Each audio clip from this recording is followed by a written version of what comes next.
I mean, I thought I was here to be a sex slave. What? No! What a disgusting idea! I'm simply going to harvest your organs. Huh? TEE-HEE.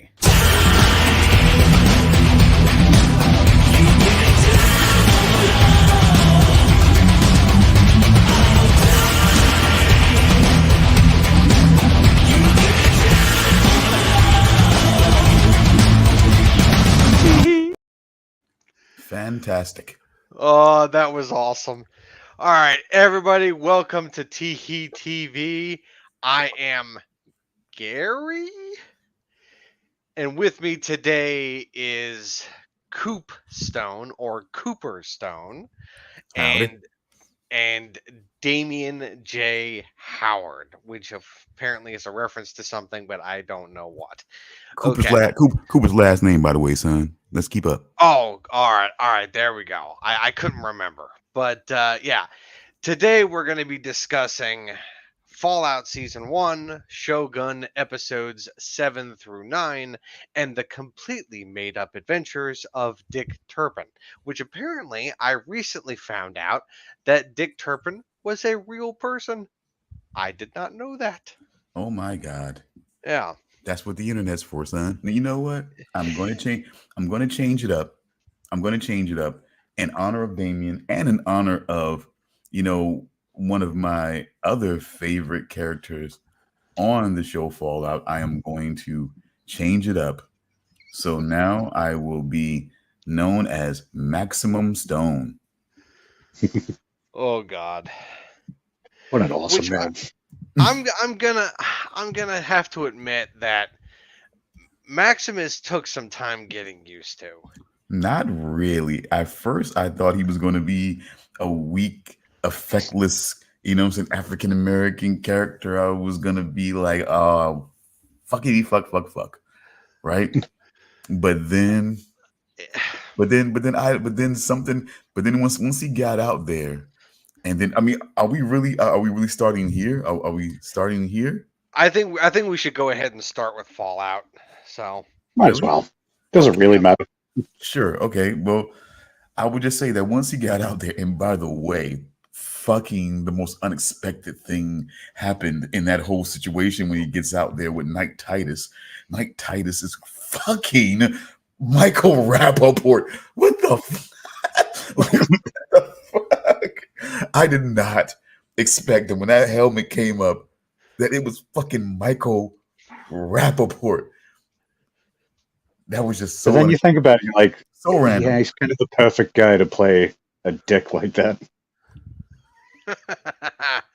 You see, I found out that it was him prior to the reveal because Amazon has that feature when you pause, it shows you the actors that are on screen. Yes, we already know about your cheats. We already know about your cheats. It wasn't intentional. I had to pause to go make food. And when I paused, I looked at the TV and there were the actors' names. And I was like, wait a minute, I recognize that name. I was like, holy shit, he's playing Knight Titus? I was like, God damn it, this son of a bitch. Yeah, it wasn't my fault. It was Amazon's fault. We all know about your cheats there.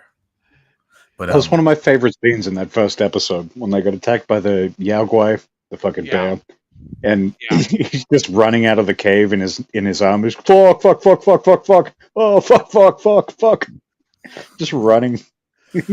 Terrified. That whole time, I was going like, "Why are you screaming like a bitch? You're wearing power armor. You're gonna be fine." Boy, but I gotta say, it didn't take long for me after that point to, to start liking fucking Maximus. I do, it did not take long after that. Now, at first, that whole thing, even then, he wasn't just, look, you got about 4 or 5 guys. I'm gonna fucking say it in case somebody else wants to fucking say it. All right. I'm not Bruce Lee. Okay, I'm not Bruce Lee. Yes. Am I dangerous? Yes. If 4 or 5 guys come up against me and have a weapon, yeah, I might have a better chance. But if I'm just going hand to hand, I'm not Bruce Lee. you know what I'm saying, I might get my ass kicked. Okay, there's a pretty strong chance I'd get my ass kicked. So I mean, you know what I'm saying, for a guy to still take a couple of swings at those guys, you know, before he got his ass kicked, you know, hey, you know, respect to him, and to get back and to get back up and not be a bitch about it. You know, and I mean, he moved, you know what I'm saying, moved on his way, you know what I'm saying, figured his way up. He always had a fucking goal. And I mean, I gotta say, you know, he didn't take long. He did not take long to grow. It wasn't even a grow on me situation. It was like after a while, it just like I just fucking started to like this guy. You know what I'm saying? It was just after, you know what? I think what really helped me, it was a little bit of a spark, but really kind of helped me at first. Like, I don't know, man. It was a lot. It was a lot, but I think one of the pivotal moments for me happened. Definitely had to be the bridge. You know, it definitely had to be the fucking bridge with the fucking with the cannibals. fiends. They called them. Yeah, Fiends, they're called right? fiends. Yeah. Yeah, that was one. That was one of the moments for sure. You know what I'm saying? That was definitely one of the moments for sure. And it was just like it was just a lot. And but like, what were you guys' first takeaway from like the first episode with Coop? By the way, real quick, I'm sorry, sidebar. Mm-hmm. Walton Coggins is really having quite a fucking epic residency on Amazon Prime, isn't he now? Well, What else what have we else has got? he been in? It was Invincible. Oh yeah, Invincible. Yeah, where he plays Cecil. Yeah, so he's like, I mean, he's having he's beginning quite a residency, you know, on Amazon Prime, really, you know. I Well, I mean, mean, 2 shows. I mean, I would I mean, consider it two. quite a I mean, residency if he's been I'm, in 3 shows. I'll say again. I mean, two. I mean, what I'm saying is, I mean, he's beginning. That's why I say. That's why I say beginning one. But I mean, two well-known, well-touted shows. You know, I Yeah. mean, you know, I mean, God, I mean, it's. I mean, people, and myself included, are clamoring for the next fucking season. I can't wait for the next fucking season. And for people who wanted to see Boyd unleashed a little bit more, Mhm. like I think they're getting it with, you know what I'm saying, with him as the ghoul, honestly. Yeah, I could see a little bit of Boyd Crowder. Oh, I in can the, see a in the lot of yeah. Boyd Crowder and I want to talk to dipshits such as yourself. You know what I'm saying? I mean, I can hear a lot of Boyd Crowder in there, man. Come on. He's just, like I said, he just Boyd completely just unhinged and let loose, man. Seriously, he is. Mm-hmm. Focus in mind. You know what I'm saying? I mean, quite a fucking time, man. Yeah, I'm but one thing I wanted to bring up that does involve Titus as well as his squire. I am jumping ahead here, but I wanted to bring it up because it was definitely noticeable, and I want to know your thoughts on this. Now, Stone, I don't know if you would play the Fallout games. I know Damian has, so he will know what I'm talking about. But in the scene where they're looking for a certain item, and they are walking through water. They're walking through a large body of water looking for this item. And his squire has no protection, but Titus does have protection, as in armor. I'm like, okay, Irradiation. how is the squire not heavily irradiated when he's in that water? Well, he definitely would be. Just Yeah, he would be, but yet he was completely fine.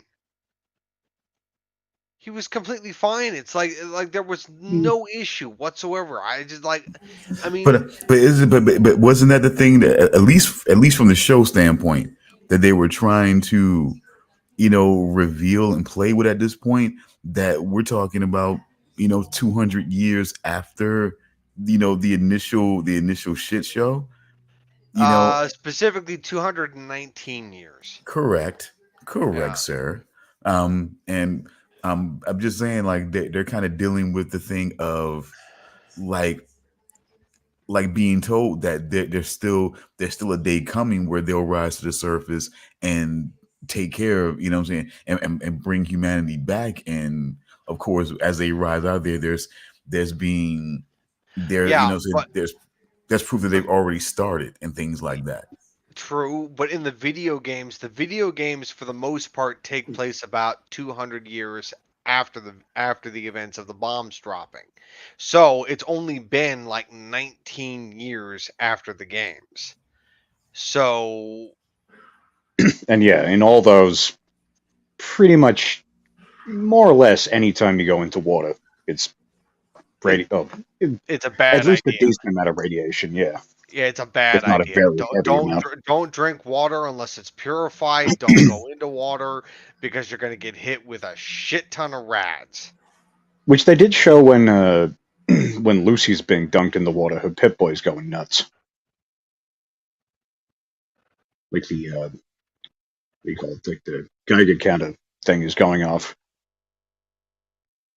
I didn't notice that. Where when the ghoul is dunking her in the water. Yeah, the thing was just going nuts.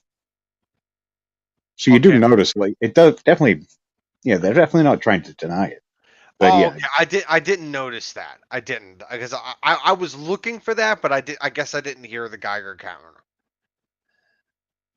like I guess, yeah, I guess you sort of look at it like in the game. Like you don't immediately start getting mutation issues or status effects or anything. Yeah, but another thing that would be an issue Well, is that radiation comes isn't up, but power armor supposed to have its own Geiger counter? yeah, I think it does. Yeah, Yeah.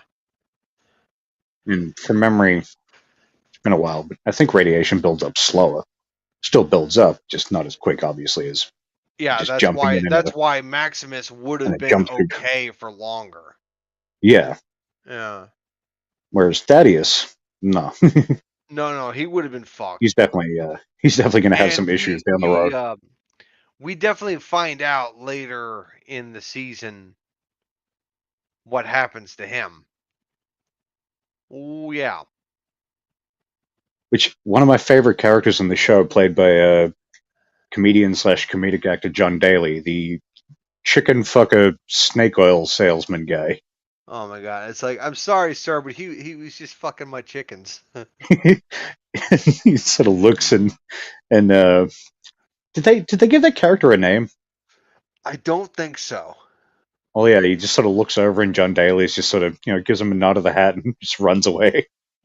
Jesus Oh, Christ. I may have made the wrong choice here. Yeah.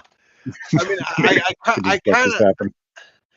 I kind of knew that Maximus was making a bad decision getting involved in that, because I was like, you don't know the context of why they're fighting. You don't know who the good guy is in this. You don't know who the bad guy is in this.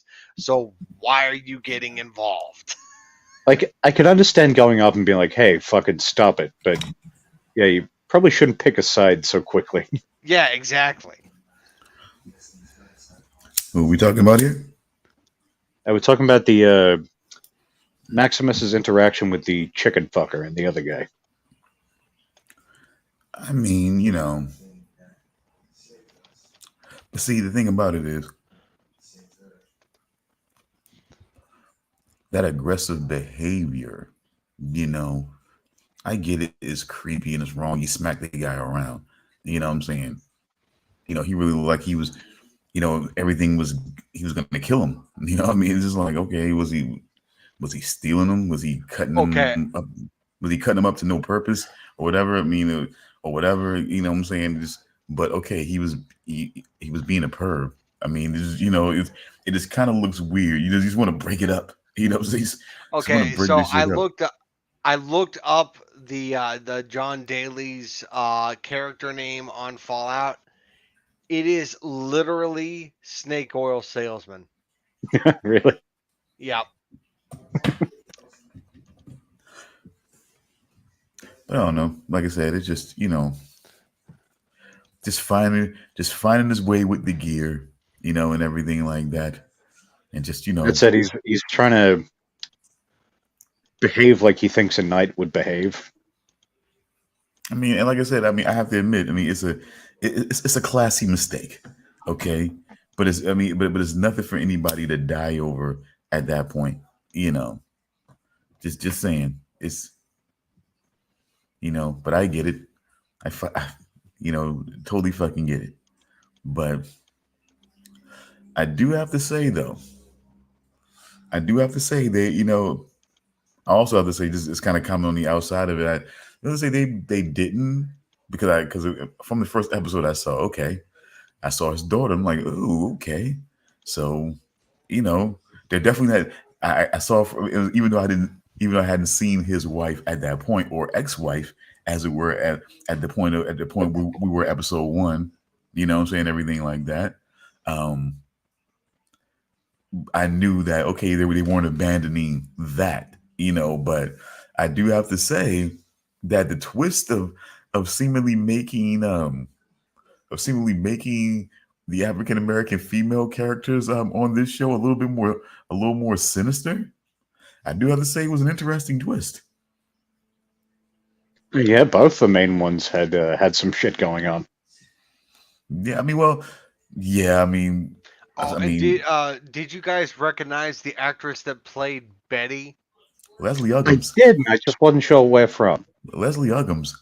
I mean, Uh, first of all, Leslie Uggams is an entity on her own even before the movie Deadpool. But Yeah, that was like it took me a couple episodes, but I did click that it was Deadpool. I'm certain there's something else, but I don't know.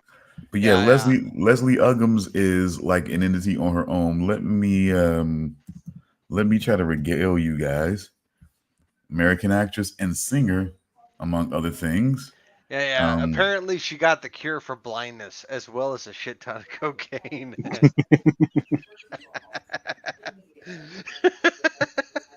oh my God. Let me And good see. morning, Kush. But yeah, like I said, definitely, definitely a good few movies back, and I would probably say, well, Connection to Sesame Street, Oh, and she has then connections to Sesame Street? yeah, definitely seeing that, All right. and She if what fucked Grover. Jesus Christ. That was a thing for a little while there.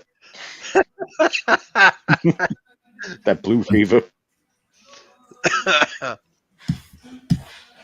let's see, but yeah, she was definitely like I said, she was definitely an entity and an icon within her own right before the Deadpool thing came along. That's what makes Ryan Reynolds such a fucking and then they just surged for her from there. Just people couldn't get enough of having her in their movies after that point, of course.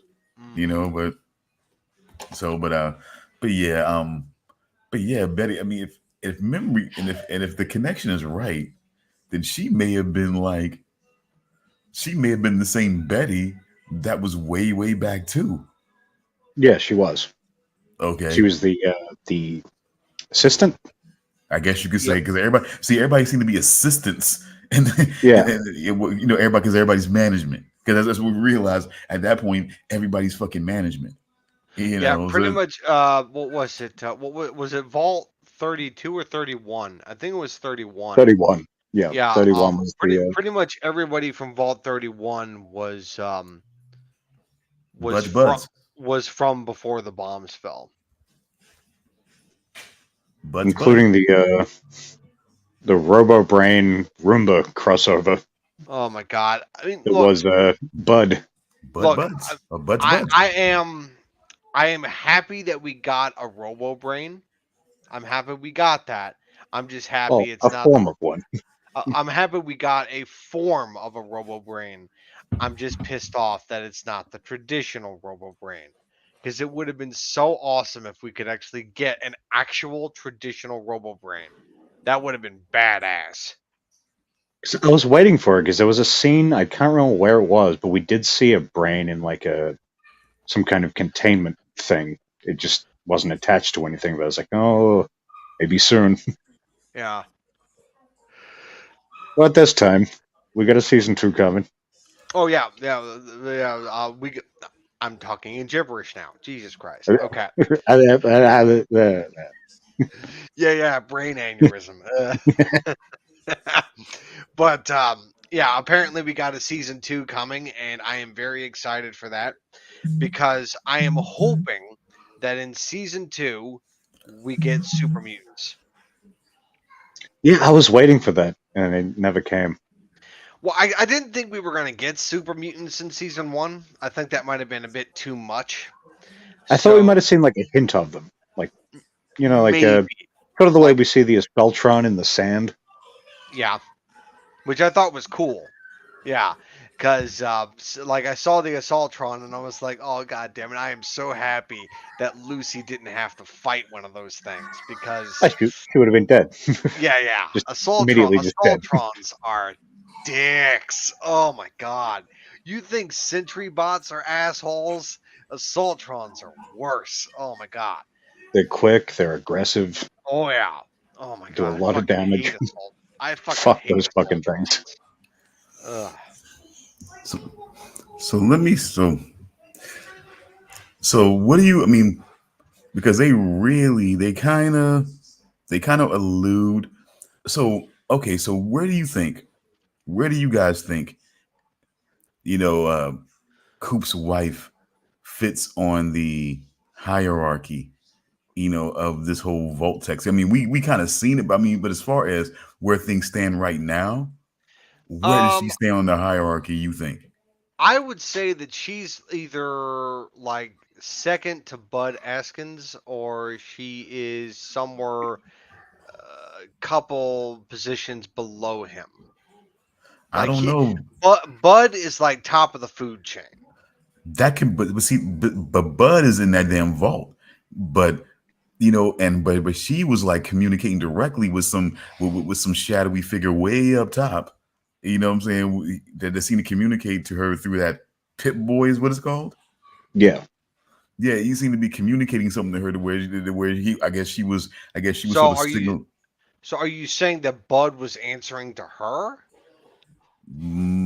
It's because like he said, he seems to like research and development more than sort of like being like the head guy or like one of the main guys. Oh, so Bud wasn't the head honcho.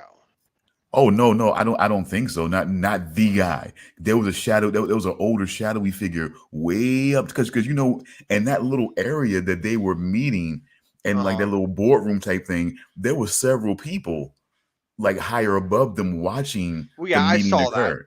I saw and that. Then, yeah, and then there was somebody way higher above that when everybody seemed to be arguing, there seemed to be a communication to her Pip Boy, and then she looks up, and then there, and then they kind of allude to the guy, but never really shows his face, and then that's when she sort of like lets them know what the ultimate plan is. You know what I'm saying? What the ultimate fail-safe plan is to make sure that this works out financially for all of them and everything like that. So I'm thinking that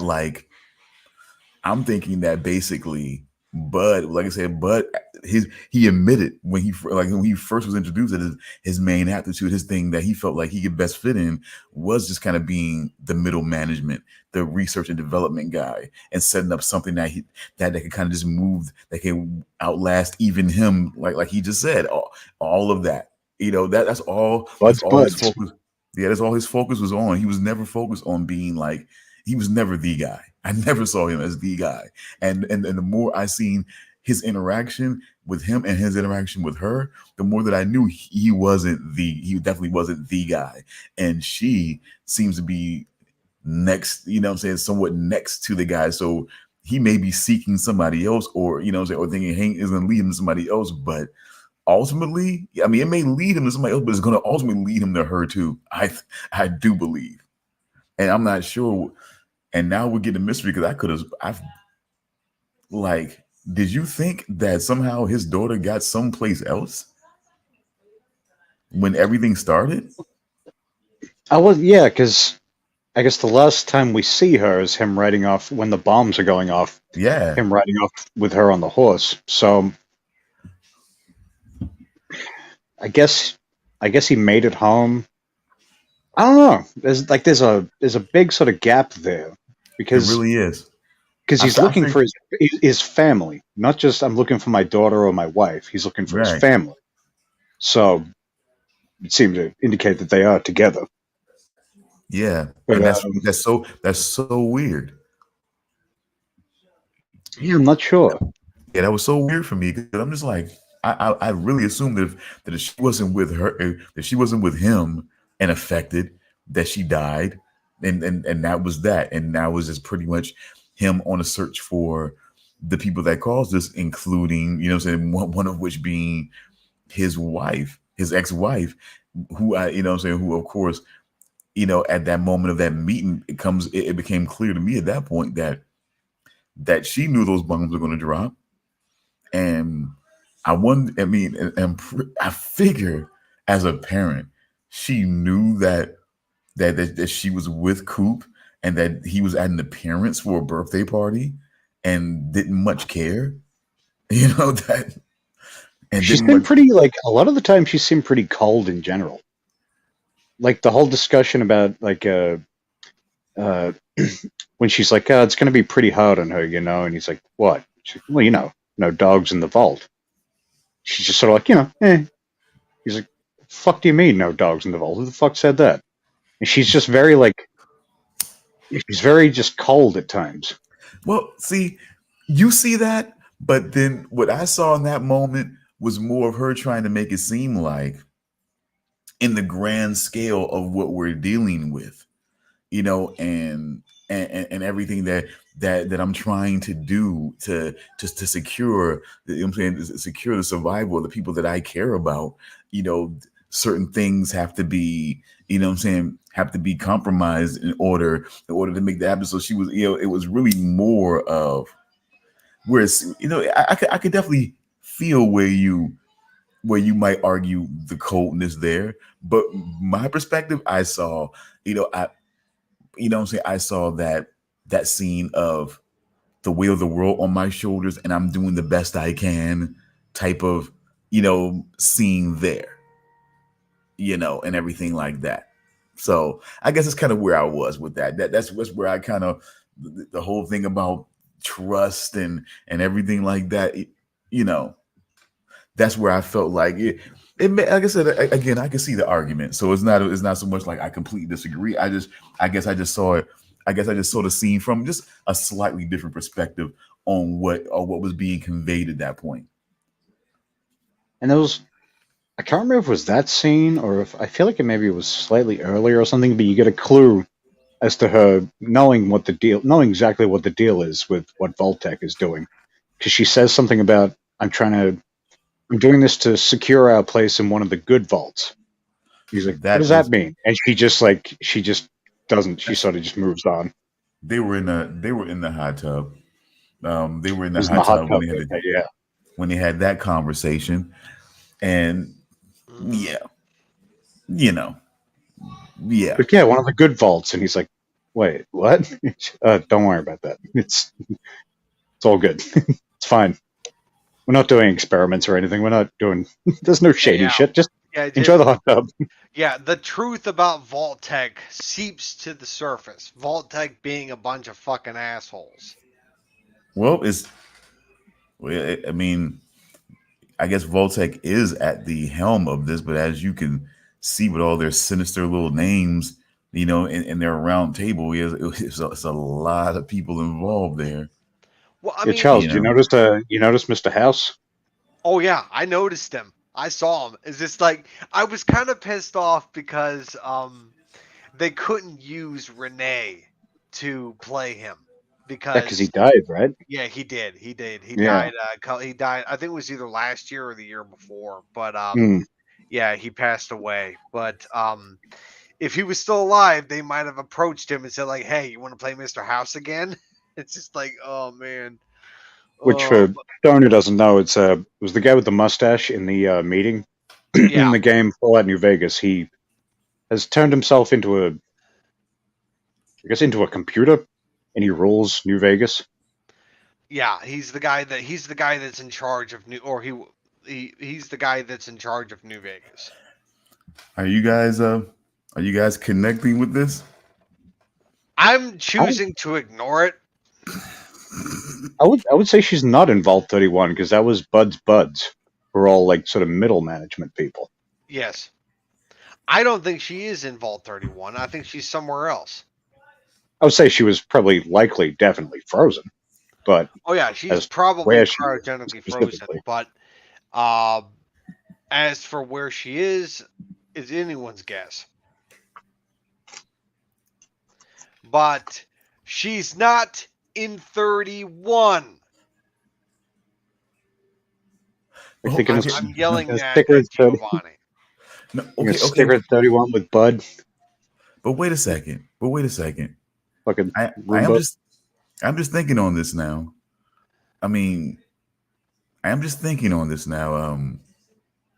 Like we are talking 219 years. Yeah. And are we to assume that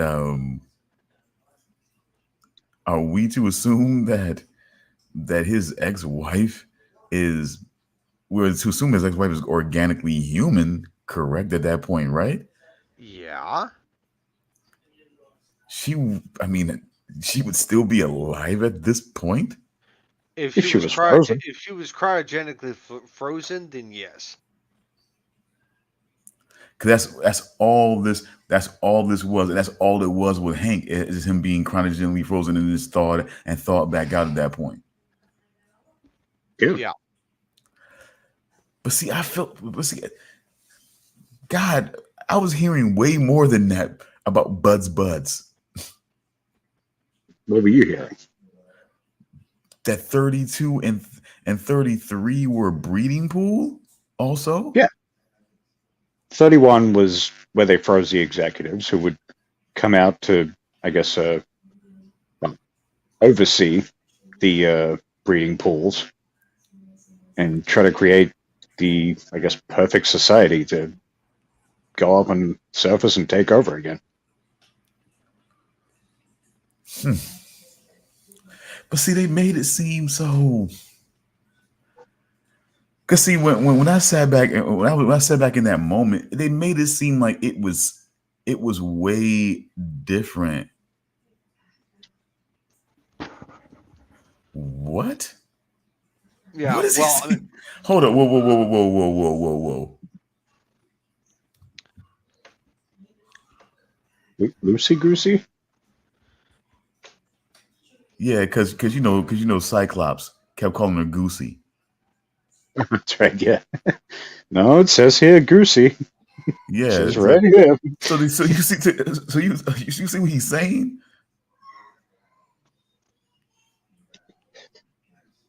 I was kind of wondering that myself, actually. Whoa! What? Based on what? I don't know. That thought did enter my mind.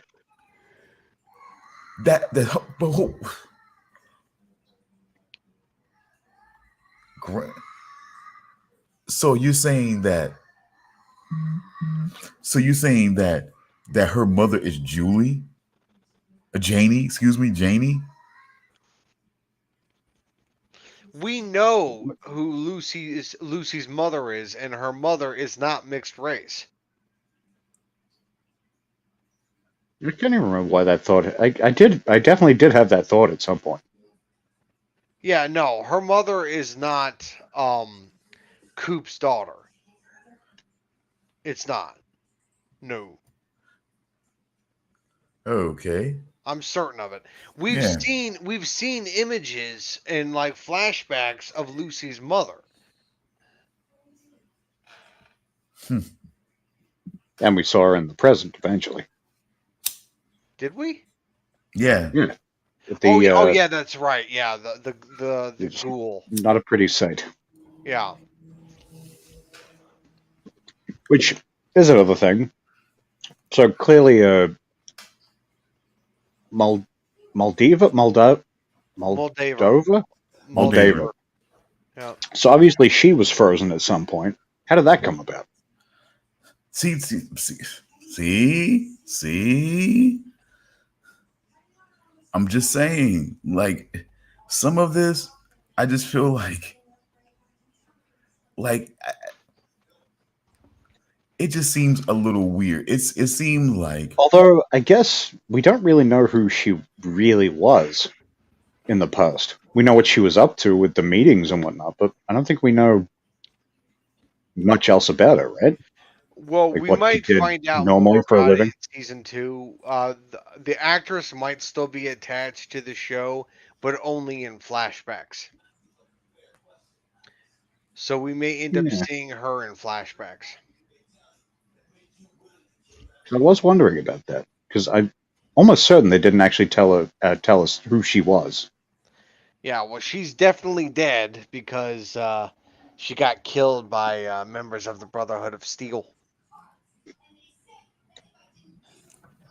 Which, can I just say that the Brotherhood of Steel, I do not like those assholes. I mean, look, I mean, they're all about keeping like toasters and shit from people. They're clearly Yeah. pieces of shit. A toaster oven got Knight Titus killed. We huh? need that old world technology. It's ours. They can't have it. What is it? Yeah. I think it's a vibrator, but it's important to the cause. It's like, ooh, what does this thing do? It's like, is it old world technology? Yes, then take it. It's like, but Kill sir, anyone who gets in their way. but sir, it vibrates. See, it's old world technology. Put it in the bag. Oh my god. Okay, I guess we got to go ahead and mention the damn gulper, real quick. Oh yeah, the gulper. Oh god. Yes. Which they made even more menacing than the game. They put fingers in its mouth. The gulper. So Wait. it doesn't have fingers in the game. It doesn't have. No, It it doesn't have. I'm fairly sure it didn't have fingers in the mouth in the game. No, it was pretty much just like pretty much exactly the same, just without the creepy mouthful of fingers. Oh, so God, see, that's what I'm saying. Like, Otherwise, basically exactly the same. Yeah. but I gotta say, like that. I- That's the guy I was telling you before when we were I'm messaging. kind of pissed off that they didn't have Mirelurks though. They were near water. So where the fuck are the Mirelurks? Which are what would you call those? They're mutated They're mutated crabs basically. crabs. Yeah, essentially, yeah. Or some kind of crabby type thing. They're basically mutated crustaceans. Yeah. Yeah. But apparently they look like something different to you than Damian. What are they looking What? like in the damn game? Yeah, but Well, yeah, Mirelurks that's what I was trying to figure out. Like, they're not exactly crabs, but they're like crab-like. So they have this. So they have the big pincers. Yeah, But they what got the else they pincers, have? and they got like Yeah. a shell, Uh-huh. Yeah. and they're very like and all the sort of some kind of crustacean. I'm just not sure what. Yeah. Oh, and the Mirelurk Queen. If Lucy went up against a Mirelurk Queen, she would be fucked. Which is the same thing, but about 2 stories tall.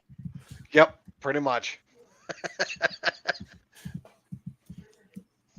Just awful fucking things. Yeah. Yeah, I'm trying to look up now because I need this. I need descriptions, and you guys are not giving. You need descriptions. context. That's what you need. I do. So let me see. Let me see what if I can find this Mirelurk possibly. Fennel. So let's see. Fallout. So there seems to be a giant monster at some point. Yeah, Mirelurk Queen specifically.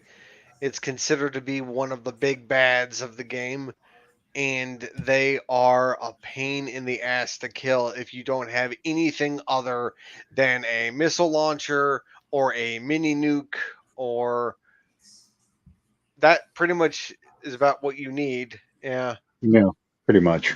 yeah. And if it's a legendary, you need a mini nuke filled with a lot of mini nukes. Yeah, usually it's just best to just leave if you can. Yeah, yeah. Just go around. Go do something else. Oh yeah. So you're killing me. I need a listing here so I can get some images. Oh, Okay, God. there we go. Okay, I got one here. All right. Oh, okay. Looks more like a hermit crab. Looks more like a super hermit crab. Interesting. It's big. It's a biggin. Hermit crab mixed with, let's see, it's not quite armadillo-like, but yeah, definitely more hermit crab. It's just sort of, yeah, the shape is kind of a bit longer, I guess. Not bad, not bad. Oh, let me see, get a load of the queen here. Ew. Just looks nasty, don't it? Ew. Yeah, and it likes to shoot acid at you. Yeah. Yeah, I see. She's definitely green around the gills and loaded. I can see that. Definitely, I can see that. Oh man, it's just like So- it is a bitch. So interesting part here. I mean, because so another interesting side story is, how Cooper Howard, the star of stage and screen, Mhm. got mixed up. Sort of got pulled into, unknowingly by his wife into Voltec and everything like that. And being Yeah, the and what was apparently your it approach, gets the spokesman turned for the apocalypse? into the live action version of Vault Boy. Which I did like, given origin to that iconic figure. Yes, which I like that as well. Where it's like now every time I play a Fallout game and I see Vault Boy, I'm like, hey, look, it's Walton Goggins. Yeah. Just give him a thumbs up and a smile. Yep. It's just gonna put a smile on my face because now Walton Goggins will always be synonymous with Vault Boy now. Well, I'm sure someone's already modded him into one of the games. Probably. Made all the fucking Vault Boys just Walton Goggins. Yeah. I'll be back in a second. No problem. But so I gotta say, I do have to say the development, even though I can definitely see it coming into the development in certain situations, because it was like you could see that there was a pathway being treaded for them to possibly be, like, a love interest type thing. But it was still moving along very, you know what I'm saying? It was still moving along just very steadily and very conventionally, because of course he doesn't have a whole lot of experience with, conventional life, being that he's been living his life pretty much like on the surface, through, into the years after the fallout, and then having to deal with a whole nother issue. So he just, so he's never really dealt with those sort of like conventional, ways at all. And even as a kid, having another tragedy happen to a city that, that may have been giving hope, to actual humanity rising regardless of Voltec's bullshit, gets done in, and he's now living his life even further stripped down. No family, no nothing, searching for a home. So no way to kind of develop any sort of like normalcy in his life. So he doesn't, that's why, I was having a conversation with someone and they were talking about how that situation, I mean, you look at it as these little small things, the robe, the slipper, the slippers, the hot shower, the caviar, and you think that these small little things pull him away. But I mean, you have to think how many years this guy been dealing with, just the shittiest of the shitty, and he didn't even know what the term hot shower was. Like he didn't even know what ejaculation is. Well, he knew, but not that it was a thing that was natural. Oh yeah, so but see that's of course, that whole old world night shit or whatever, that they're not old world technology, old world thinking, so it's just like, they probably said something similar to that in medieval times. Fucking love that scene when they're sitting in the quarantine in Vault 4. She's like, "Hey, you want to have sex?" And he's like, "With my cock?" He's like, "Yeah, we're not supposed to do that as a brother, member of the Brotherhood. We're not supposed to do that. Sometimes it explodes like a pimple. That's actually kind of natural." Mm-hmm. What? But now I have to say, that he was in there because we were talking about the moment that he got into that vault and he was experiencing what we call the amenities, the distractions of life, but the things that he has never ever experienced in his entire life. What is he? Do you want to have a hot shower? He's like, "What do you mean hot shower?" No, I mean, see, like you put inflection on it. The way I looked at it is like, what do you mean hot shower? Like, what is, what I'm saying? Like, what is a shower? You know what I'm saying? Like, to me, it's like, what is a shower? I mean, like, in general, probably, yeah. Like, what exactly is a shower? Like the hot is not like, that's what I'm saying. Like the hot, the slippers, that what I'm saying? It's like he's experiencing things that he's never experienced. Because like when he was a kid, he's coming out of a refrigerator, and the city, and the city that he once knew that was a beautiful place to live in was just, which by the way, like she came to a moment of feeling like the sun that she felt baking her skin was just the telesonic projector or whatever, if I'm saying it right, that was making it seem like it was real, but she was really in shady sands at one point, and that sun baking her was an actual sun baking her skin. By the way, beautiful place to live that got done in, and I mean, and this is what his life has been like, what I'm saying, since before he was a teenager. So he's just never had a time to feel anything, because I mean we're still in the fallout. So there's no hot shower. He's not learning of any of that. There's no shower. No, being comfortable, being in slippers and being warm and eating popcorn, caviar. You know what I'm saying? He ate that. He went up to that guy, "Excuse me, what is this?" This is so good. What?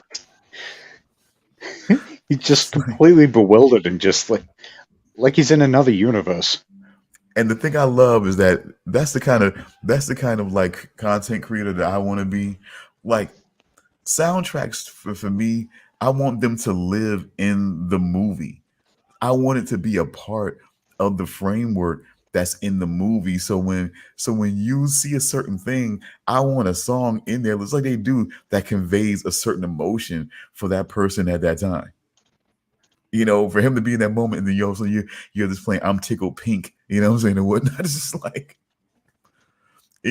okay, what I'm saying, and you really realize that these old timey songs, they're really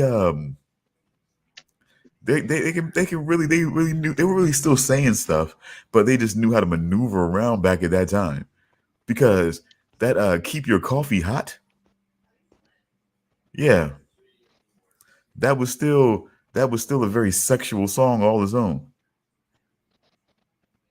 During the wedding night scene. That's right. Yeah, I was impressed with because those songs, like, it was surprising when I first started playing the games. I would have never said I would enjoy music like that, and then all of a sudden, it gets stuck in your head, and I'm just like, that's a pretty great fucking song. And they used most, if not all of the songs definitely heard in the games before, but they worked them into the show just as well. It just completely fit. I'm surprised that they were able to work in the Minuteman violin music. When did they use that?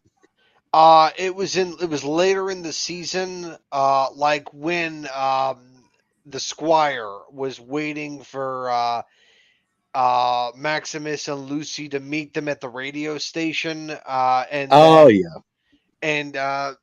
the guy was showing Thaddeus the music, talking about the violin music. That music is from the Minuteman radio from Fallout 4.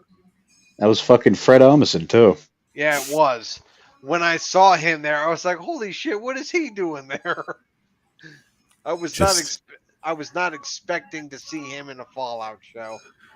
But see, I don't know. Some people people kind of sit back and they kind of figure out, like, who am I going to be as far as like the industry that I'm in, and Fred Armisen, just like all of a sudden, randomly you see him in Barry playing this fucking hitman, you know what I'm saying?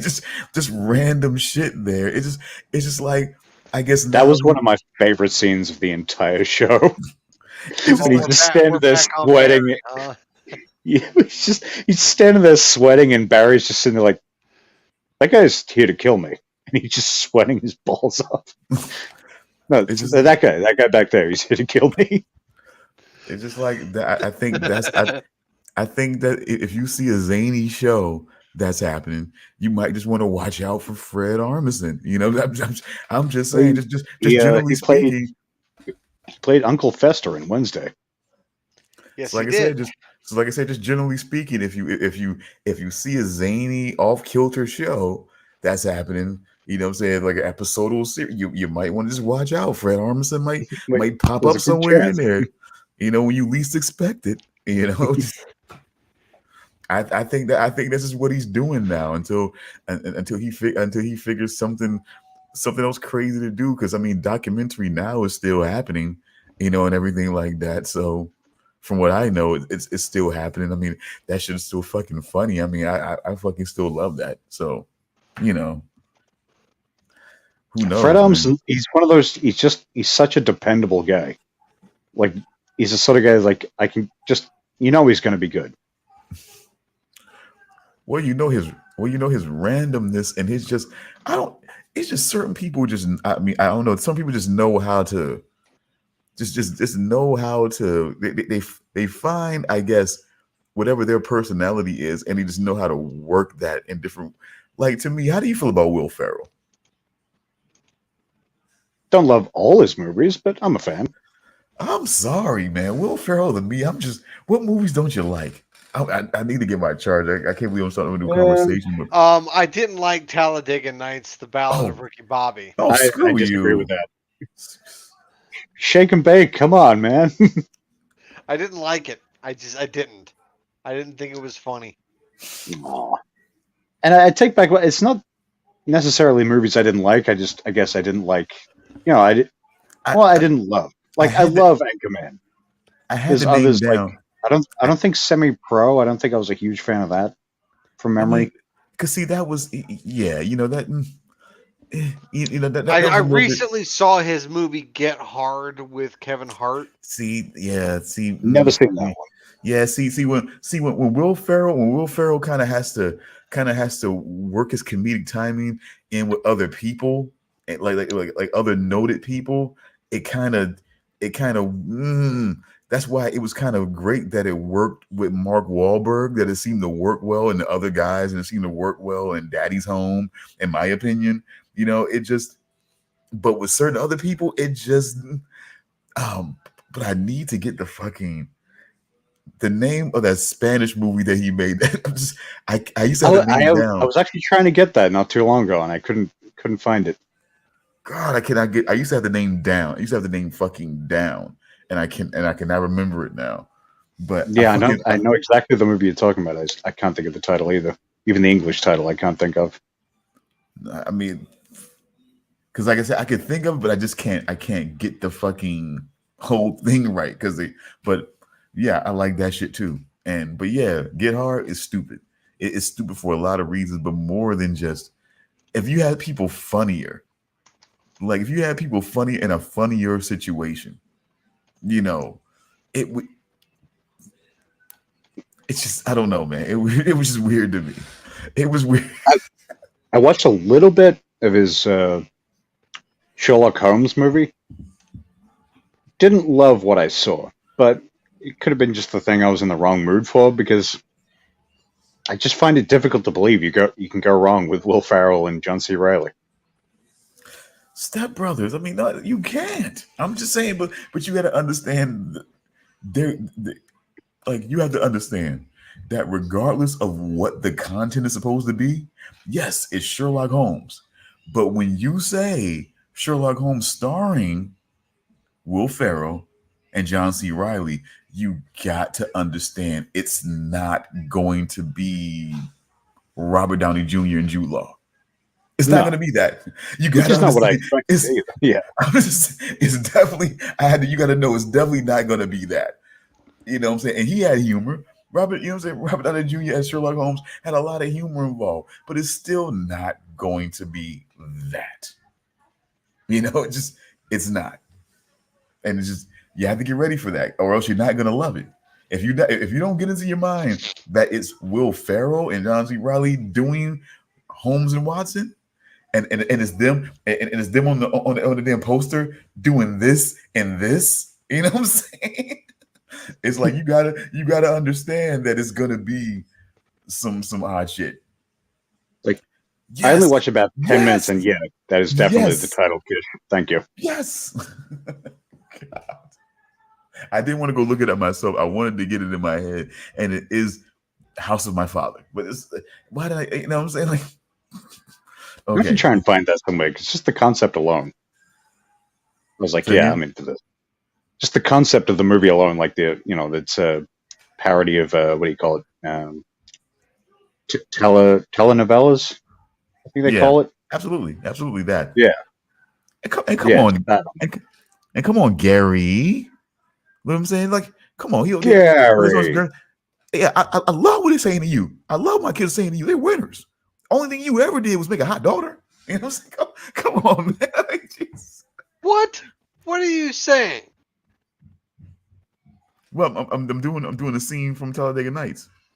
Oh, okay. Look, I've only ever seen the movie. Gary. Once. I've only ever seen the movie once. Oh my god! And then fucking Sacha Baron Cohen as fucking Jacques Chirac. Oh my god! Come on, man. Oh my god, man. That shit. Ricky Bobby. No, Booby. Ricky Booby. Booby. Booby. Ricky Booby. Oh my god. I'm not even really a fan of him. I didn't like Borat. I tried to watch that movie and I couldn't even finish it. Oh, you kidding me? Get out of here. Get out of here. I couldn't finish it. It's just like it was just a cringy movie. I could not watch it. The cringe kind of the point though. No. Wait a second. Well then, you know what then? You know what? I think you'll love Bruno. No. I didn't even bother with that movie. I was like, no, I'm not going to watch this. Come on, man. It's worth to watch him and his adopted child, OJ. Can I ask a certain question? Is his child black? Yes. Okay. Yes. And he goes on what was the show? It wasn't Jerry Springer, but it was something like that. Rolanda or something like that. I think. Yeah. I think it was Rolanda. And he basically, I think she still had a talk show back at that time when he came out with Bruno. I think she still had a talk show. I think. And you almost get the whole audience trying to attack him more or less at one point. Like they hate him so much.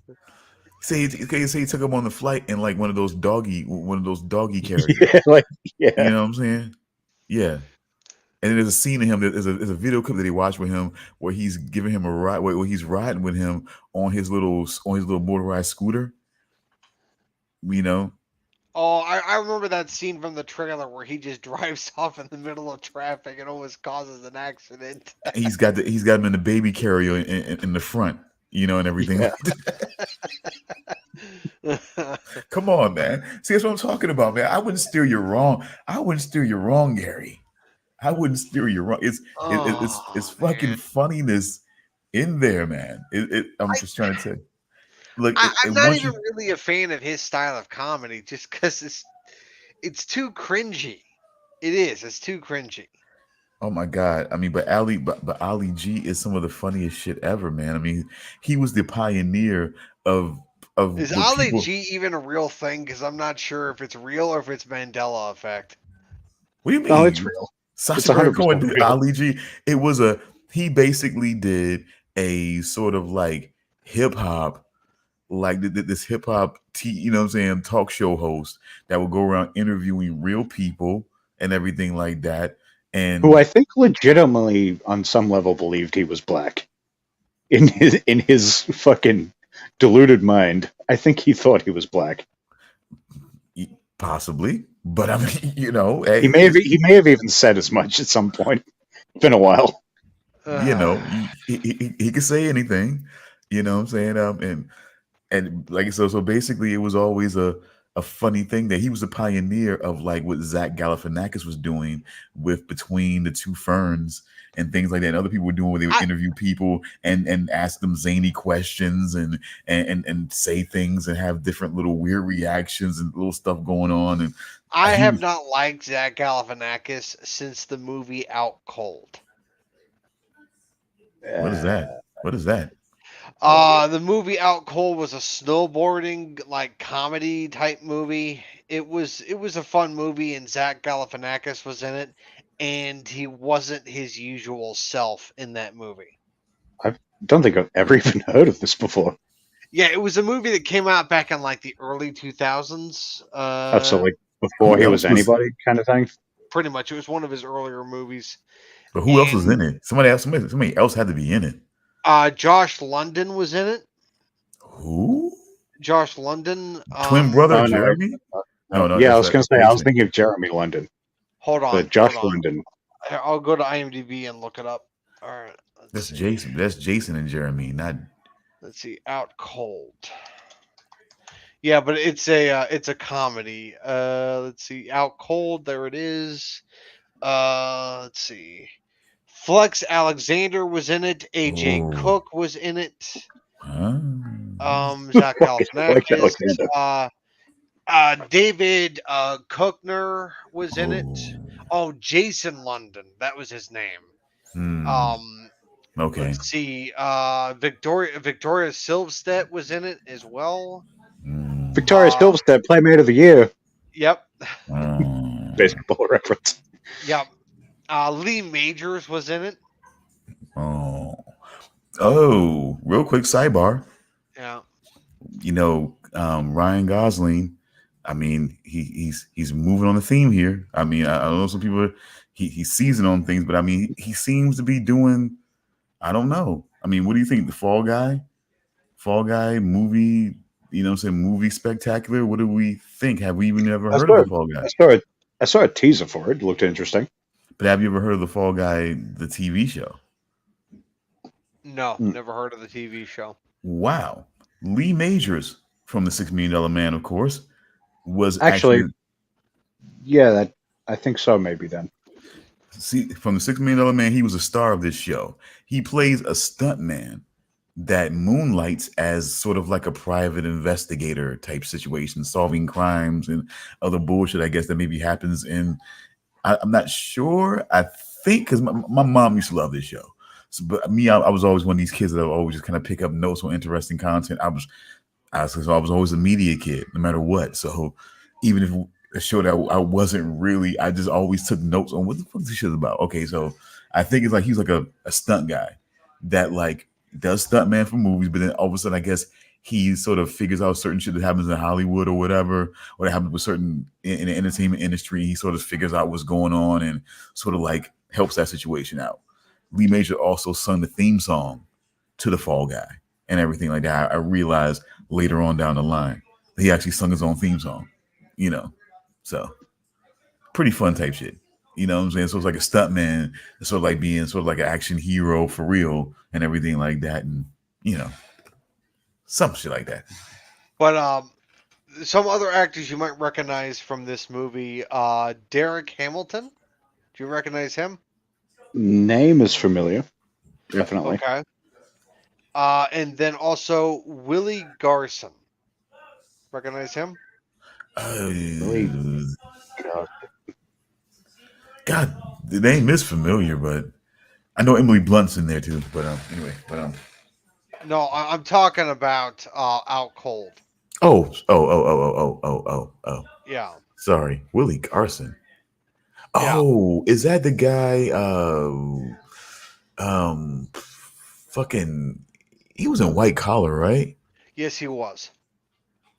Oh, jeez. Okay, he was in a snowboarding movie. Ooh, that's weird. Yeah, this movie came out in 2001. That's weird. That was the guy who was in. That was the guy who was the friend who became a chiropractor, and there's just something about Mary. I guess I never saw Something About Mary. You never saw that? Nope. You saw it, right? Yeah. Oh, and apparently, At least twice. If you remember from the show Hannibal, the brunette, Pig Barber. Pig Barber. Star remembers the Pig Barber. I could say it on his fingers. Oh, I was free for so long. Yeah, but the actress that played the psychiatrist that got like thrown out of the window when Hannibal like lost his shit. I can't remember her name. Yeah, but the actress that played her, her name is Caroline Davarnis or whatever her name is. She was also in Out Cold. Okay. Yeah. Yeah, I'm kind of surprised I've never heard of this movie before. Yep. Just by the fact that years ago. Yeah, Zach Galifianakis and David Koechner, like just those two names alone, I feel like I would have come across my radar at some point, but yeah, apparently not. Yep. But no, she played Dr. Alana Bloom in Hannibal. Okay. Yeah. But I think with our constant Peg Barber, we kind of made Stone go away. Can't believe those guys are talking about Pig Barbers again. Thought we were done with Pig Barbers.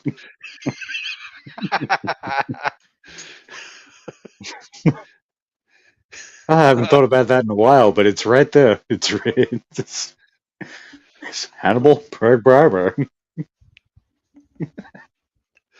Oh God. Best part of the recast. Like at first it was weird, but it soon took a turn into great. Yeah. I don't even really remember why they recast the character, but I'm trying to think of the time frame when Hannibal was made. It might have been because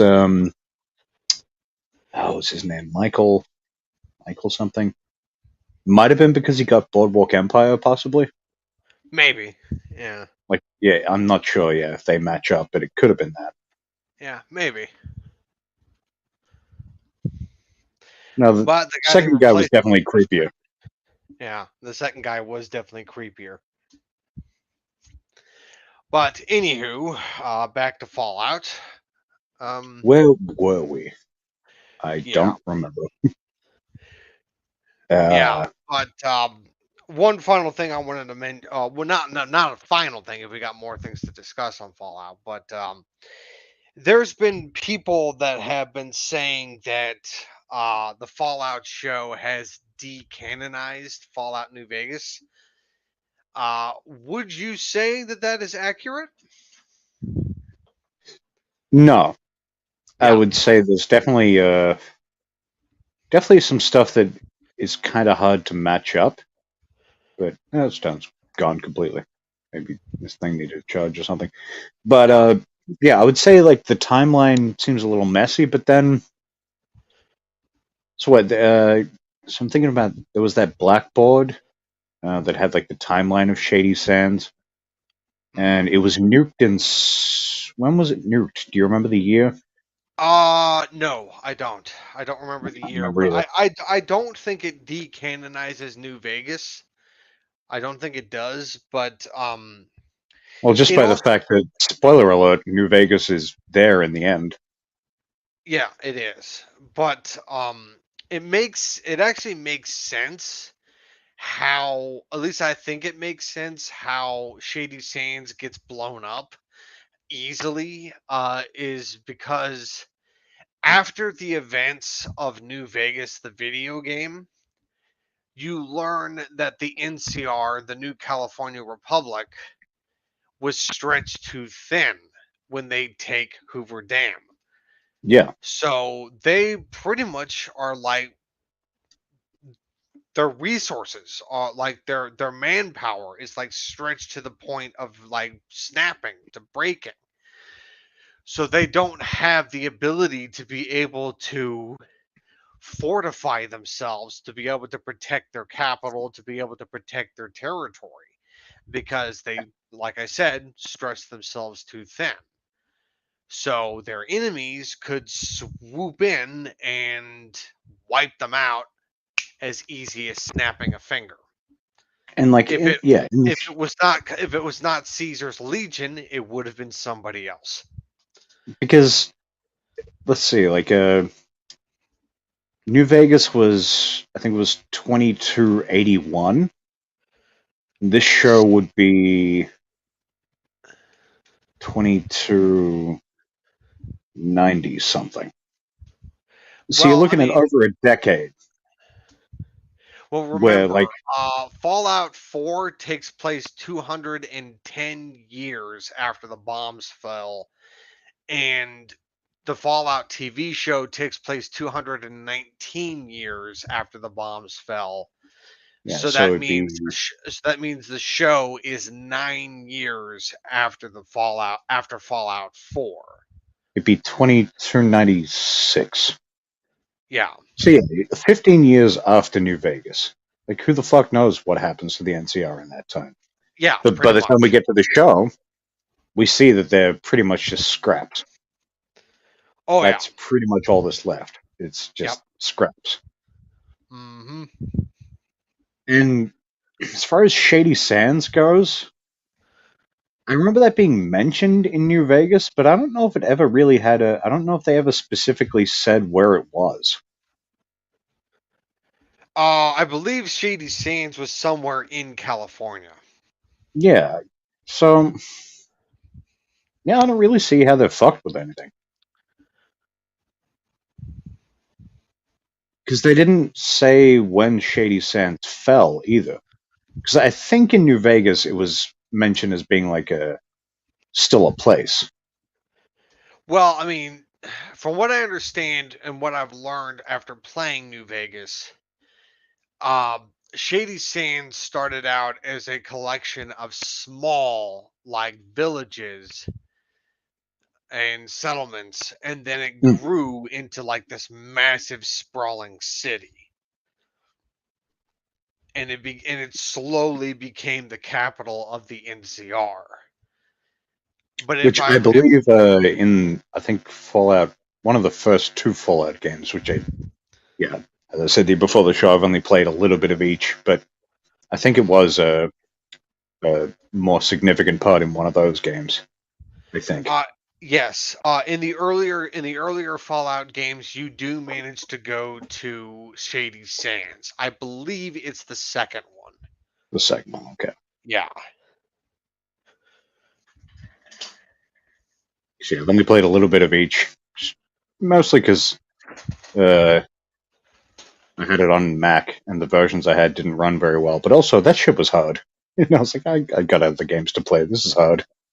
I would love to go back to them, though. It's just extremely different from what you were, like, if your entry point was Fallout 3, like it was for me, it's Mm. entirely different. It's turn-based, like, not quite top-down, like vertical, whatever you call that, view. Very different. Mm. But from what I understand from playing Fallout New Vegas, Shady Sands didn't always stay the capital of the NCR. If No, they sort of they shifted. I could be remembering incorrectly, but it was the founding settlement of the NCR, but something happened which forced them to move the capital to another settlement. Because didn't we go to the new capital in New Vegas? I don't think so. We didn't. We didn't, but It's been so long since I played New Vegas. here, hold on. Wow. I did start a new playthrough at some point a little while back, but I didn't get all that far. Lost my save and was just like, all right, fuck this, I'm playing something else.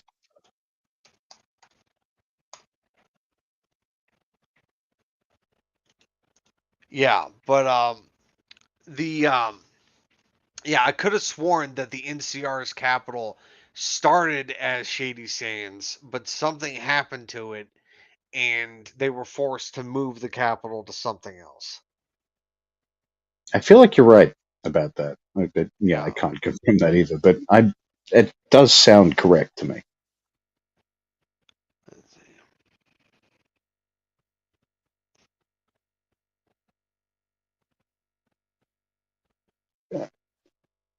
Yeah, like for the most part, the only real complaints I've seen about the show so far are nitpicking that may not be actually based on truth. Yeah, I mean, there are people that are saying that this game, not I keep calling it a game. This show is decanonizing New Vegas, even though there have been hints and even full blown reveals that have shown and proven that this Welcome back, show Tom. Sorry. does not decanonize New Vegas. No. The existence, the presence of Mr. House, and even what was it? Crap, I can't remember his name, but it was the other guy. It was the other corporation, like MT something, or I can't remember the name of the corporation. Big Mountain. No, but it was one of the other corporate guys, the older gentleman that Mr. House was talking to. Because House was West Tech, wasn't he? No, Robco. Robco. Okay. Yeah. So you had Robco, West Tech. Damn it, I can't remember the other ones. MT something or something. I can't remember the name of it. I swear to God, I saw Big Mountain. Big Yeah, MT. but one of the other corporate guys that Mr. House was talking to was the founder of the Sierra Madre, which is one of the DLC zones in New Vegas. Which I'd never got to any of the DLCs. Yeah. Why I started a new playthrough a little while back. And I'm gonna have to do that again because I would love to play through those. You don't want to do the Sierra Madre. No, that one's not so great. It's not that it's bad, it's that it's tedious. Oh my God, it is tedious. It was Sierra Madre, Lonely Huts, and it was just the three, right? No, Sierra Madre is not what it's called. It's just that's the location that you go to. I believe the Sierra Madre based DLC is called Dead Money. So Dead Money, it was Lonely Huts, and there's another one I'm forgetting. Yeah, but Dead Money is just tedious because all that really happens is you go to the Sierra Madre Hotel and you're in a extremely toxic environment where the air is very toxic and you get an explosive collar put around your neck. Yay! And if you go near any of the sensors that can set it off, you die. So it significantly limits your traversal. So is it like the places you're not supposed to go set it off, or even within the places? No, it limits the amount of freedom that you have to traverse the entire area. So there are only specific ways to get to where you need to go. That sucks, and It doesn't leave off at all. Like you don't get to explore properly at any point. Not really. And I believe there is a limit to how long you have to be there, so you have to finish the DLC quickly. It's also annoying. I've only ever finished the DLC once, and if I ever play the DLC again, I would probably end up using cheats so I could just skip through it. I always finish my BLTs. Yeah. I hate the Dead Money DLC. I can't stand that DLC. Oh, we weren't talking about. Oh, okay. I'm sorry. We kind of went on a little tirade talking about Fallout New Vegas and talking about some of the expansion content in the game. No, it's fine. I just, I just thought I was vibing with you guys and thought I always finish my BLTs, man. No worries. Yeah, of course. Yeah, BLTs. BLT actually sounds really good right about now because I am very hungry. Yeah. Well, won't you? I loaded up my KFC before we started. Won't you go ahead? Yeah. Well, I don't. I try not to eat while we're live. So yeah, I'll wait until we're done. Won't you go ahead and remove his appetite and talk about some pink babies, Damian? Oh, You mean pig babies? Not pink babies. Pig babies. I mean, they're probably pink when they come out, but I mean, maybe later too, because pigs are pink. Pink babies. No, Stone, that this was your fault. Why is it? Why is that? Why is You brought it up. You brought it up. We were done, and then you brought it up again. I wanted to mess up your BLT dream. BLTs are made from pink pig babies. Well, that's thinking for a minute. Yeah. All right. Well, anyway. I honestly felt like it. Maybe I was just kind of just thinking so way, because I admittedly I haven't been a big proponent of the Fallout game. So okay. I'm just kind of in there and just kind of is enjoying things. And I thought it was, what I thought I was hearing was way more like they were doing something else with these, with these people. It was more than just they were, like, I felt like they were more than just cryogenically frozen. Like they were just built to last. Like they were they were engineered to last. Like not like they're frozen and they're gonna be here and they would thaw them out. Like they were engineered to last. Like that was the whole thing. You know what I mean? Like I guess, but maybe I thought about it. Like all they kept talking about was the engineering and the life force of people. Like what I kept hearing from him is like management is the key. Management is the key. And it's like manage everything, manage, manage their abilities, manage their pain management, manage their tolerance, manage their thresholds, manage, and they'll become better workers for you. They'll become, tireless, totally optimistic, totally engineer them to what you want. That's what I felt like he was so obsessed. It just seems so much. It seemed like what his obsession was and his quirks was so much more than cryogenically freezing people, back at that time when the bombs dropped. It seemed like it was something way more at play than just that. It's like it was something. I guess it's freezing the right people who would be capable of indoctrinating the new folk. That's what I'm saying. I'm admitting that I may be way off base here, but it just feels like to me that when he kept trying to impress it, like he kept really just wanting to impress, Coop on like what I'm doing here. It's like he kept saying like time and management, and it's just like it seems like the simple thing is you cryogenically freeze these people, but who are they? Who is Hank? Where did he come from? You know what I'm saying? I feel like they made. That's what I'm saying, and I feel like Buds are people he made.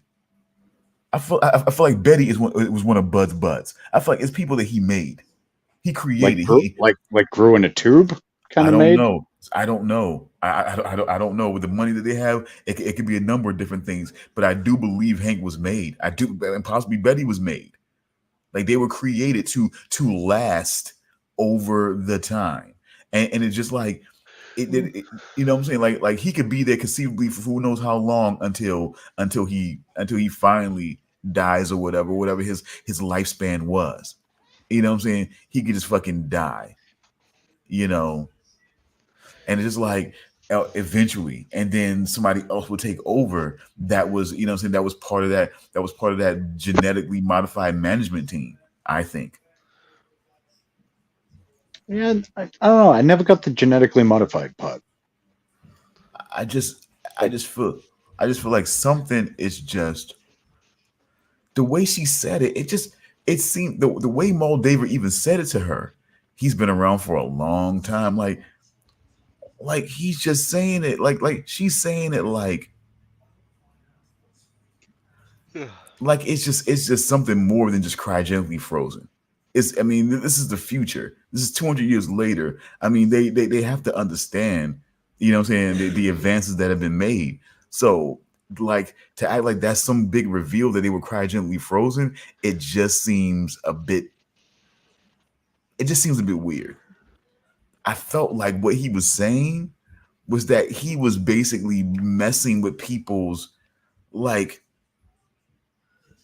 all they like he's can like either somehow conditioning people, but how can you condition people or whatever and not have people find out about it? I just think you create people. You genetically, you know what I'm saying, engineer people, and you make them to where they don't think about anything else but managing and keeping with the program, and they don't think about anything else. You know what I'm saying? And everything. I guess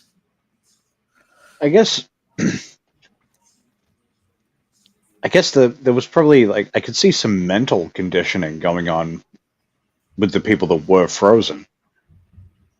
Sort of, you know, conditioning them to be the ultimate management type. Because, like, you know, like at a certain point, like you can pick someone who's going to be a great manager, but you can't ensure they're not going to break down and sort of give in to, you know, humanity. But yeah, so maybe that was part of the buds thing, was like some kind of mental conditioning. So you think Hank is just as human as anybody else? I don't believe that. I don't believe Betty is as human as anybody else. So and I don't think you think they were genetically enhanced or something or created. They never responded. They never had any issues. They would have no issues with the fucking fallout. They're not I don't think those management, they're not susceptible to that. I think that's their whole design. I think that's their whole fucking design.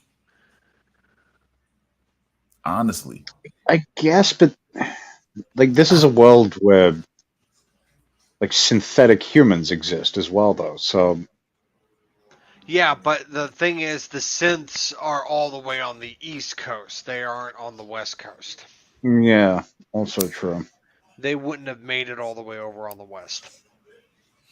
I just feel like it's just something. I just feel like it's just something that they just really. I don't know. I guess we'll find out. I just really feel like there's just something more than just cryogenically frozen. That just wouldn't be a big secret. That just wouldn't be a big. That wouldn't be a big thing. You know, I mean, why would that be so important to her to realize that? I mean, is it just a big reveal to realize that he never told her that he, you know what I'm saying, that he was cryogenically frozen 200 years ago? I think it's less that and more him not being upfront with her about the whole experiment that has been her entire life. But see, even before that and the fact that he more or less killed her mother. See, now 34,000 other people. But even before that, even before she got to the Shady Sand story, she was still shocked as hell to realize that he was around before the bombs dropped. Like that was I just don't know. I just don't know. I just it just seems like Pit Boys on arms and all this other stuff, and I just feel like it just feels like, and all it was is that they were all there and they were just cryogenically frozen, and that's all it was. I don't know. I apologize. I could, I'm just way off base here. I'm thinking outside the box. That's what I do when I strap in for a ride. I'll look at all possibilities, and it could be just nothing, and I'm making way more out of it than what it is. But I just feel like what they what they were saying, and then the experiments they ended up working on even further when they started going into these vaults and everything like that. It just says so much more. People can see, and the thing about it is, I feel like under the guise of radiation creating these monsters, it's like their experiments, their testing is creating these monsters. But what other testing that they did, so they do before in the situation, that they thought they could go further than that. I'm just saying, I feel like more than anything, it was never a situation where that's why they were able to do what they were able to do with Bud. His evolution was not meant to be what theirs was. So why wasn't he cryogenically frozen? Do you see what I'm saying? Yeah, I was wondering about that. I was wondering if that was his choice. But see, I don't think it was. I don't think so. Remember, most of the people that were turned into Robo Brains were done so against their will. Yeah. I think.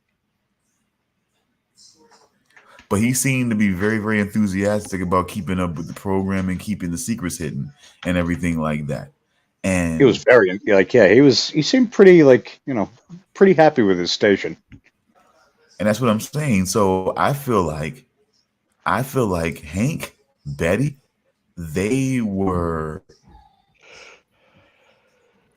I feel like they were created to live out at least a couple centuries under that situation as overseers. Because what essentially are they overseeing? The experiment. That's why there's still so many people left frozen.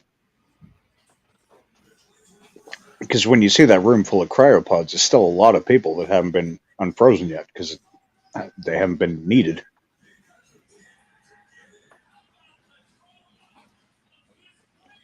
Yeah.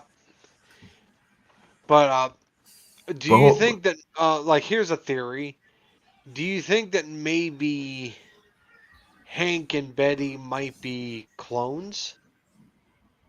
Do you think this might be that's something I could see being a possibility. Do you think this might be another Gary scenario? You should probably fill Stone in on that. Charles, you've explained it. Okay, yeah, it's because it's my favorite quest in Fallout 3. It's definitely it's up there. Yeah. Okay, so in the video game Fallout 3, there is a vault that you can go to. What's the vault number again? I can't remember. Yeah, that I can't remember. It's somewhere in the hundreds or something, like Vault 10 something. I think so, yeah. I can't remember. Yeah. Oh, that's right. But they do have over 100 vaults all across the United States. Yeah. Okay. But the vault there was an experiment going on in the vault. And in the vault, they were dealing with cloning. And there was a guy who was the initial test subject that was by the name of Gary. Now, in the attempt of cloning this guy, Gary, they attempted to clone him, and the cloning went wrong. So, over the centuries, they just kept cloning this original, source. And by the time the Vault Dweller goes into the vault is populated by these descendants of clones of this one guy, Gary. But the problem is they are broken, I guess is what you could say.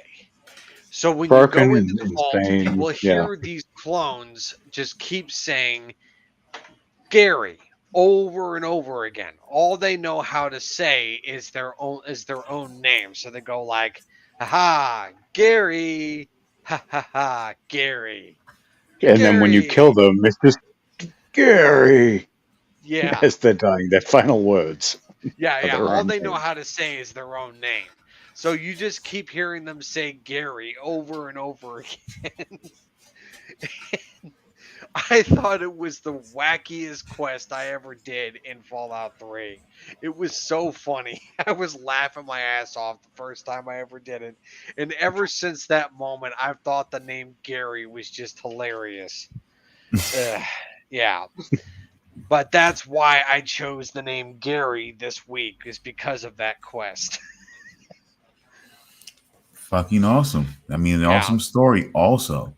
And it puts it in perspective. But I mean, now that still works into that whole thing. So yeah, that could be something, buds. Because I mean, that's gotta fucking mean something. You know what I'm saying? Like, and what he said, like the new, like, okay, yeah, he wasn't the only one. I mean, it's like, okay, it's just like the crowd, but like the crowd generally, it seemed like it seemed like really a letdown of a reveal.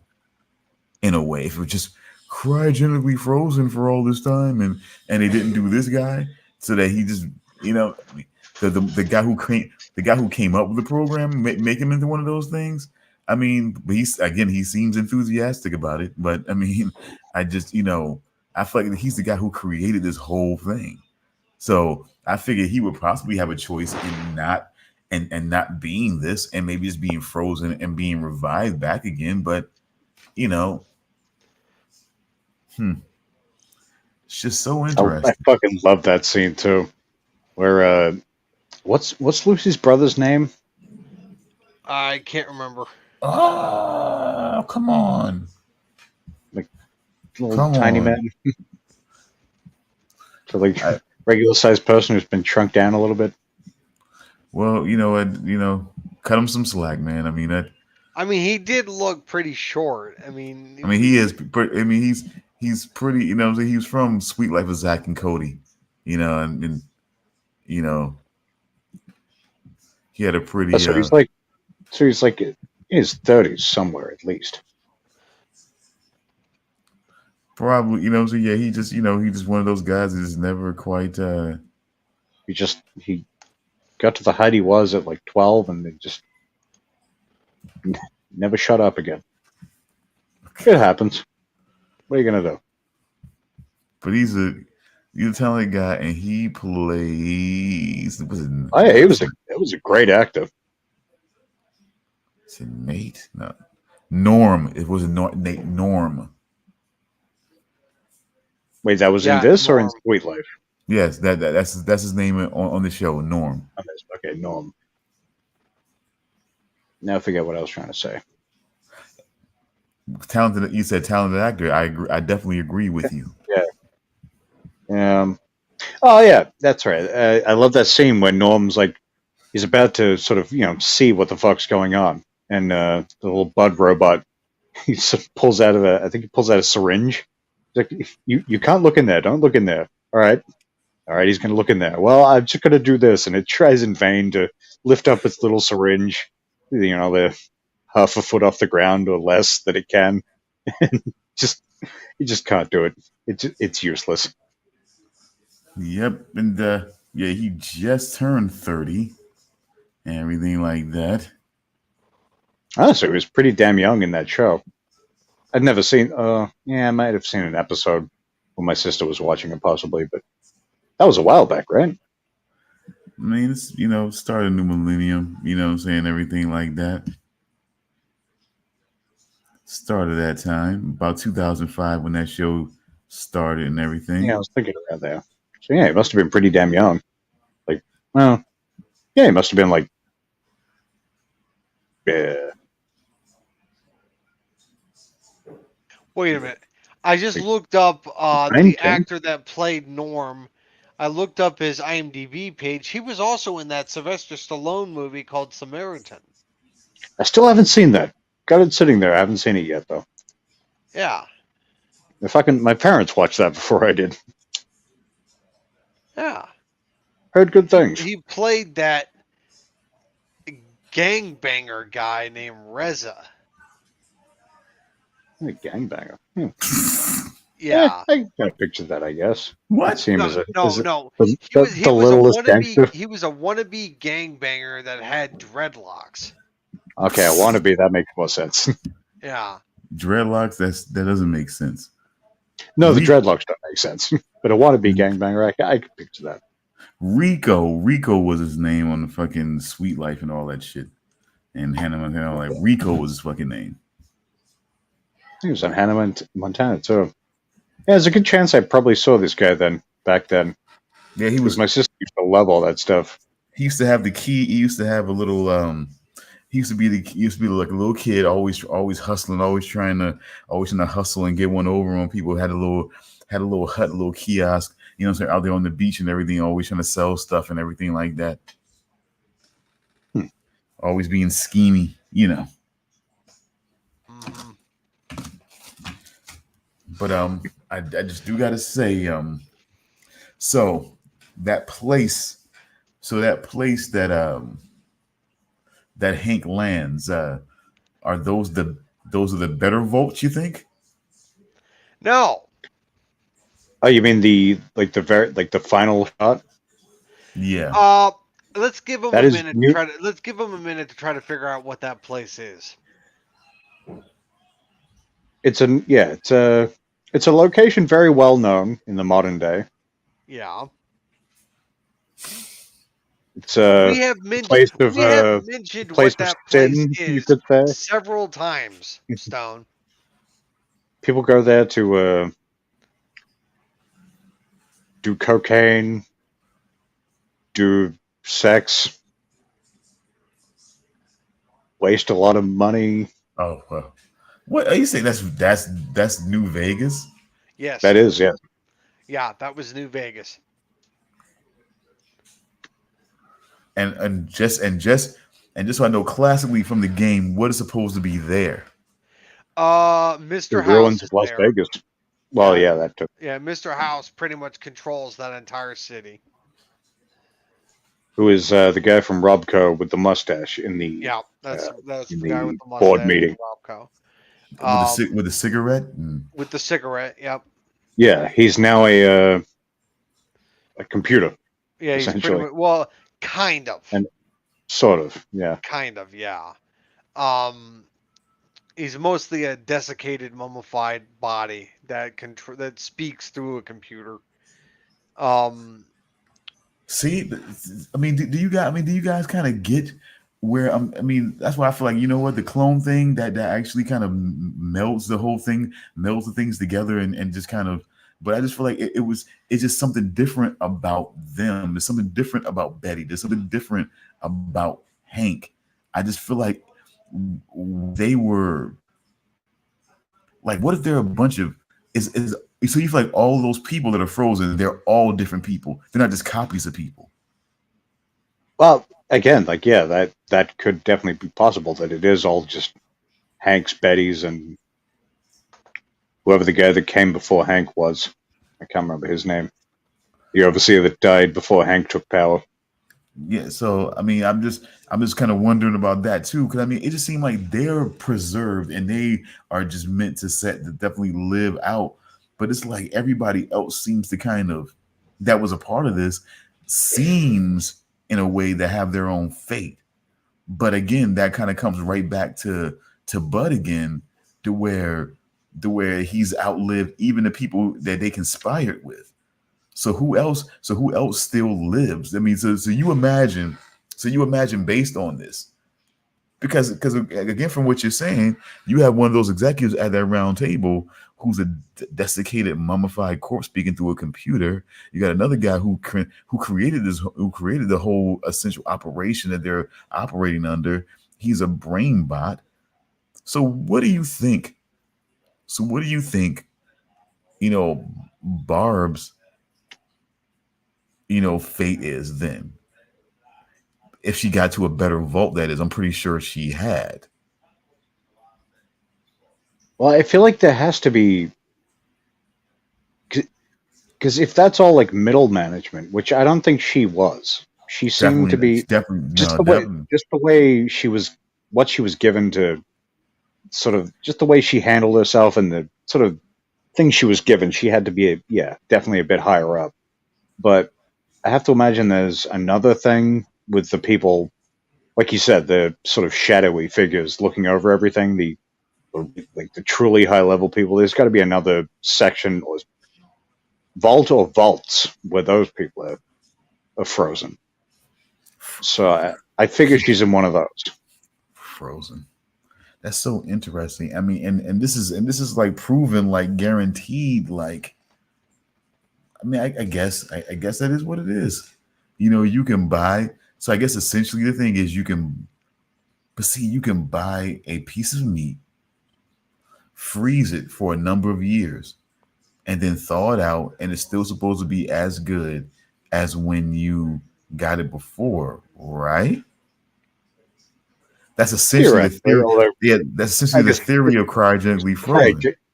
Yeah, it's it's not a regular freezer. Like, I mean, things in the fridge freezer, it's going to go bad at a certain point. But whittling it down to simplicity, that's the idea of the cryogenically essentially frozen. Yeah. Okay, I mean, so I kind of get that still. That whole idea was only introduced in the latest Fallout game. Well, the latest mainline Fallout game. Number 4 introduced cryogenic freezing. I don't think there was any reference to it ever before then, as far as I know. So it was just kind of assumed that everybody kind of transitioned in some weird way. Well, because Charles, in Fallout 4, none of the people that were frozen were any people. They weren't prominent in any way, were they? Nope, they didn't even have unique names. No, they were just random people. Mm-hmm. So this is sort of the introduction of random really rich people, apparently. No, they were just neighbors in the neighborhood that you lived in that made it to the vault, and then when you go into the vault and go into your cryogenic stasis pod, after you get out 210 years later, they're all dead. You're the only one that survived. So here's the thing. So is there any indication in any of these games where the higher executives reside, what vaults they reside in? I don't think so. If there's any mention of it, I never found it. Because they're definitely establishing that line in the sand on the show that there's definitely a place or some place where there's some better vaults. There's some better vaults where they are. I would not be surprised that there is mention of it in the games, but I never found it. I mean, just given how much information is on computers you look at and stuff like that. But that's one thing, one of many things I thought stayed particularly accurate to the series. Like, of course these fuckers would have done something for themselves. Like Vault-Tec, it's a company with an absurd amount of wealth, obviously, but they're also definitely not a good company by any means. But see, I guess the question that I'm sort of kind of wondering is that how much. Actually, you go first. No, I was wondering how much of a confrontation is it going to be with Barb in this situation? Because we haven't even gotten to the initial confrontation that led to their divorce. We only got to the point where he realized that where he thought she was going to set them straight on what the hell is going on here with all of this.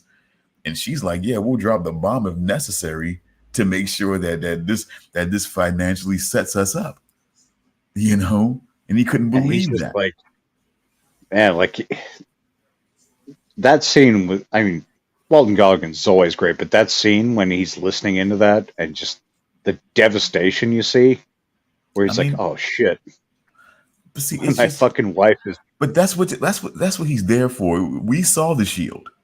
You know what I'm saying? We know that he can that he can do that.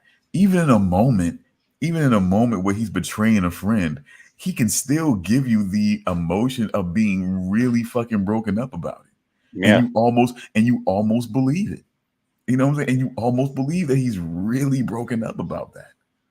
You know what I'm saying? And maybe they want you to pick that he really is broken up about it. But I mean, you're still betraying your friend. But like I said, I don't know.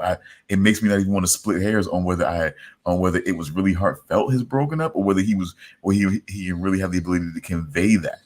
You know, just talking about him in that role, but him as an actor. I mean, I think it's great that he can even make you second guess that. Is it that he really does, or you know what I'm saying, he really doesn't care about this guy at all? You know what I'm saying? And he can convey that very fakely because he's just that sinister of a guy. You know what I'm saying? But either way, it's just like I said, that's why I say typecasting in a way. People look at certain things and like, that's the guy that we want because we know he can do that. He can give us the heartfelt, and in that moment being a good man and being that guy and really being strong and really being, you know what I'm saying, heartfelt all the way, and then having something happen, and then that switch flips, and he can be very cold-blooded, very sarcastic, very, you know what I'm saying, charming, even while he's fucking killing you, you know what I'm saying? And somehow you still stay connected to him because he's just a guy, because it still feels heartfelt even in those moments, you know. So it's just guys get put into these positions because it's like nobody else that can do that, like it or not, whether you like it, whether you like Ryan Reynolds or not, you know full well there's probably nobody else you can think of that could do Deadpool. Like if you could sit, I could give you guys a minute or two right now to say who else in your mind who could have done Deadpool instead of Ryan Reynolds, and you'd have felt okay about it. Like to that same level, like that, just like this is the Deadpool I've been reading for years. Like, I mean, you could give me a couple minutes. I'm not going to come up with anyone.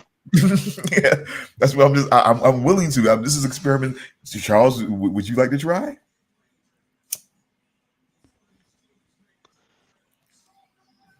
I'm sorry, what? Gary? I'm sorry, Gary. Would you like?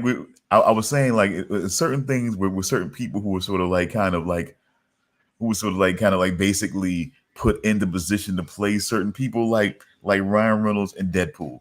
Can you think of anybody else that could have played Deadpool at the level that he played Deadpool, and you be okay? No, I can't think of anybody. Ryan Reynolds and Deadpool is like mixing peanut butter and chocolate. It's like a perfect mixture. I fucking knew you were going to say that, but yes. Yeah, exactly. Yeah. I can't say peanut butter and jam because I don't like peanut butter and jam. I've never tried it. But he likes Reese's peanut butter cups. Yes, I do. It's my favorite candy. Unless you've got a nut allergy, who doesn't? Well, so, I don't have a nut allergy, so I can't speak towards that. And I think it's just like that with some people, man. It's just like when certain people just do certain things and they put their imprint on it. It's like there's certain people who do certain things. There's like, look, okay, John Leguizamo as the Pest. I think there were a lot of annoying, you know what I'm saying, comedic actors that could have been the Pest. I'm just saying. No offense to John Leguizamo. I've never seen The Pest. Yeah, but I'm just saying. You know, I've heard of it, but I've never seen it. You could or you couldn't. I mean, You may or you may not. It's not a big thing if you don't. Okay, let me provide this little scenario for you. Do you think anybody else could have played Clark Griswold in the Vacation movies? Certainly not who they thought they were going to get before. I think I forget who they thought they were going to get before, but that wouldn't have worked. So you think it could have only been Chevy Chase? It could have been Eugene Levy. I could see that. Yeah, I could see that. You see, I can't see anybody other than Chevy Chase, even though Chevy Chase is a raging asshole. Yeah. We It got was another booted entry. from Community. We got another John entry. Candy. Okay. Yeah. John I could definitely Candy picture as that. Clark Griswold? I mean, maybe. But I don't know. It's just they have different styles of comedy. Think so? Okay, here's another one. Steve Martin, that's more believable. Really? Yeah. That is. More believable than John Candy. No. I'm sorry. I'm sorry. I think I'd buy John Candy more. The Great Outdoors, and then I forgot the other one. You know what I'm saying? Where he another family movie where he went on vacation from working so hard from his traffic controller job and everything like that. You know, it was like, you know, he was the king of like family outing movies and whatnot. You know, that was John Candy. You know, he was. You know, it was like, yeah, I do believe that John Candy is a good entry, but I also feel like Eugene Levy for the sort of like clumsy, you know what I'm saying? So always call, always cause a little bit of chaos, antics, that type of thing. I feel like Eugene Levy could definitely pull that off for sure. I feel like he could definitely pull that off. I don't know. It's just, I mean, I like Eugene Levy, but yeah, who doesn't?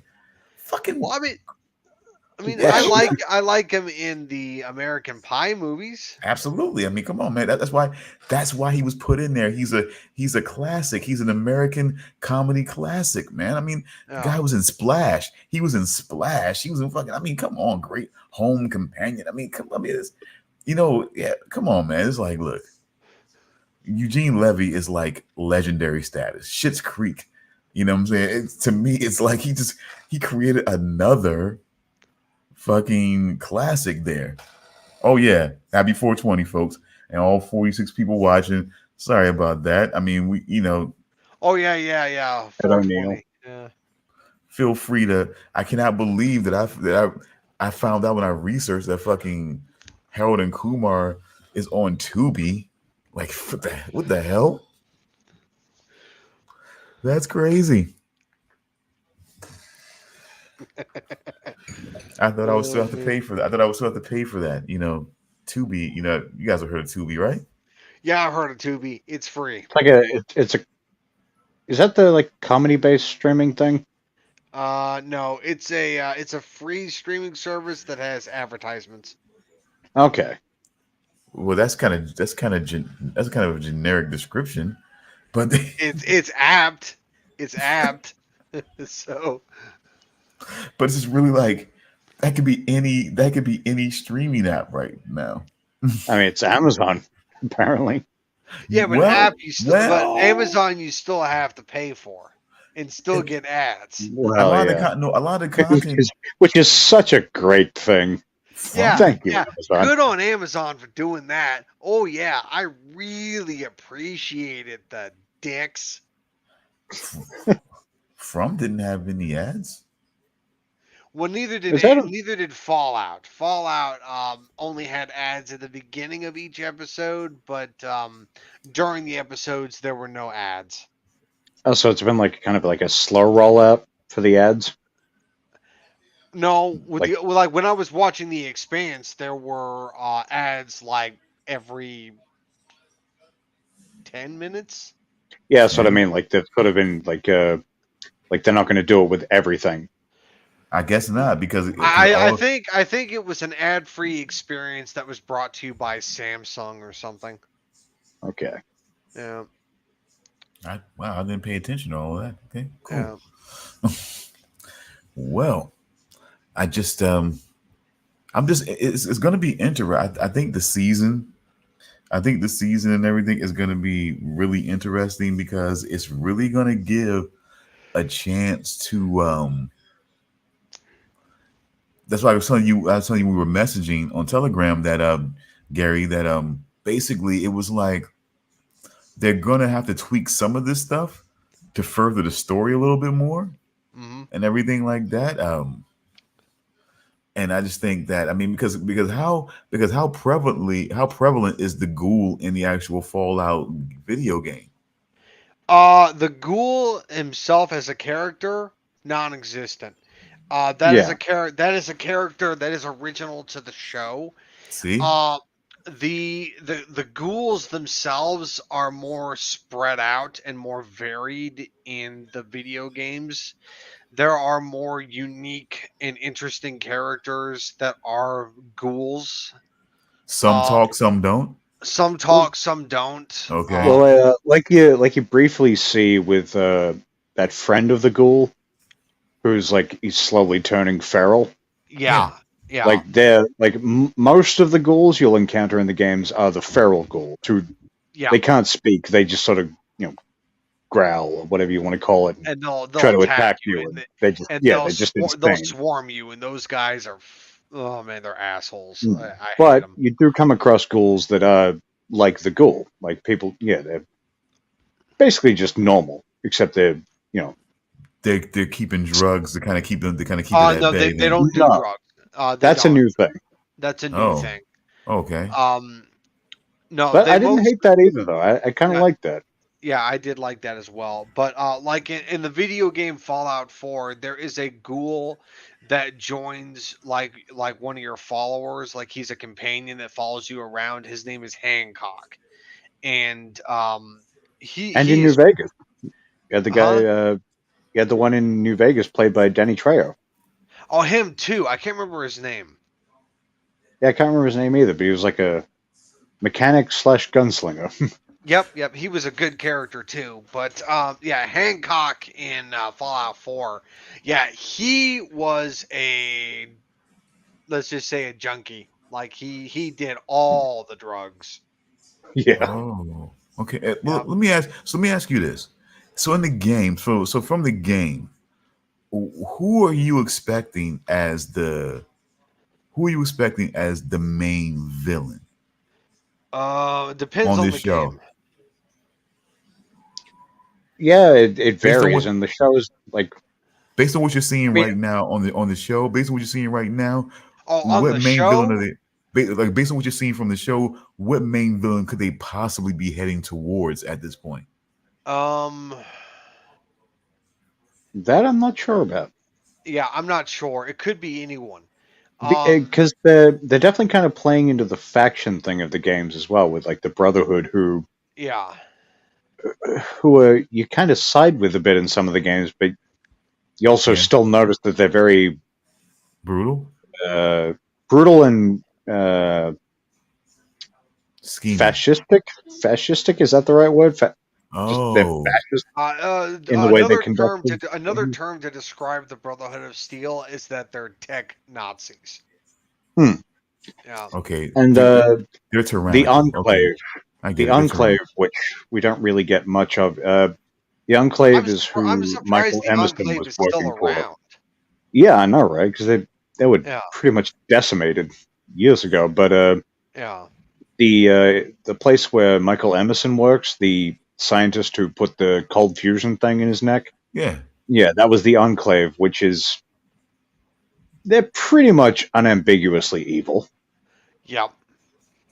Like they're more like they're kind of like the Brotherhood without any of the goodness at all. and Yeah, and the and but the un-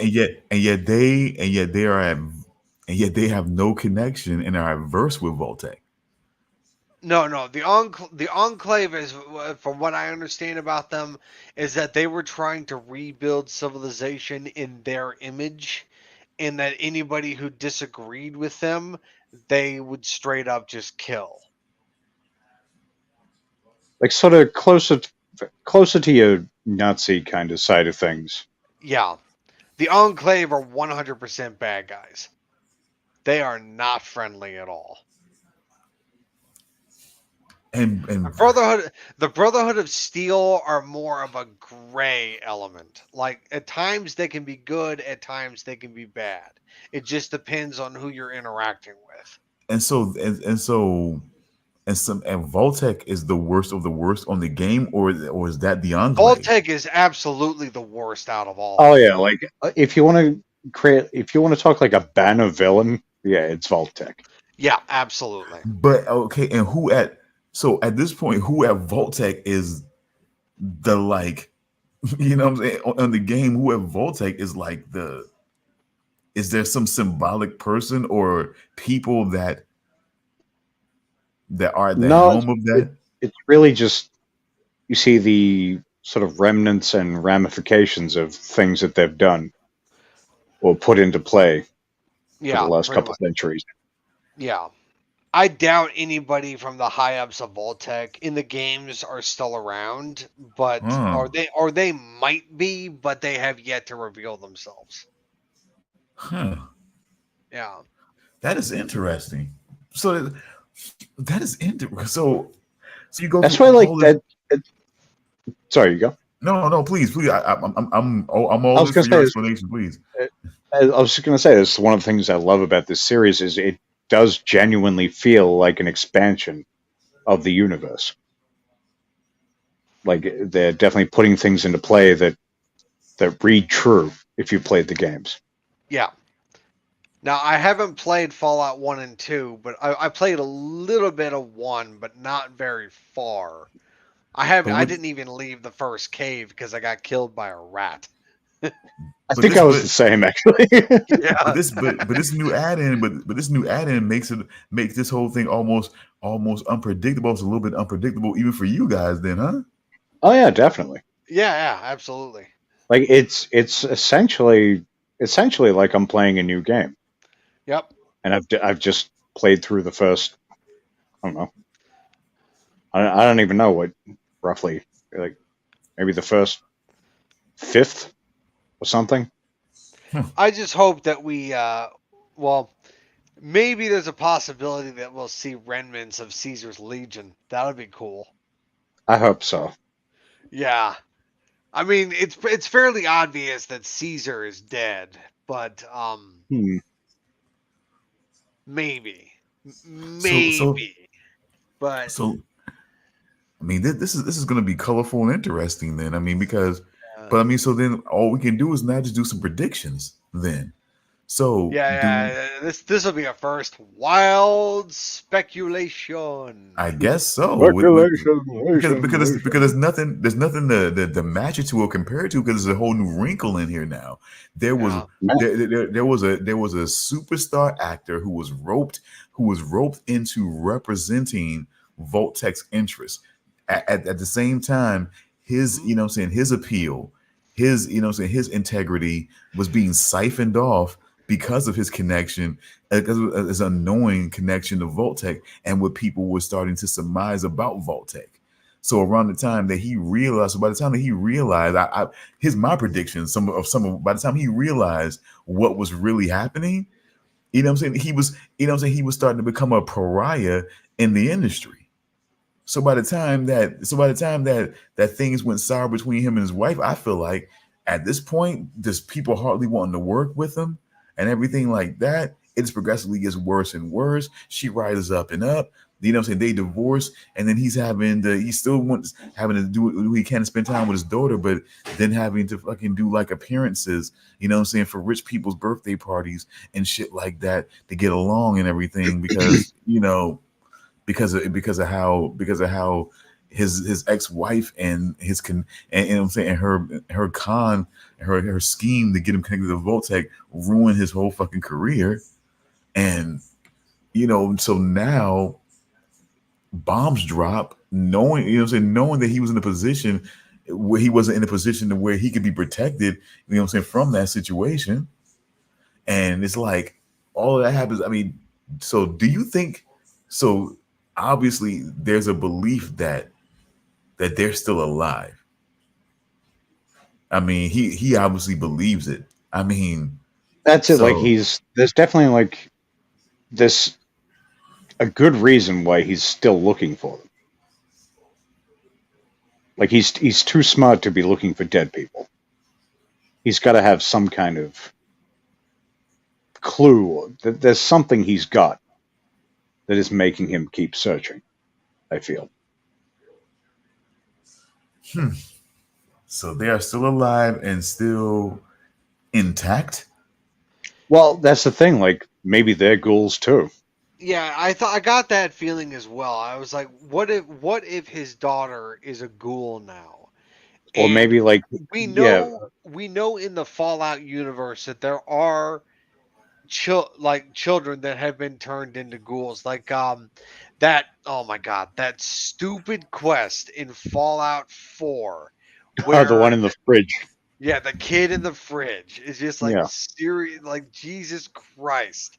I remember when I first discovered that quest, I was just walking down the street, going to some quest destination, and then all of a sudden I hear something in the corner of my ear saying like, "Somebody please help me." And I'm like, "Oh, it's another side quest. I'll go investigate." So I hear the voice coming from inside a fridge, and I'm like, "Okay, what's going on here?" So I open the fridge and there's this ghoul child coming out of the fridge. And I'm like, okay, what the hell? What are you doing in there? I'm like- and the kid tells me his whole story, talking about, oh, I've been in here since the bomb fell. And I'm like, you've been in there for 200 plus years. I'm like, what the hell? You need food. You need water. I'm like, Which I is thought it was, I thought it was the stupidest quest I've ever done in a Fallout game. it's so random too. Like as you said, yeah, you're just wandering and then all of a sudden like you could play through that game a bunch of times and completely miss that. Yeah, yeah. I played through Fallout like 3 times before, Fallout 4 3 times before, and then I ended up finding that quest. It's just like, oh my god. And that quest doesn't even make sense because for some stupid ass reason, a gunner mercenary wants to buy that ghoul off of me. So I'm like, what? Why? Why? What possible purpose would that serve? And you know what? I don't think I want to know. Yeah, I don't either. So I do what any It's responsible nothing good. person, I do what any other responsible person would do. I go help the kid find his parents, Yeah. and of course I find the parents, which of course turn out to also be ghouls. Oh man. But I love the little aside when the ghoul and Lucy are trying to get the head and the gulper takes it, and then the ghoul just sort of takes her off. And she sort of questions what he's doing. He says, well, you know, you always get sidetracked by some kind of bullshit.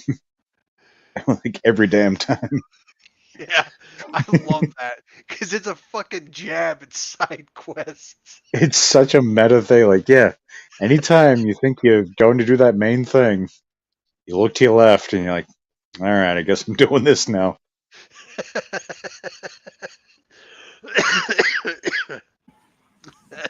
Ooh, somebody's smoking it up.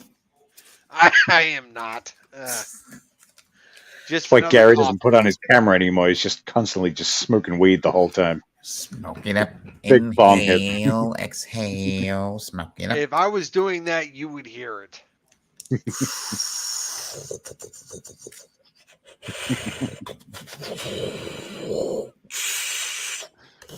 That's what we were here. We hear that bong going. Gary, oof. Oh, we That's hear probably what it would sound like if Gary actually, did that. that. No, it'd probably be more like probably hear that bong water going. You know how it goes when you're really taking a deep pull in there and that Go water's like- really bubbling. Gary. Yeah, you're starting to get there. Starting to get there. Starting to get there. After all, it is 420. I apologize, folks. Do you have an all-time favorite weed or weed type movie? Weed type movie. I mean, because what I say is, it doesn't have to be so centered around weed. I mean, it could be something where that you like to. Or you something where you know weed kind of happens in it, but it's not something like Pineapple Express was, of course, mainly centered around Yeah, and everything like that. Like the thing is, I did not like Pineapple Express. Do you like to laugh, Gary? Look, I'm starting to seriously question this at this point. I did not like the movie. I didn't think it was funny. He's only happy when it rains, Damian. But let's see. Do I actually have a favorite weed movie? Reefer Madness. I remember there was one. What was it? Hold on. Wait a minute. Hold on. Half Baked. Do you know there's a musical, right? What? Reefer Madness musical. They did a spoof musical to that. Huh? No, I didn't know that existed. Somebody did a spoof like after it got recommended to me after I watched A Futile and Stupid Gesture. It was like recommended. It's like Reefer Madness the musical. It had like, huh? No, I had no idea that was a thing. I've seen Reefer Madness, the movie where kids smoke weed and then I think eat each other and shit. Weed makes you go crazy. Somebody did a hilarious ass musical that had Nev Campbell and fucking like, oh my god, why do I forget her fucking name? Veronica Mars. Why do I fucking forget her name? Kristen Bell. Yes, she was in it. The guy from fucking Wings was in it. You know what I'm saying? Actually, wait, when was this early 2000s ish? Oh my god, I forget. Because I do remember there being a Reefer Madness remake, which I think poked fun at the original. I didn't know it was a musical though. If it is the same thing, 2005. Yeah, it was. Reefer Madness the movie musical. The cast, quite a cast. Because I've only seen the one from the 50s, 60s, whenever the fuck. I want to say 60s. Whenever the original one came out, I've seen that one, but yeah, I never saw the remake. And if it is the same movie, had no idea it was a musical. Yeah, Alan Cumming was, was in there as well. Anna Gasteyer was in that movie as well. It was fucking hilarious, man. It was fucking hilarious. The Stuff. She did this song called The Stuff. On the guest side. Oh my god, man. It was fucking hilarious, bro. The movie was just fucking awesome. It was just, I can only tell you, bro, I highly recommend that you watch that damn movie, man. Seriously, it is fucking hilarious. Add to the list.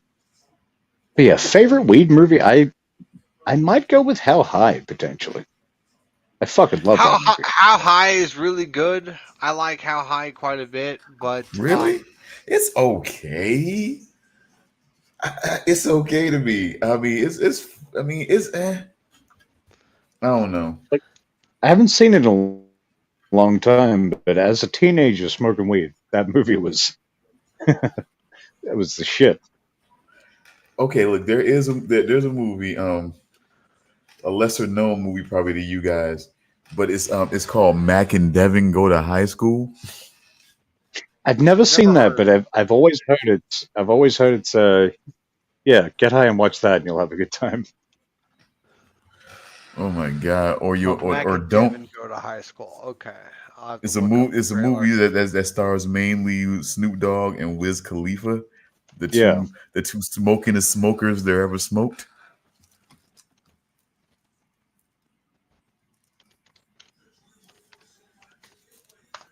Let me see. Yeah, trying to think of something I like more than like. Yeah, Pineapple Express is up there, but it might be How High.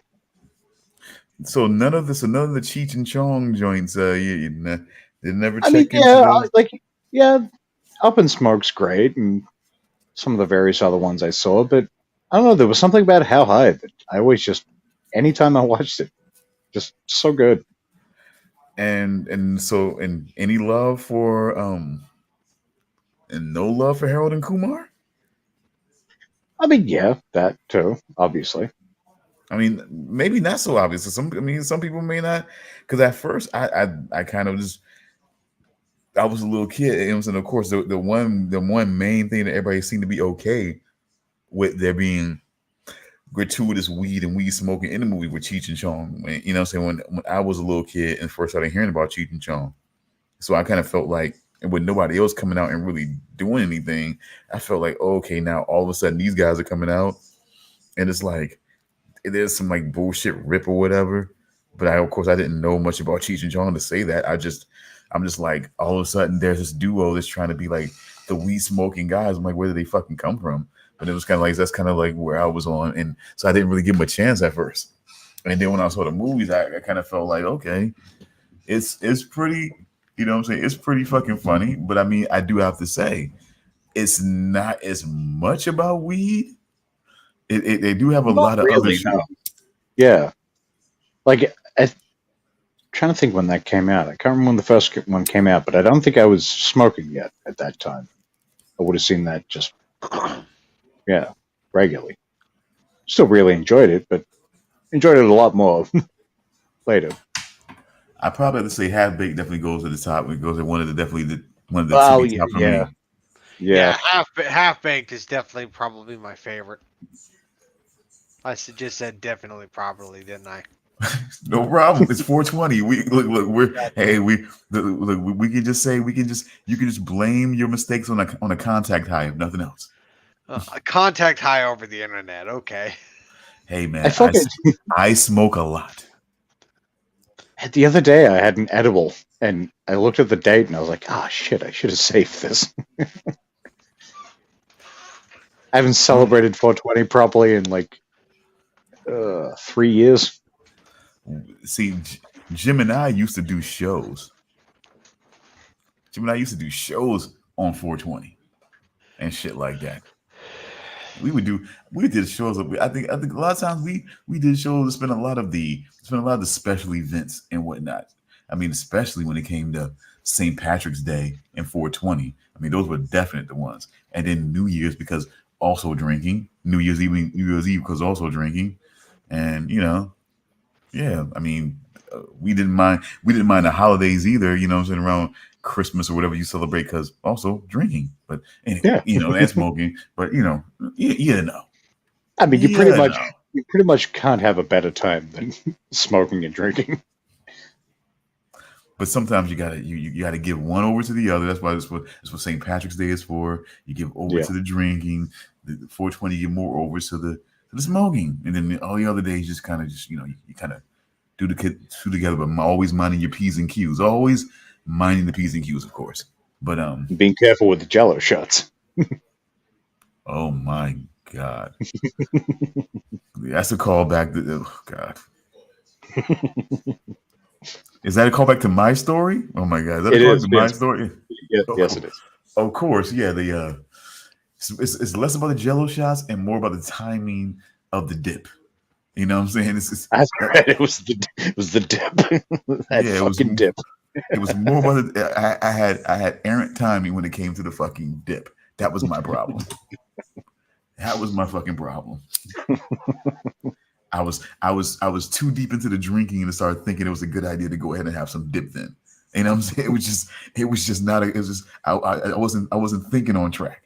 If I'd have been thinking on track, I'd have realized, man, hell no, you cannot stick with the chicken. You know what I'm saying? Stick with the chicken and don't fucking do this dip that has all sorts of tomatoes and fucking like the cottage cheese shit and all this. Like, oh God. Yeah, it's like it may look amazing, but stay away. Rotel, all that Rotel tomato, you know what I'm saying, diced tomatoes and all. Oh my, yeah, it's just, yeah. I was just so wrong. It was so wrong of me. It's all my fault. The embarrassment is all my fault. I never want people to see me. And my daughter was seeing me up there just hugging the fucking toilet because errant time me, not because I'm a fucking drunkard. A fucking errant timing on the fucking dip. I just thought about it, I'd been good. But I just had a thought on the right track. But I managed to get home before I, you know what I'm saying, before I tank like that. I did manage to get home though. So you purged a little bit, but then managed to make the trek home. No, I think I managed to save any Exorcist shit going you on. saved all of it. No Exorcist shit, no Reagan shit until I got home. You know what I'm saying? Once I got home, then I Reaganed out. Absolutely. You see what she did? She's a fucking whore. And you fall down like 40 steps. You see what she did, Charles?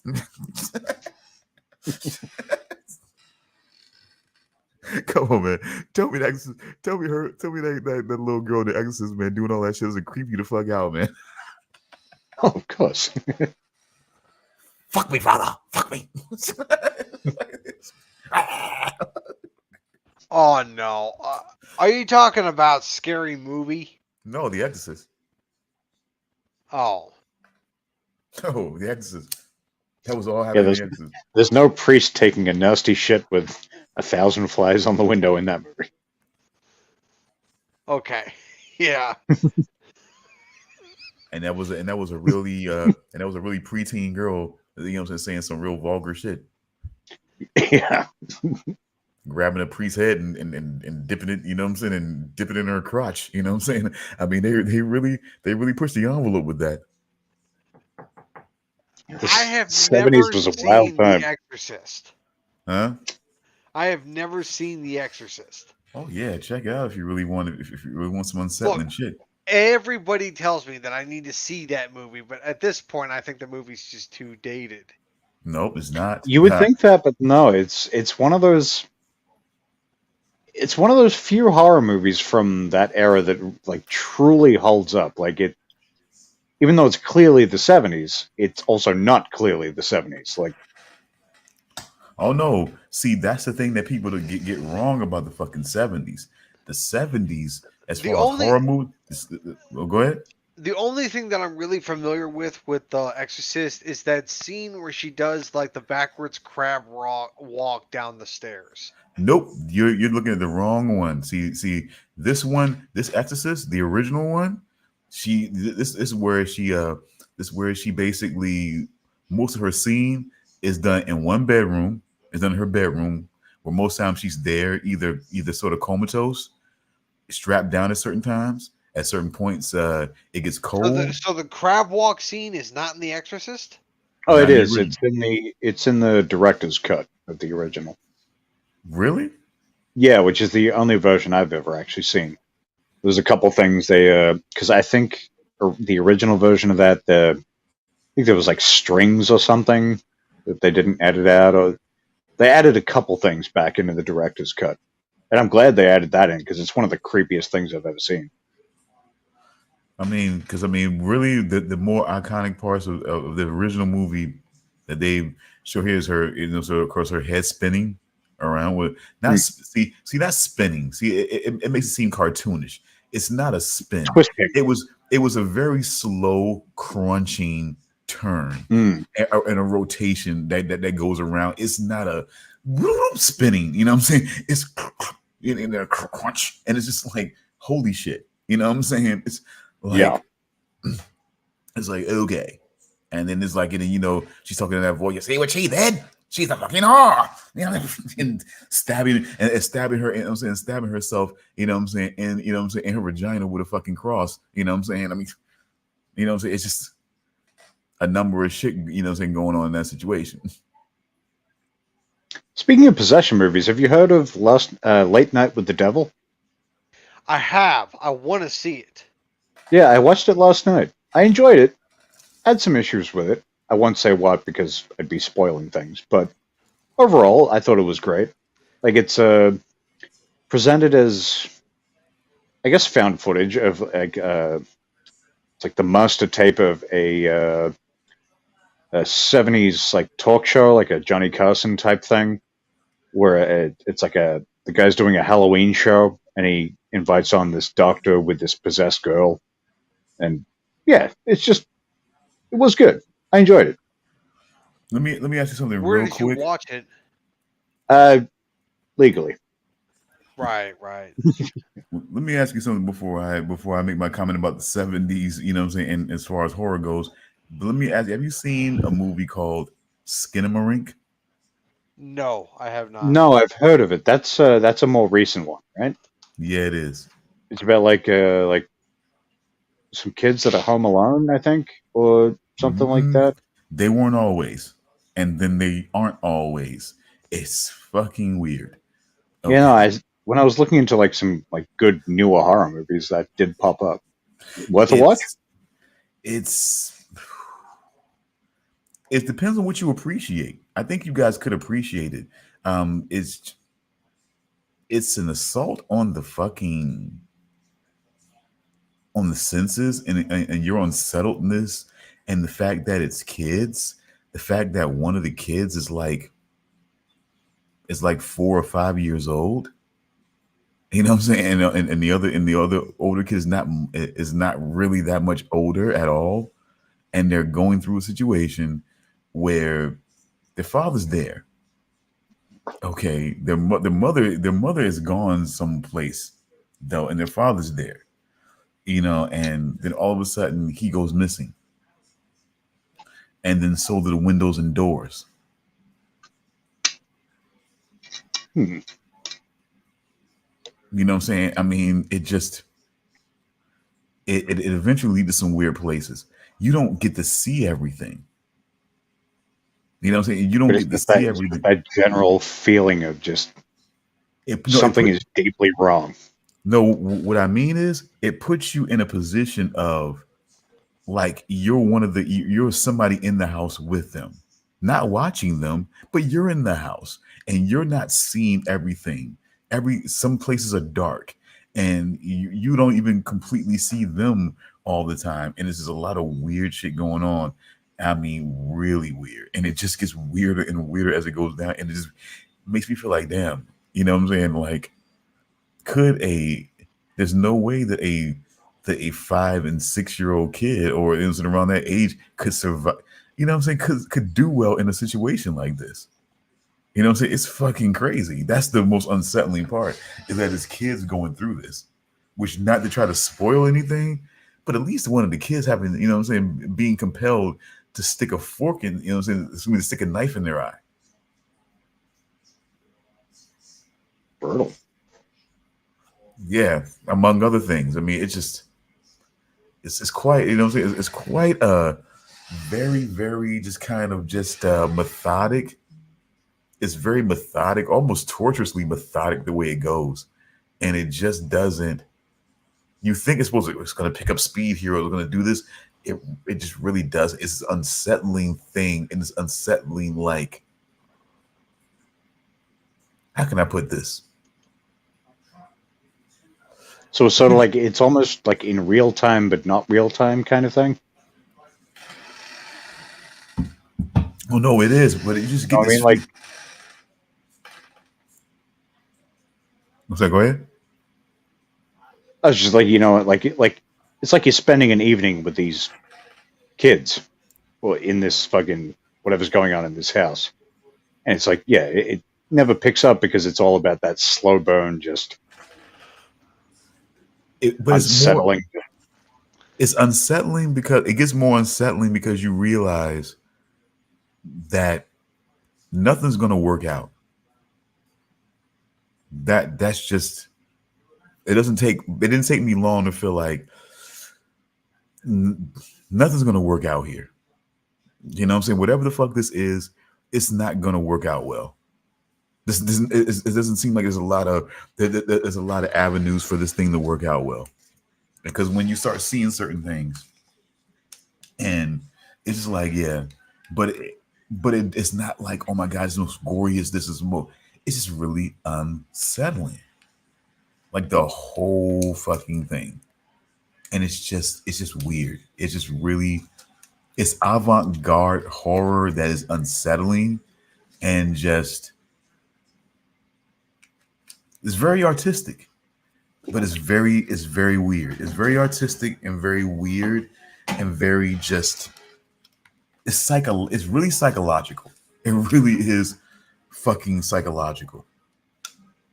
No, It's just, I don't mind stuff like that. Definitely add it to the list.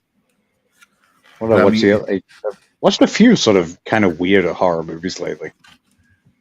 well, I mean, Like this one, I'm sorry, I apologize. Please go ahead. I was just gonna say I watched a movie called Glorious with Ryan Quanten and J.K. Simmons, which is about a guy trapped in the bathroom with some kind of old god who talks to him through a closed bathroom stall / glory hole. And things just kind of get more and more nuts from there. It's not as funny as I anticipated. I kind of expected it to be more comedic, but it was a very interesting movie. Okay, there is a movie. There is a movie that I was perusing around, but I was kind of like, I had to admit, and this is it's the kind of part that excites me. A movie that I'm kind of like a little shook to watch, um, because of what might happen. It's this movie essentially about this. I forget the name of it. God, I can't believe I forget the name of this movie. But it's this movie that where this woman who's pregnant Yeah. gets gets confronted by this other woman who wants to take her baby. You know what I'm saying? And she breaks into her house and she tries to extract her baby from her stomach. And it's just a brutal showdown between these two women, and some shit's happened, and it's just like, I'm just not completely sure. I'm just not sure. But I feel like I want to fucking go, and I feel like I want to see it, but it's just like I'm Do you like, remember what it was called? oh my god, oh god, ugh. I gotta look back on something.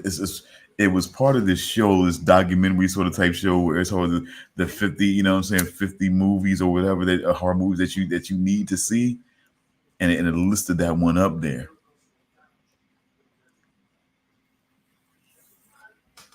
And of course, me being the sick puppy that I am with the mother that I had, I've seen most of them. Inside? I think that might be I think that might be it. God damn, Damian, how'd you fucking arrive to that? I just Googled woman tries to steal woman's baby movie. Do Oh my god, how did you? I mean, that's crazy, man. you remember the poster at all? See if we Let got me the right thing. see.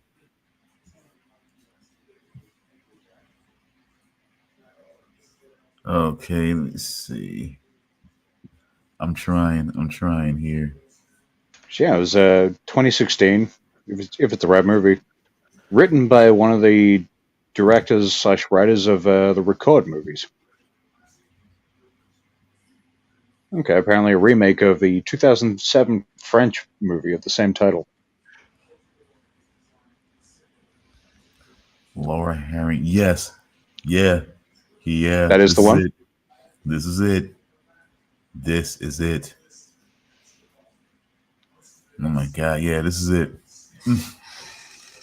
Bro, it's on Pluto TV and everything. Okay, so apparently that glorious movie, he has to satisfy the god through the glory hole. Yeah, but You gotta go soul. Okay. Gotta play the troll to get to the boys' hole. All right, I was not expecting you to go there.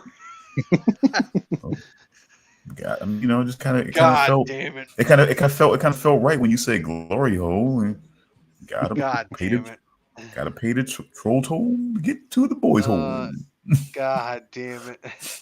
Son of a bitch. The boy's soul. The boy's soul is what we mean. The boy's The soul. the boy's soul is what we're trying to say. God That's what I damn it. said. The boy's soul. The boy's I don't know soul. why. No, Frank. The boy's soul. Soul. So why he What? keeps messing it up that Oh, way? I don't know why he keeps messing it up like that. I mean, it's just you know, he's making something so simple, so weird. He's just, oh my god. One of the great episodes of television ever. I heard they're doing that. They're doing another movie in that series. What? In what series? Awesome that V posted. Oh, okay. Yeah. I mean, yeah, apparently it's meant to be the start of a new trilogy, which I thought was weird because they said new trilogy, even though there's not an old trilogy. Yeah, this is supposed to be the end of the first trilogy. Yeah. So, are they going to do 2 more movies? Or are they going to do No. 3 more movies? I mean, what? So And what are they going to call the next movie? So they're going to call it 28 decades later, 28 28 centuries later. 28 years and 28 days later, 28 years and 28 weeks later. Then Well, I see- guess 28 years and 28 years later, I guess. No. 4 score and no, okay. You know what I'm saying? Okay, maybe not going there. There's but- whole 28 something whatever. It's confusing. I would say, And then you also got the movie 28 Days, which I think was a movie about Sandra Bullock going to rehab. Yeah. there's also 2 weeks notice, but no, okay. No, I'm saying, look, okay. No, I'm just look. That was me being fun. That was me being 127 irreverent. hours. That was a scary movie. That was not. Isn't that the movie where James Franco like cuts his arm? Yeah. He's a hiker or whatever. He gets trapped under a rock. Yeah. I bet you was Cut his scary. arm off. I bet you a scarier movie than that was him sexting those young girls. It's like he cut his arms off? It's like, yeah, didn't you see the movie? It's like, no, I thought he just like oiled himself up and wiggled his way out. But look, I do want to say this That's though, a real quote from Brooklyn Nine-Nine. quick. I do want to give the Never finished 70s. that show. It's Sorry, a good show. You should watch it. I'd finished. Well, it. I did until I think it's just the last season I haven't seen. Yeah. But I will say this: I want to give special consideration, special recognition to the 70s as far as horror movies go. Especially, I say maybe the late 70s going into the 80s. It was really like Wild Wild West out there. Oh, I yeah. mean, Hell yeah, I it mean, was. fucking. Especially for Italians. I mean, I would just say for anybody who really want to take some fucking chances. I mean, Reanimator and some of the shit that you know what I'm saying that was going on with those guys in the movies that they were making with the you know what I'm saying Reanimator and the other you know what I'm saying, and I forget this other one that was called I forgot. It was another one that old boy who was a star of those movies were you know what I'm saying were in, and it's just the craziness, Suspiria and a lot of these other stuff. I mean, Yeah. Suspiria, which is what I was saying about Italians. The Last House on the Left, though. I mean, it was just Oh, and how about fucking? I think it was that one. Oh, what was this fucking shit? Where all the fucking psychos escaped. There was a bunch of these. It was like a fucking like mental hospital broke open, but it's like a bunch of fucking psychos escaped out. If I fucking forget the name of that shit, what the name of it was. Shit. Because I only watched that for the first time, like. I think Jack Palance was in that. He's one of the psychos. Yeah. I only watched that for the first time like 2 years ago. Fuck. No, I'm blanking. But I know the exact movie you mean. I just can't think of the fucking title. We're gonna get there real quick. Like, it wasn't Fright Night, but I feel like it was something kind of like along those lines. Oh God, let me see. Alone in the Dark. Alone in the LA. It's not at all similar to what I said, but yeah. No, that was good. I enjoyed that. Kind of Yeah, like a slasher movie with 6 or so slashers. he seemed like a lot of them shits. I mean, like Alone in the Dark, Panic in the Streets, Run for Your Life, Sudden Fear, and then simply a movie called Suspense. Just suspense. Just suspense. Danger.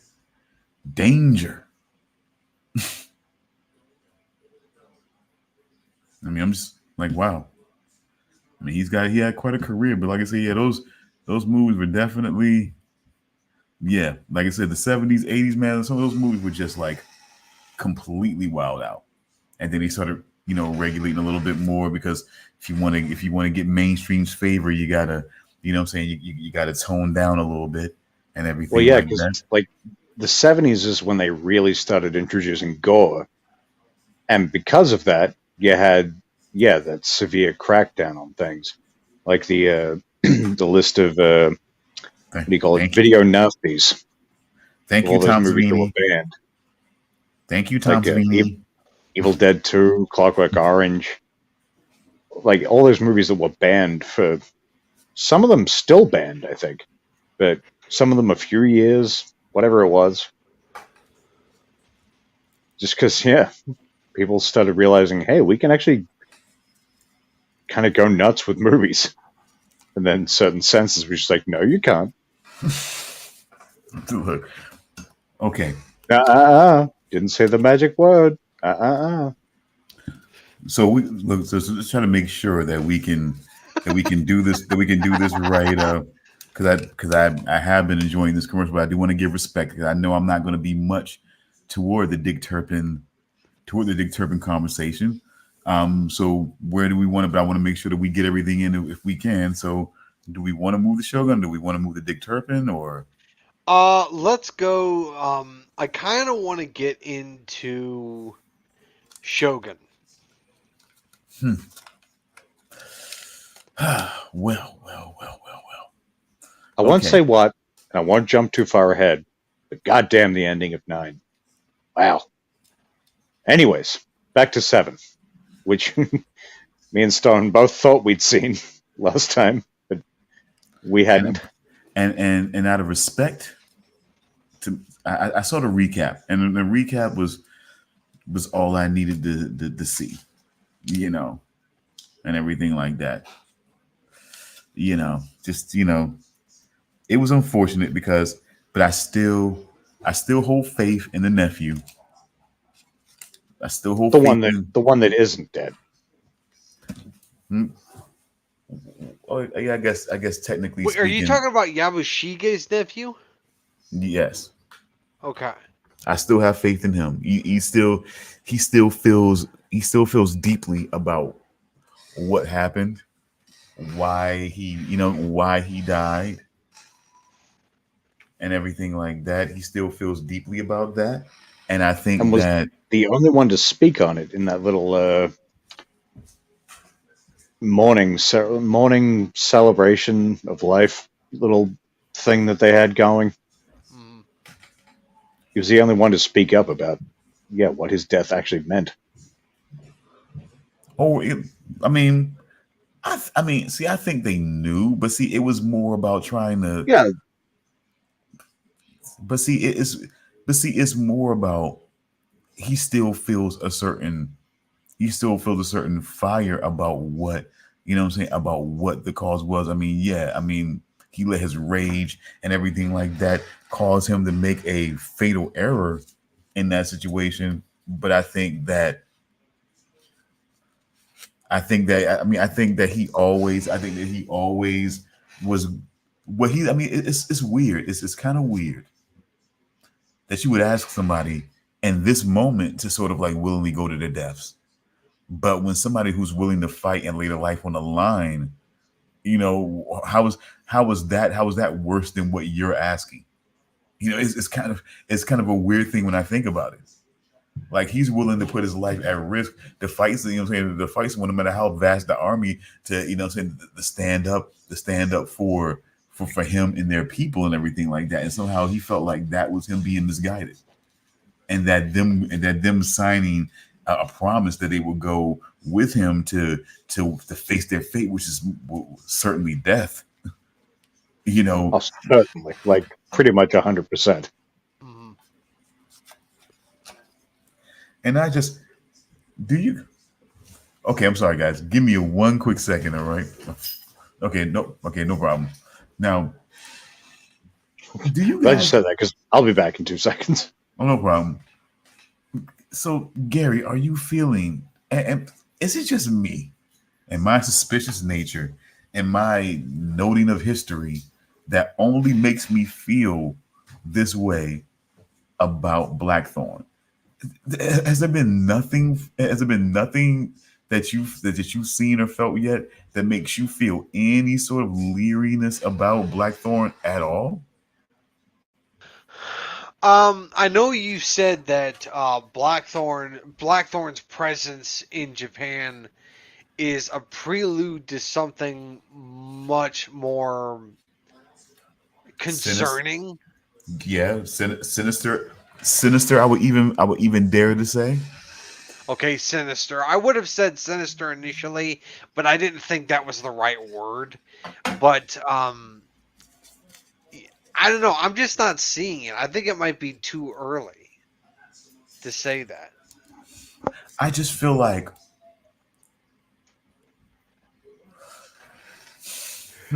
it's just I don't know the books, the orders, you know what I'm saying, the feeling like that he can speak to this guy who's one of the regions, one of the most powerful people in Japan, and speaking to him and speaking and saying that he can speak on behalf of the queen as far as what their interests are and everything like that. I mean, none of that concerns you. I don't get the feeling. I get the feeling that Blackthorn is respecting their culture. Whose culture? Japan? Not he hasn't respected it completely, but I believe he's starting to understand it. But I think like in the episodes that we were watching, I think he's also starting to realize that it's more about he's acclimated, sure, but he's also realizing that he may not have that the home that once was may not be the same home to him now. Like especially when he met back up with with just one member of his old crew. Yeah, which I'm surprised that his crew is not in jail. How they were able to roam around freely? Why did Ishido not keep them imprisoned? I thought they'd be dead, honestly. Yeah, I thought so too. I really did. I thought they'd be dead. But isn't he under the control? But they're under the control of Yabashige, I thought.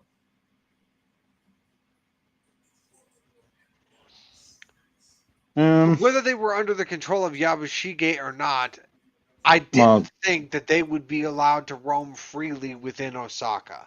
That would still put him in a sour state when it came to, his feelings about them if they continue to do that, though, wouldn't you think? I'm not if sure. they're trying to ally with him, if they're trying to get him to work with them and train train their navy and everything like that, it wouldn't be much goodwill to continue to imprison his crew when he continues to ask for them and his shit. But who's paying for their sake as well? That's another question. Yeah, because when the guy brings him to the bar or whatever it is where they're all drinking and hanging out, he's like, yeah, they've been drinking all the sake in the city for weeks now. Can't wait to be rid of these fucks. Wow. Can't remember the exact dialogue, but that was the sentiment. Hey, no problem. I mean, that's your takeaway. I mean, it's not. I mean, sometimes it's not what's being said. Sometimes it's just a takeaway that you feel like that was a sentiment from that. So, hey, no problem. I say, Wow. I would just say that, like I say, he's realizing at this point, like most people would in a situation like this, because I mean, regardless of what he's saying, it's going to be increasingly without any real help, supplies, resources. Even if he were to get his shit back, it would still be a hard trek back to fucking England. And you would almost think that you might not make it there. You almost didn't make it, to Japan. Well, because what? You figure his crew would have been, what, 20, 30? Something like that on the way there before scurvy and whatnot hit? Like, probably something like that, I imagine.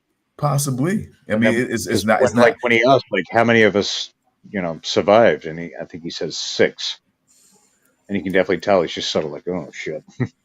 I mean, in a ship of that size, it's not inconceivable that you could have a crew that size. Yeah, like manhole the cannons, so on and so on.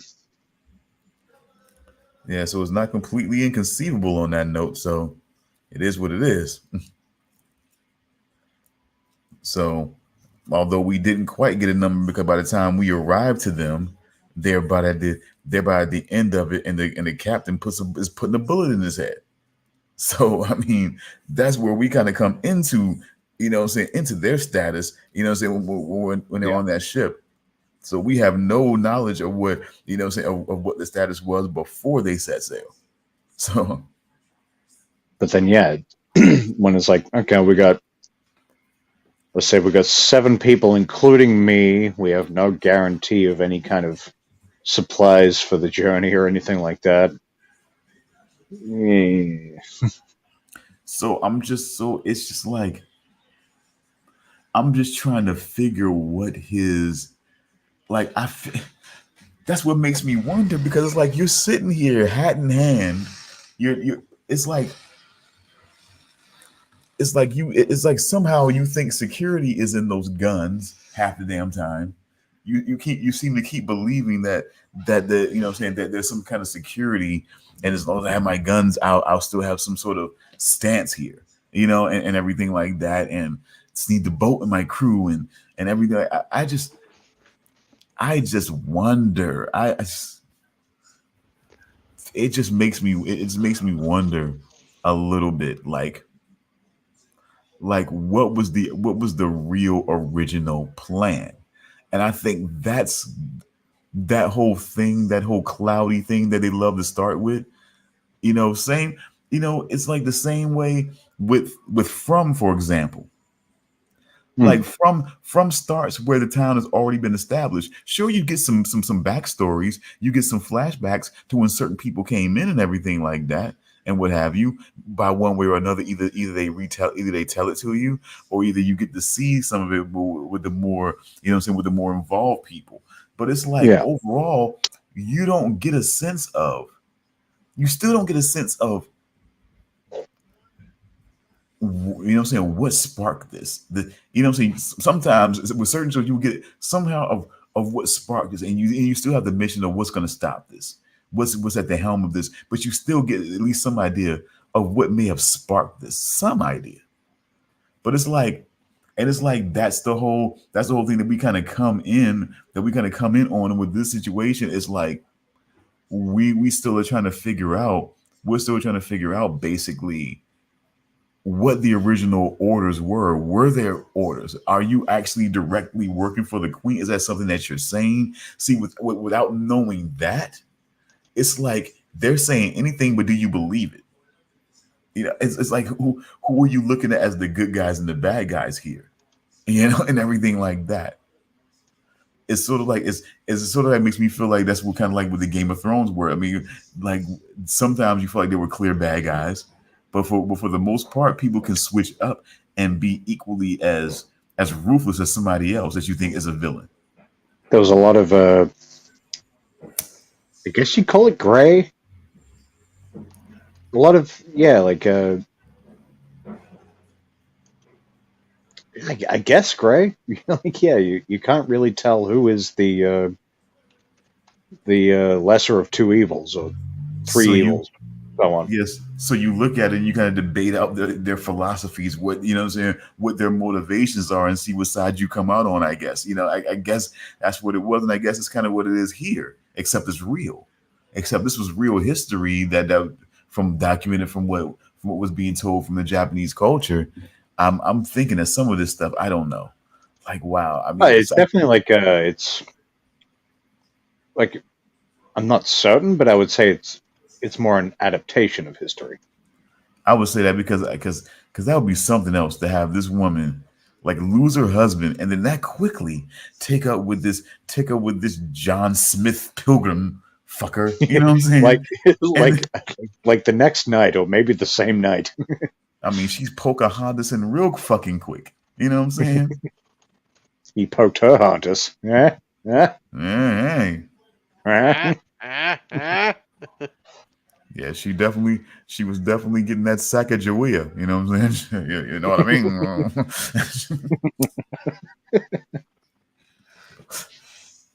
I'm sorry, guys. I'm sorry. I'm sorry.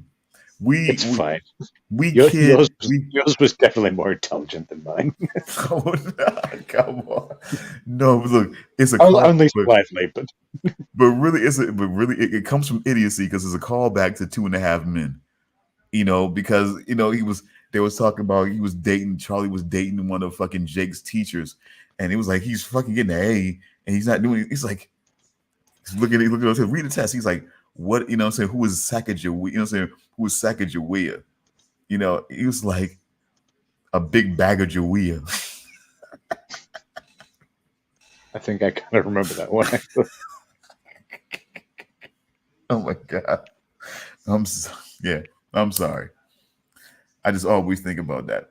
Like I'm sorry. That stays on my mind now because I think that was just the stupidest line I ever heard in a fucking sitcom, but it was so fucking funny. But at any rate, I just think that shit was just so wild to have that happen, and then all of a sudden this guy comes, like all of a sudden the husband comes back, like he survived that, and he's back, and there's this weird. He's back with a vengeance. It's like, hey, honey, I'm back, and then fists start flying.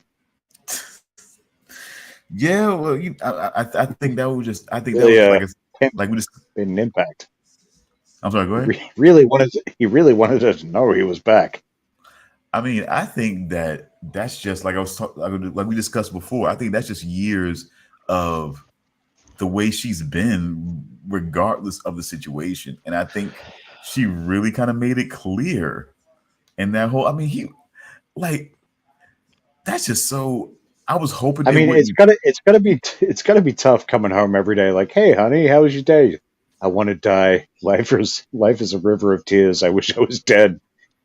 Okay, my day was all right, I guess. So dinner? No, never mind. It's got to be tough. I mean, but see, it's not just. I mean, that and the fact of that everything else that structured this, you seem to have no ill will towards, but the one person who was sort of placed in to fulfill this, you know what I'm saying, this order, you know what I'm saying, that's who you place it all on and everything. And just made it clear. I mean, and he's sitting here, he's trying. That's the whole thing. It was such a thing, like offering to make her tea.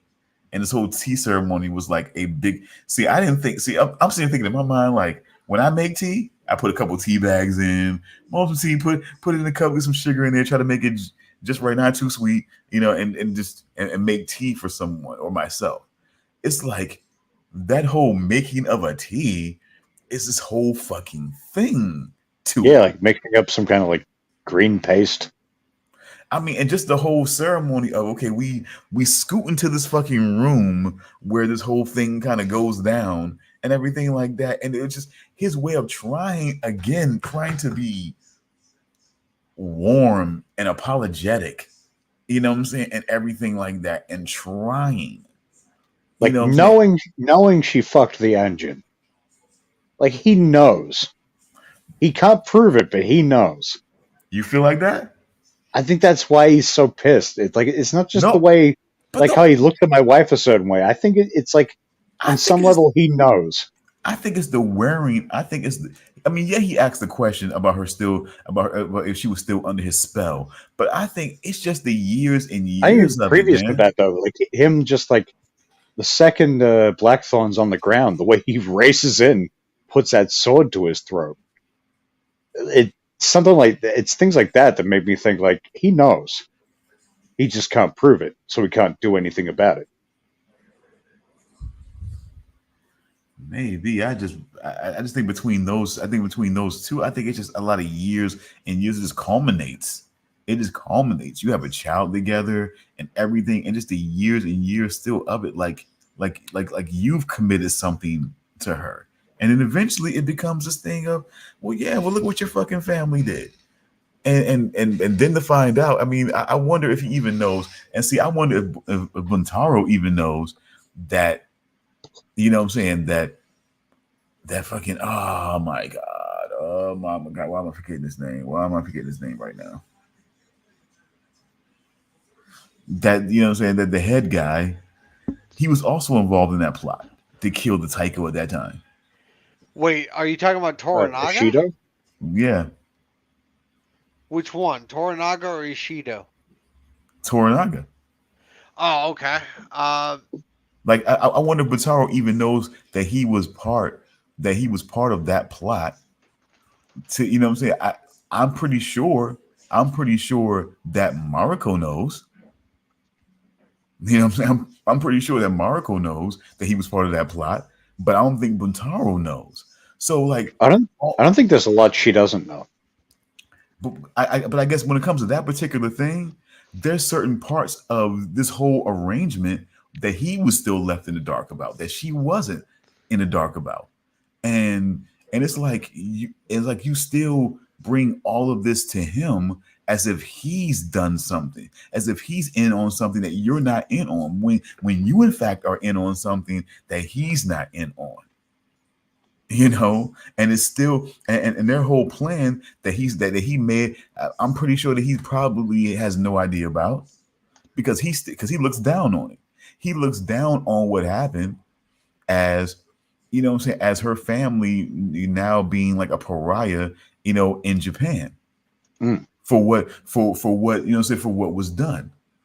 But yet Toranaga was a part of it, completely agrees with it, and still has a plan in place for which Mariko can now exact her vengeance on those, you know what I'm saying, on those who wronged her and her family. So like I think he's further in the dark, even further than we could have imagined. I mean, because essentially he's just a grunt.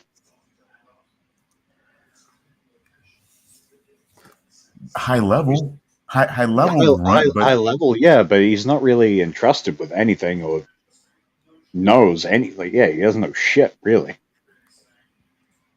He's just sort of, you know, he knows he needs to be out there on the front lines when shit goes down, but that's about it. I don't know, because his father, mind you, is Toranaga's longtime friend, mentor even. I mean, he's like I said, he's yeah. See, and that's another thing, and that's another thing that things will come to a head on. You know what I'm saying? Having to second your own father, you know what I'm saying, in ritual suicide. You know, for, you know what I'm saying, because, you know what I'm saying, for what he announced is a senseless death. You know, I mean, that's another reckoning in a situation that Buntaro has to take on at this point. Now, imagine when he comes to realize there's a plot in place, that all of this was propagated by Mariko's father and Toranaga, and this whole thing was to exact control and power overall. You know what I'm saying? And everything. Which I think I already know the answer to my question, but do you think that when Buntaro's father, what was his name? Was it Hamatsuro? Hamatsu? It's Hiromatsu. Hiromatsu. Yeah. When he committed seppuku, do you think that was like do you think he was sort of in on that with Toranaga? Like, it's sort of like, you know, this is how things have to go, or do you think that was just Toranaga playing out his own plan?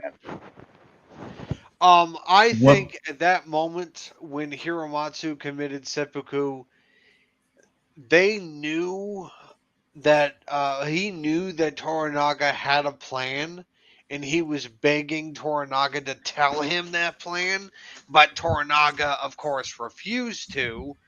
So he was unwilling to accept Toranaga's supposed surrender. So he was like, okay, well, I'm not. I would rather commit seppuku than than to surrender with you. So yeah, that's what he did, and Toranaga let his vassal do that. Yeah, that's what I was thinking. Because Yeah, it wasn't too long before that Hiromatsu said something like he has to have like he's definitely got a plan. Like yeah, I can't remember what like he wouldn't have sent this specific guy to send a message if he didn't have a plan. Like yeah, he plans to fight. But I yeah. don't. But I Every don't. But yeah, but but but, they it, pretty but much Oh, I'm sorry, I didn't mean to interrupt you, Stone. no. Go ahead.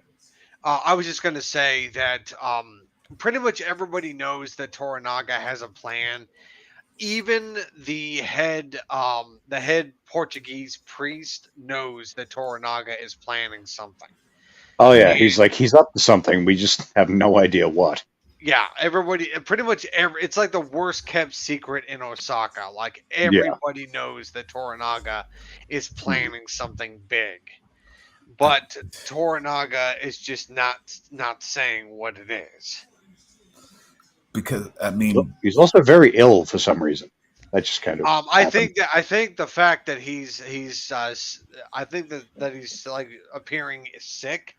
I think it's a feint. I think he's pretending to be sick to make himself look weak.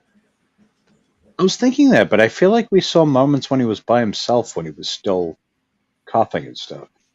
Oh, Remember, paper thin walls. People can still hear yeah. him through the I was walls. just thinking like the moment I was thinking of was when he was like waking up, and there were clearly people outside the door because he was coughing. Then he got up and they opened the door for him. So yeah, Yeah, I think it's a feint.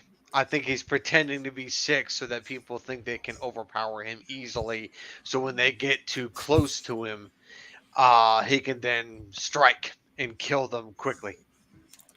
yeah. But he's playing chess, but he's definitely sacrificing pawns here. You know what I'm Yeah, saying? It's just, you know, I just still, yeah, I understand where the conventionals are, but you got this one guy. See, that's the thing that's just amazing to me, and it's still just kind of, and it still kind of charges my suspicions because because you have because you have these guys who don't seem to be, wearied out. Yeah, they're still in their clothes. They're still in their garbs and everything like that. They haven't sort of sunk into the whole culture as Blackthorn has, but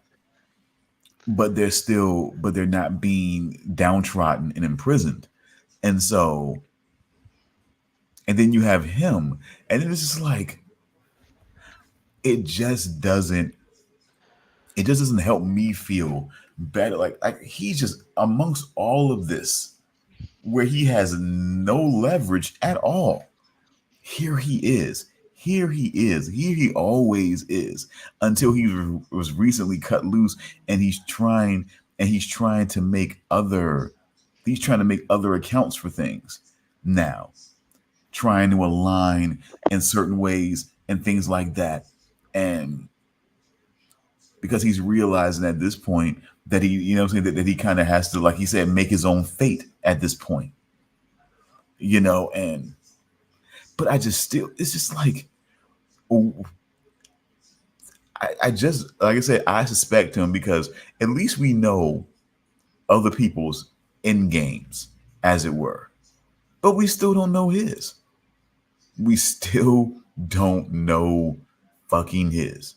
And it's just like, and it just keeps lingering. He keeps lingering. He keeps sticking around. And it's just like, what the fuck is this? You know, I'm just trying to figure him out. And now this shift, it just kind of just, this shift, the whole thing that they're not being mistreated at this point. It's just so confused. It's just like, yeah, they're drinking themselves to death, but they're definitely, you know, that seems to be a choice. Like they probably could be eating and sleeping instead. It seems like they're, you know, they could pretty much be doing whatever they want to be doing. And again, I would still like to know who's funding this, because they have no money. And I can't imagine these bars and whatnot are just like, yeah, come on in. We'll give you drinks on the house. Whatever you want. And I don't know if it's a straight bar from, you know, from what I was seeing, at least a little bit. You know what I'm saying? I'm not sure. Yeah, I wasn't. I was kind of thinking like, yeah, is that a whore? But I don't know. He seemed to be being a little rapey towards her, so I don't know. No, she wasn't a courtesan. Yeah, I didn't think so, because I don't think he would have had to be so pushy if she was. No, I think more than likely she was just maybe like a tavern wench, or maybe she was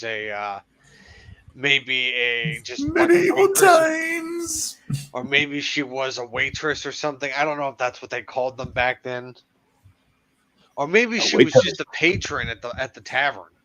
Yeah, that's kind of what I was thinking. Just yeah, like I don't know if that was a thing in feudal Japan, but I don't see why not. It's been a thing pretty much everywhere. So you got the feeling of bar hopping. I got the feeling of they've like been at that place for like a while, just kind of hanging out there and just drinking and just doing whatever.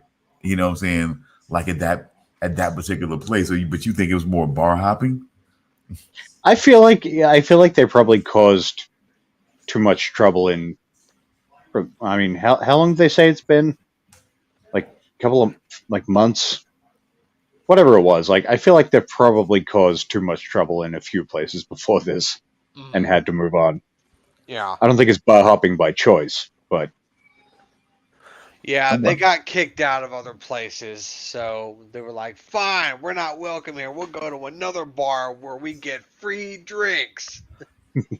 And why do you think he was so overly angry with them during that fight? I understand he took a swing at him first, but why do you think he was so overly angry with him?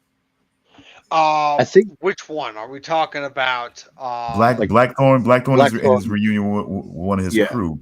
Like, why do you think he was so overly angry with them? Like he almost seemed like he really wanted to smash him up. Like why do you think that was? I think it's because his crewmen probably spoke an uncomfortable truth. I think, and it was probably also the realization that like my sort of one link to potentially going back home or back to the life I knew is basically spitting in my face. Like it's gone. Yeah. I mean, but his perspective almost seemed like he found him. I think the energy was there. I mean, he had to admit he found him distasteful. You know, that was the takeaway that I got from him when he was talking to Yabashige, that he found his countrymen at that point distasteful. And you know, and I think more than anything, I think that he got that energy from him. That, you know what I'm saying, that maybe he found him that way, especially being in the garbs that he was in, that maybe he kind of saw him, you know what I'm saying, a certain way. I mean, after spending months, a year, whatever the fuck the timeline has been, after spending so long sort of forcibly being forced to acclimate to this culture, learning this culture, and then sort of, seeing, I guess, sort of like why they call him a barbarian, I guess. He's sort of like, oh shit, that's how they see me, huh? This guy who acts like that. There's probably a combination of that and what the guy said. And so, what was the uncomfortable truth? I just want to make sure that I heard the conversation right. I got the feeling that his crewmen probably saw him as had basically gone native. Okay, but see, I felt like his the conversation that I keyed on was more, he had more accusations about before they even arrived to Japan. Like his issue is, I think it's like his biggest issue was not even like how you've been in Japan. It's like, why the fuck did you need so desperately to get to fucking Japan when we could have turned fucking back? Like, why did you really fucking so need to get to Japan? And I think that was. Sorry, you go, Charles. Well, no, it's just the reason why I got the impression that the guy felt that Blackthorn had gone native is because he was like grabbing at his robes and basically telling him to take the robes off, and that's what forced Blackthorn to punch him to the ground. I mean, yeah, I get that, but the main conversation, he's just like, it just feels like to me is like, why did you want to get here so bad? Like that, what I felt like my main takeaway from that conversation was, why did you really need to get here so badly? When we could turn back, like, that's one thing I sort of took away from the guy said, like something about like, you know, making a name for yourself. So like, you know, like you being the first like Englishman in this uncharted territory. I think that was probably pretty close to the truth as far as Blackthorn goes. Like that probably was at least part of his motivation, I think. Just, you know, like if I can go to the Japans and learn about this place, take it back home, you know, I'll be a legend. I'll be the first Englishman to ever go discover the Japans. I mean, yeah, sure. I mean, sure. And also, like the sort of question that's been up in the air for like pretty much the whole time about him being a pirate. There was a point when I can't remember. It was when he was at the castle and the Japanese guy that spoke English to him briefly. It was like I think it was was he one of the lords? Yeah, I think it was one of the lords. And he said, we have like, you know, pirate merchants. We have enough of your kind here. And Blackthorn says to no one, like, I'm not a pirate. Which is very much like, I took that as just like, you know, he's not saying that to he's not trying to prove that to anyone. That's him saying that to himself. Like, fuck you, I'm not a pirate. Which is something, yeah, I think it's been up in the air for a while. Like, is he not a pirate? Because they definitely led us to believe he was earlier on. See,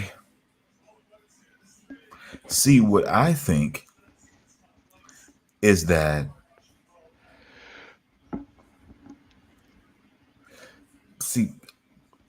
at the very least, how can I put this? At the very least, there's something going on with Blackthorn. Like, see, he's a guy. Yeah, there's something we don't know. Like, but here's what we do know. What we do know is that he's gone on. Apparently, that he's been out, you know, doing things like this for at least the last couple to a few years. Okay, and this trek from England to Japan wasn't years. Okay. You know, so he's been doing other things. But what are those other things? And every time somebody tries to ask him about any of things that he's been a part of, battles, he always acts like there were none. But there are books that say otherwise. You know what I'm saying? Everything like that.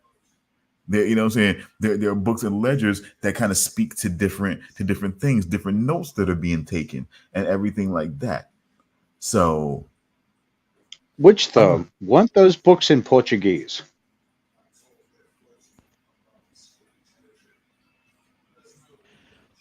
The books, are you talking about Like the ledgers the were ledgers found on that, the ship? that Yeah, needed to be translated, correct? yeah, they were Portuguese. I'm fairly sure. but obviously they got, so if anything else, they got to one of those bases and were able to take that information that they could use. That's sort of like, yeah, that's what I'm kind of confused about. I'm like, because I think he's intelligence. I think he's intelligence.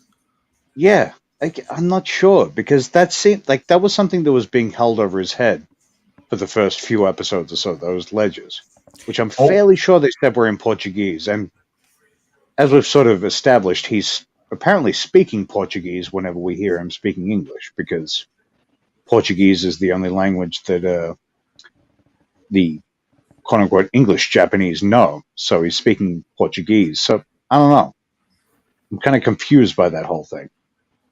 Because you would think, even though he's speaking Portuguese to communicate with the Japanese who speak Portuguese, why would they be writing their ledgers in in Portuguese? So that's got to be something else, surely. Like I said, stuff that I feel like he's taken. He's been places. He's been on other treks and seen other things, and it's through his intelligence seeking, his reconnaissance seeking at certain points where he's been able to find out, okay, they've got bases here, here, and here, and it's kind of leading into these places, you know what I'm saying, that they're calling the Chapans, you know what I'm saying, and that's kind of what everything. So when he finally reported back, so then when he kind of does all this and then he kind of reports back to the Crown that they have bases here, here, here, here, here, and here, and it kind of leads to this place, this hidden kingdom. See, that's the thing, you know, like there's some place that they have in trade with. They have all these products and things and so on and so forth. You know what I'm saying? It's a place that we don't know about on the other side of the world. You know what I'm saying? You know, blah, blah, blah, you know what I'm saying? You know, and you know, so that's what that whole thing was. He does these impersonations. It sounds just like the real people. Huh? I'm doing my best here. That's kind of what I do sometimes when I was joking, but I was also serious. That was good. I appreciate, but I have to be honest with you. That's what I do sometimes when I'm sort of like annoyed with somebody. I'll do an impersonation. Yeah, and sometimes it'll be sort of like caricature impersonations because I'm not being very complimentary. They often say that imitation is a serious form of flattery. Not when I do it sometimes. You know what I'm saying? So what you're saying is every time we shut off this show, you just turn to whoever's nearest you and you're doing this show with this guy. He's like, "Oi, I'm a fat Australian. I'm a cunt. All right, crocodiles. All right, Mike." No, I actually like you. I actually like you. Oh, I wonder how he imitates me. Jeez. I don't imitate. I don't imitate. I don't do imitations of people that I like. That's really the truth. I don't do imitations of people that I like. I imitate. I spoof people that I don't like. That's my sense of humor. Like I hardly do impersonations of people that I ever actually liked in my life. It's weird. But the people that I don't like would almost. People that I really don't like that have a certain way that they are that I can impersonate. I totally do it just to make fun of them. That's just what I do. So yeah, I could try back. Ever since I was a kid, I never really did impressions of other people. Like when you were a kid, you do impersonations of superheroes and certain shit somewhat. Yeah, of course. But when it really came to sort of like getting people's voices and things that I wanted to kind of make fun of a little bit. And now I'll say that Steve Irwin, I took a little more serious because I actually liked Steve Irwin. I actually liked the Crocodile Hunter. I didn't have anything against him. He was just funny. I mean, I don't know if I trust anyone who hates Steve Irwin, really. Because I just want to get him right. I mean, hell, I watched Steve Irwin all the time when I was younger. Because you just kind of you see him, crikey, she's a beaut. It's the reason he was an icon. He was such an insanely likable guy. Yep. We don't want to spook her. I thought I was always getting it right. We don't want to spook. Cat. That was my guy, man. I was always trying to work on that. But anyways. Come here. Anyways. But yeah, it was just like, I just feel like they're getting those reports back, doing that reconnaissance. And then it's like, now he was like, now we need you to trek past those. You know what I'm saying? You need to find a way past those bases. You need to find a way to slick yourself past those bases. And that's why the trek took so long and he almost didn't make it. No one knew what was up. I think he was the only one who knew what was really up about this trip. Like everybody else was thinking it was about, exploring this new place, maybe, what I'm saying? We're merchants and whatever, what I'm saying? And you thinking like it was probably just like him and the captain who knew what was up? Maybe, quite possibly. I just don't know. I'm all prepared that this is all Blackthorn. Like this is all Blackthorn. Like, and because it's a pretty big gamble if it's just Blackthorn. And that's the whole thing about Blackthorn. Everything about him is big gamble. Everything about his presence in Japan and what he's done is big gamble. So yeah, so that right there is like, no, that's not a veer off from what I'm seeing, from what I've seen in these last 9 episodes. Really, I'm seeing that right there. That explains it. He took them on a possibly, there could have been a more efficient path to Japan from England, but he had to avoid the bases. He had to avoid the Portuguese bases, though. You know what I'm saying, to get into Japan. So so it's like, that's what the whole thing was, and that's what started to wear on him eventually. I feel like, because he had to get him on a pathway that took him away from those Portuguese bases. Now to give him that information,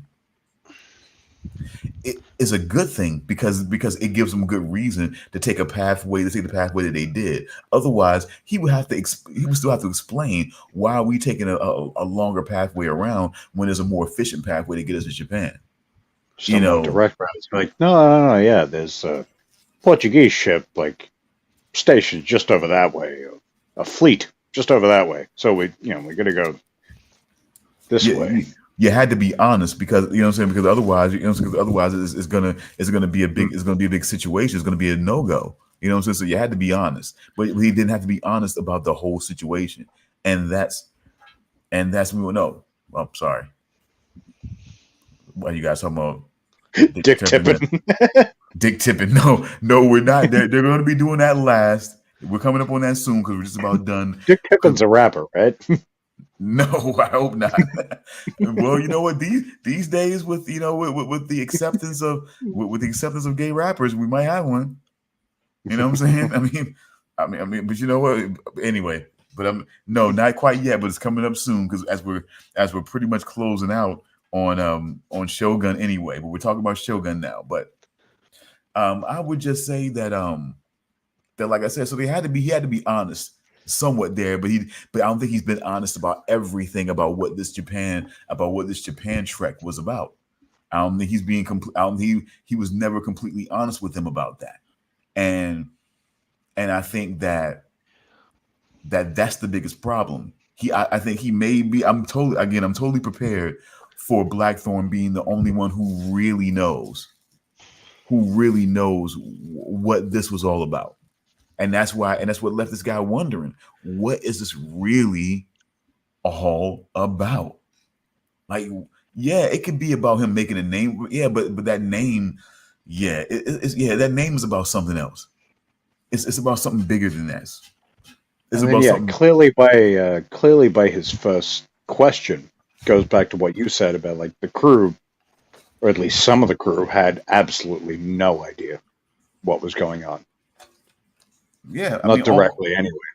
Only, like I said again, only about the place and this hidden place and all this and all these goods and all this great shit that they have over here and everything like that. We know we can get some of that. We can do this. Blah blah blah blah. But it's not that. It's and they just don't know that it's not that, and they just don't know this is a power play. That even though there's a big power play going, and trust. It's big. These regents and everything that's going on for the rule of all Japan, it's big. It's completely big. But there's even a bigger chess match at play involving Japan itself still, between Portugal and now fucking England. And it's like they don't even realize how intent England is on this shit. I think his time away from his kids and everything like that he spoke about was all about this, was all leading up to this. Getting into Japan, working his way, getting a foothold into Japan and basically working and basically finding a way in for England, under Portugal's nose. Which little do England or Japan know, at least in real history, very soon Japan is going to say, okay, are you Japanese? No. Get the fuck out. We're closing the gates for a couple centuries. And somehow at some point, I feel like somebody in England says, bollocks to that. We're going in. You know what I'm saying? Hence, Japanese men have British accents. Japanese men and women have British accents. You know what I'm saying? So somebody in England said, bollocks to that. You know what I'm saying? We're going in.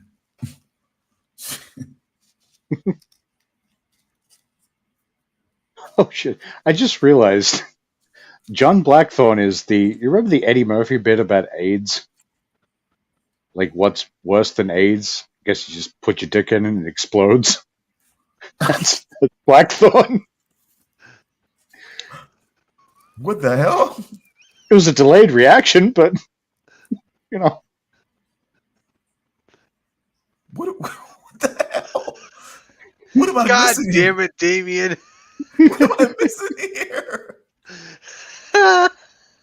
Oh God. Do you remember the bit I'm talking about? Oh God. The AIDS bit, right? From I think it was Raw. Okay, yeah. Where, goes in like you've got AIDS, but I'm not a homosexual. I'm sure you're not. It's like, what's worse than AIDS? I guess you just put your dick in and it explodes or something. That's Blackthorne. His dick didn't explode, but spoiler, she did.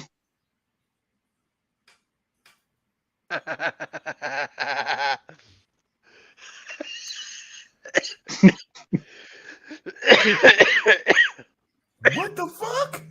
Did you not watch episode 9? I thought I did. What the fuck did I miss? The very last, the final moment of episode 9. Yeah, like a second before the credits roll. Yeah. Yeah. Mariko is standing in front of a door that gets rigged with explosives, and the door explodes and she gets consumed by the explosion. Mariko dies. Yeah.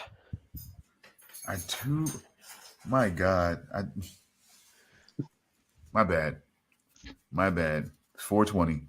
It's my bad. It is 420. So that is now 2 times that you guys missed something. That was different. No, that was different. I was just. That was different. That was me. That was me going blotto a little bit there. I just, that was, just like. I totally did not see episode 7. I totally thought I saw episode 7 and did not see episode 7. Me too. That was like, what happened? I was so bummed because I kind of forgot about what Gary told us about it until I got near the end. I was like, fuck, I know what's going to happen. Damn it. Yeah. Which is my own fault. I don't blame Gary. It's my own fault for thinking I'd watch something I clearly hadn't. But but also, I don't know, man. I guess that was gonna be tough for me. I guess in some way somebody was looking out for me because I really did. I was rooting at this point. I was rooting for Toranaga's son and Yabashige's nephew. I was rooting for the cousins. You know what I'm saying? Or maybe they're not related. Those guys are not related actually, so they're just friends. So that's why I was trying to make the distinction. So okay, so yeah, I was rooting for the son and and the nephew because I felt like they had a clearer focus, about what was really going on and everything like that. And and they just, but God, with that slip up like that, which is very unfucking fortunate, Literal slip up. Yeah. And it's like, but I still got faith in him. I still have faith in him right now. I still have faith that he's gonna come up with something. I just fucking feel it, man. I know there's only one more episode left before, I know there's only one episode, the finale that's left, but I just feel like he's gonna emerge somewhere in here, man. I just feel like he's got to for him, for himself, and for and for Yabashi, and for Toranaga's son. He's got to emerge somewhere in here. He's got to. Because like Yabashige, obviously he made a deal. Yeah, he made a deal, I think, with Ishido. Yeah. Yeah. Letting all the what are they called? The assassin. Shinobi. Yeah, letting all the shinobi into the castle to go after Nariko. Yep. Which finally Blackthorn gets to use his gun. Which he reloaded probably way too fast. It takes a minute to reload a pistol. Yeah, it took him like 3 seconds, it seemed like. But I guess, I guess you give that down to they're not showing us everything. Bit of a time delay. Because the thing is, that's the thing that you should. I don't know where he's hiding those in his robe, but otherwise. But that's the thing you shouldn't do, because at one point he did show the one girl that was his aide or whatever how how to load one. That's true. And it was it was quite a process. It was quite a process to do, even for that small scale gun. It was quite a process. Well, yeah, because I'm fairly sure I read one point about like Civil War guns. They took I feel like it was like a minute to reload those fucking things, and this is at least when was Civil War? 1850s, 40s. Oh my god, bro! I can't believe we're looking at least a century before that. So you imagine they probably took a similar or maybe more amount of time, or about the same. Either way. Let me just see here, because I hate when he put me on the spot here. Let me see. Like, I have no reason to know. You're an American. You should know. It was sometime in the mid 1861 to 1865. Damn it, I was a decade off. Oh well. Look, man, because you got to understand at that point, it was. See, here's the truth that I was even thinking about within myself. Like the American history, a lot of times, it did not have the same effect that it had on mainstream society for a lot of Black people. Like the Great Depression was only effective because of the financial effect that it had on the mainstream. The negative effect on the mainstream means an even more negative effect on on the lower class, and things of that nature. So people felt it more because because they were feeling it more. But everything else, Black Monday, the stock market crashes and all that type of bullshit, it didn't really affect most Black people because they weren't, you know what I'm saying? Because it just wasn't a whole lot of dealing in that American, like the Civil War was still, it was more about overall political ideals than it was more about we're fighting for slave freedom. You know what I mean? At least from what I understand, that only sort of came into play much later on in the war.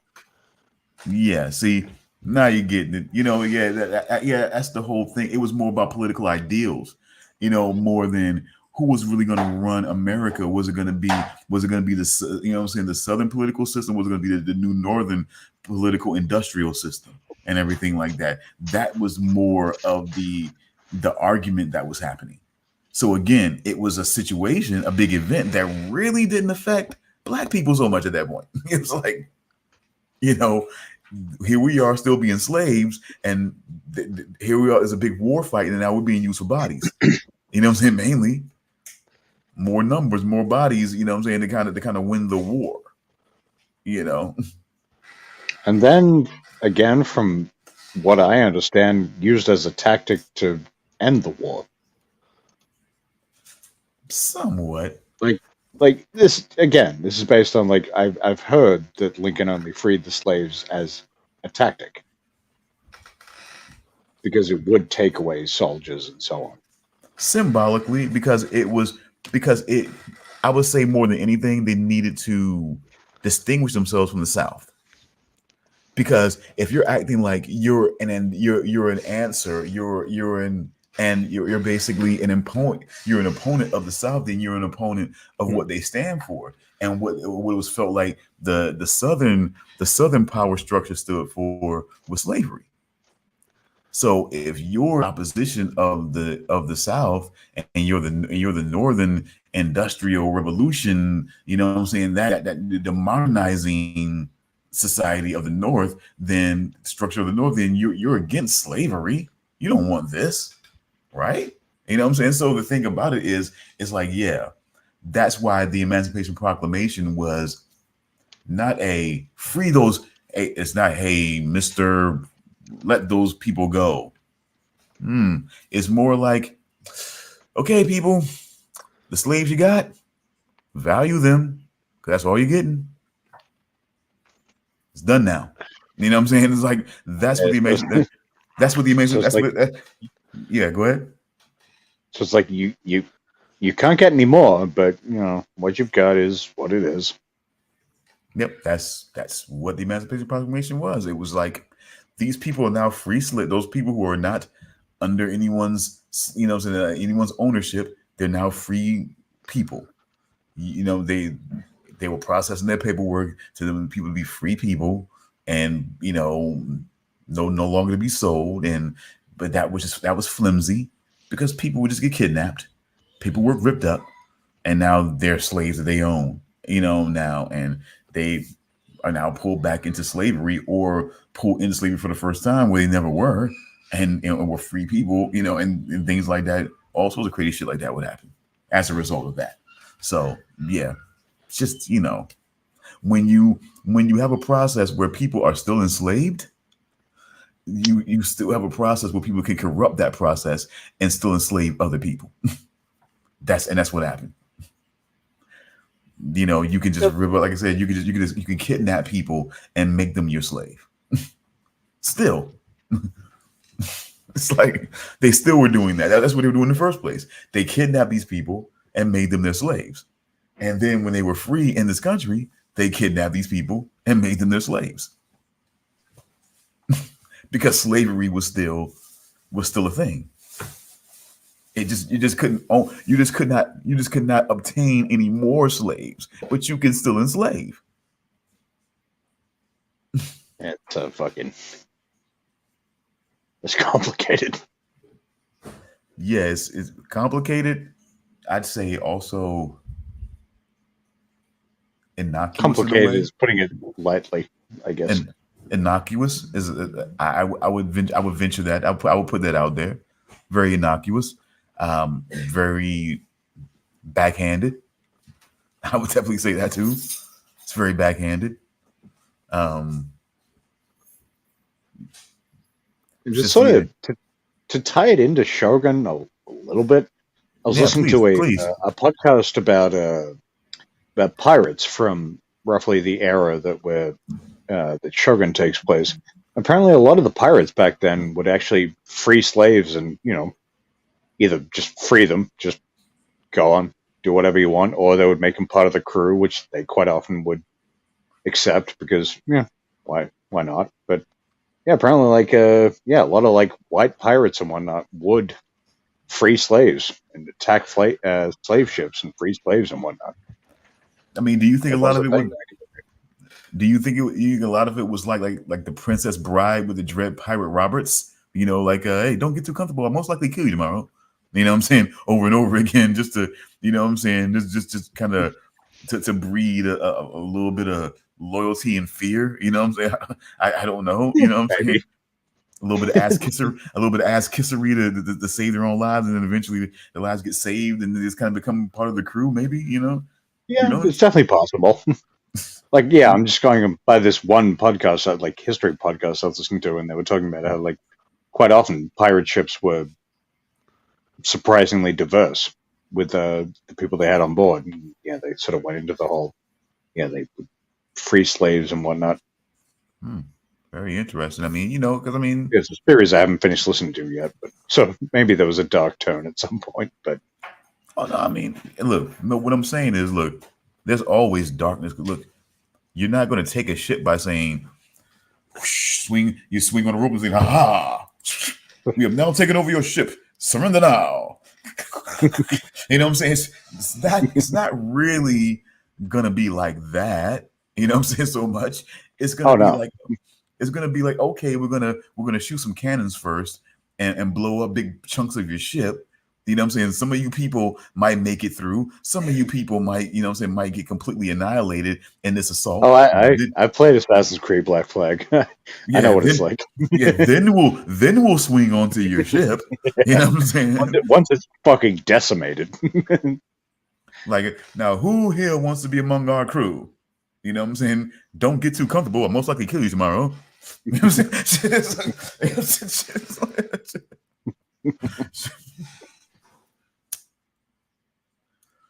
And then there you have it, Just like, we'll just make them feel that way, It's good.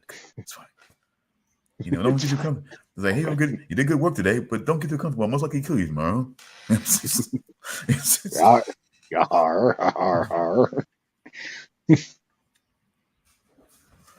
it's like, yeah, I mean, but I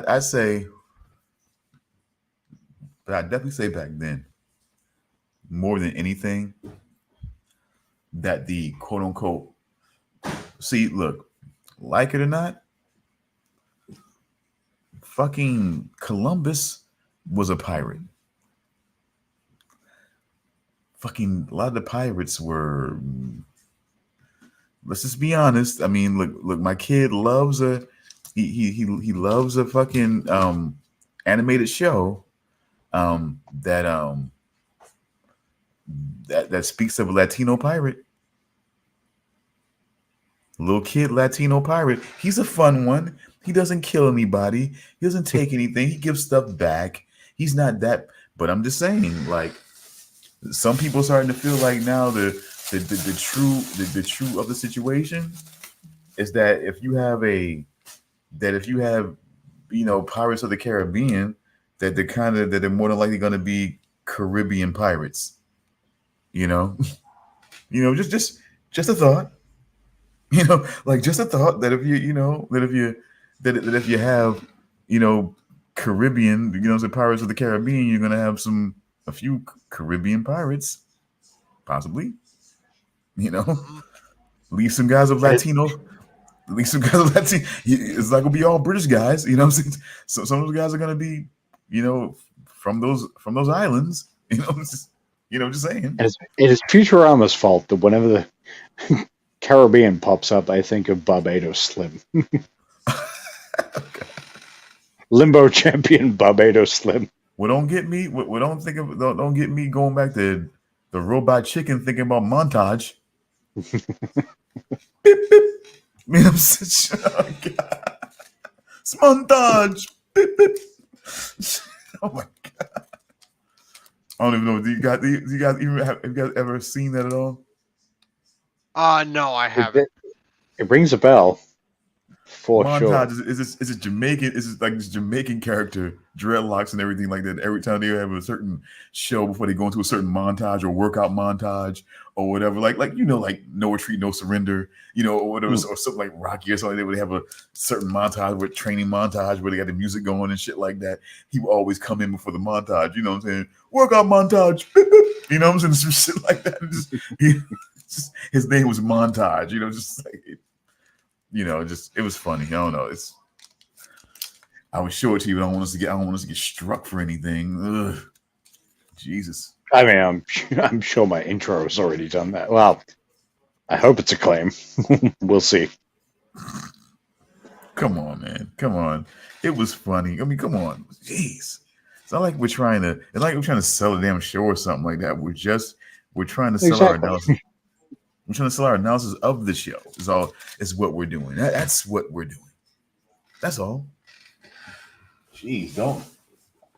I knew I wanted to make a Fallout intro, but that like I was trying to think of other things. I'm like, nah, that's gonna be perfect. I don't know. Either that one or some Fallout, possibly like Maximus eating popcorn. You know what I'm saying? Possibly. You know what I'm saying? Watching, you know what I'm saying? And then you hear the TEE-HEE before our show starts, you know? Or he's eating, you know, he's eating popcorn right before he gets up. You know what I'm saying? Or, you know what I'm saying? That's one of them scenes where he's eating the popcorn and he's just sitting there just enjoying TV, just eating the popcorn, laughing. You know, that would have been a perfect intro, having Maximus sitting in the chair eating popcorn, and on the TV it has the TEE-HEE TV intro doing the time overload thing. Yeah, that would have. But now you tell me. Yeah, that would be perfect. Just talk to us. Just talk. No, it's fine. Just you know, just if you want some. We never look. Me as a creative, I never want to stifle someone else's creativity with my. Creativity. It's just like what the intro that we had for this one was also like freaking awesome. Yeah, I was giggling for a while. I've already given fantastic. That's definitely not the point here from either one of us. What I'm saying, I think I speak for both of us. It's not the point of what was being said here. It's just saying that me personally, I never want to stifle someone else's creativity with my own creativity. So I never want to come back. I never want to come in and say, "Well, hey, I think you should," unless you ask, "Hey, what do you think we should do for this week?" You know what I'm saying? Then maybe I'll get some time and think on it. But otherwise, I say, you know what? If Damian likes doing this, I'm gonna let him do it, and I'm not gonna step in like, well, could we just, you know, like, no, I'm not gonna do that. You know what I'm saying? Oh yeah, absolutely. I'm gonna sit back and if he wants my input, I'll try to think up something and give something. But otherwise, I'm just gonna sit back and let him work his magic. You know, it's been going pretty good so far. So. Yeah, it's like every now and then I'll get either lazy or forgetful and forget to make something new. But I've been all right lately. But yeah, I mean, it's very predictable that if you had to say, well, do you have any ideas? I possibly could have been sparked to that, especially after watching Fallout. I could have been sparked to that, but you know, no big deal. I mean, that shit, it's still a TEE-HEE moment. See, that's the thing about the content, the clip before the show starts is about the moment that elicits the TEE-HEE, regardless. So that's the thing. So whether the TEE-HEE moment is the fact that, taking that scene and saying, yeah, of course I'm not going to make you a sex slave, I'm going to harvest your organs. That's the TEE-HEE. And when the show starts, but the TEE-HEE could be, okay, we got him watching TV, and then that could have been the TEE-HEE within itself starting the show. But like I said, that the one that you did, fantastic. You know what I'm saying? So I'm gonna have to see if I can do something with that. Like, even if we're not doing Fallout, I might just try and do something with that though, because that is a fucking great idea. You know what? And see, it could work for pretty much anything. And that right there is just how it's how just creativity works. So I mean, it's not something that it is not something that has to step over something else to say I have the better idea in this moment. It's something. It's something to say. It's something to say that basically. It's something to say basically. Okay, maybe a little later on. You know, what I'm saying we can use that idea and that work. You know, what I'm saying that'll work great for something else, just like you just said. So that to me, that's what creativity means to me more than anything. Is it's just about basically either creating something to make something better, you know, but not be something better than what the other thing was, but make that thing better, or be its own thing later on, so that we create more things. That's what creativity means to me. Creativity isn't like I have to be the only one being creative, or it's not really being creative. You know what I'm saying? Like creative is as many people being creative as possible. That's good. I believe creativity is room for a lot of people. That's my belief. There's no one there's no one or two people that should be the main creative influencers of what gets created. You know, that's just insane. So no. So like I said, that's why I would never just be like, well, what if we did this? If you look, hey, you got the reins of this creative process. If you ever wanted my help, and like I said, I'm more than happy to impart something. Otherwise, please, I'll think of other stuff. My creative input is about, why don't we do this show? Why don't we do like we're all doing? You know what I'm saying? That's my creative input at this point. Let's do this show. Let's do that show. Let's watch this movie. You know what I'm saying? Let's do this series. You know what I'm saying? Or whatever. That's my creative input. And what if we tried to, you know, so what if we tried to do more supportive, you know, some more supportive content if we could find a way around it? That's why I keep saying I think the best thing to do is, like, if we can incorporate Rumble into this and do it there, so that way if we put it on the YouTube, it's not like we did it there and violated. We legally did it somewhere else where it was cool, and then basically kind of placed it over there. You know. And then YouTube, typically the worst you're going to get more often than not is just, yeah, you might have to clip something out. Or you might want people want to tag on to get money in case things get monetized. Yeah. But that's happened. That happens to me a lot. I get like, okay, they're gonna attach to you now. So if this thing monetizes and you start making money, they're gonna get some. So it's like, okay, yeah, all right, thanks. Yeah, that's something I've noticed. Well, something sort of similar to that is something I've only noticed in, I would say, the last year, where you get the option for shared revenue. Like previously with YouTube, it's like if you have something that someone else owns or whatever, you got to give all the money to them if you earn any money. Then I've noticed there's a thing where it's shared revenue, so you can both earn money. Because they recognize it's weird. Because they recognize that you're not trying to represent the music or the content or whatever as your own. You're not trying to say it's my shit. I own this, so it's me. I'm trying to gain fame off of this like it's mine. You're analyzing it more than anything. You're doing a certain show where they're like, if I do a 420 show where I'm playing videos and whatnot, or songs and whatnot, you know what I'm saying? It's more about just kind of celebrating the day. It's not about trying to say, this is my music and I'm playing it. You know what I'm saying? This is my music and I'm playing this music here. You know what I'm saying? It's not that. So I think it's becoming more now a recognition that no one's trying to misrepresent the content.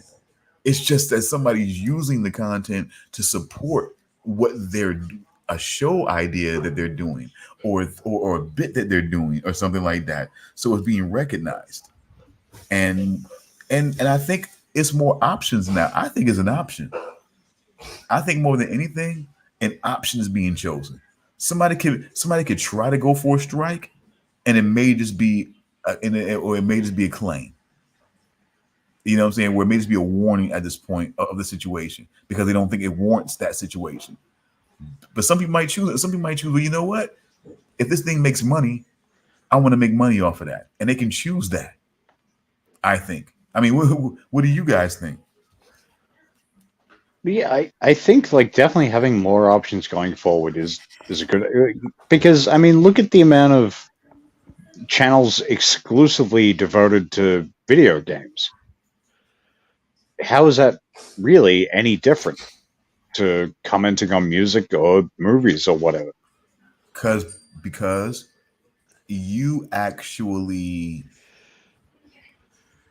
you bought that game, you bought the console, you actually own that particular content technically.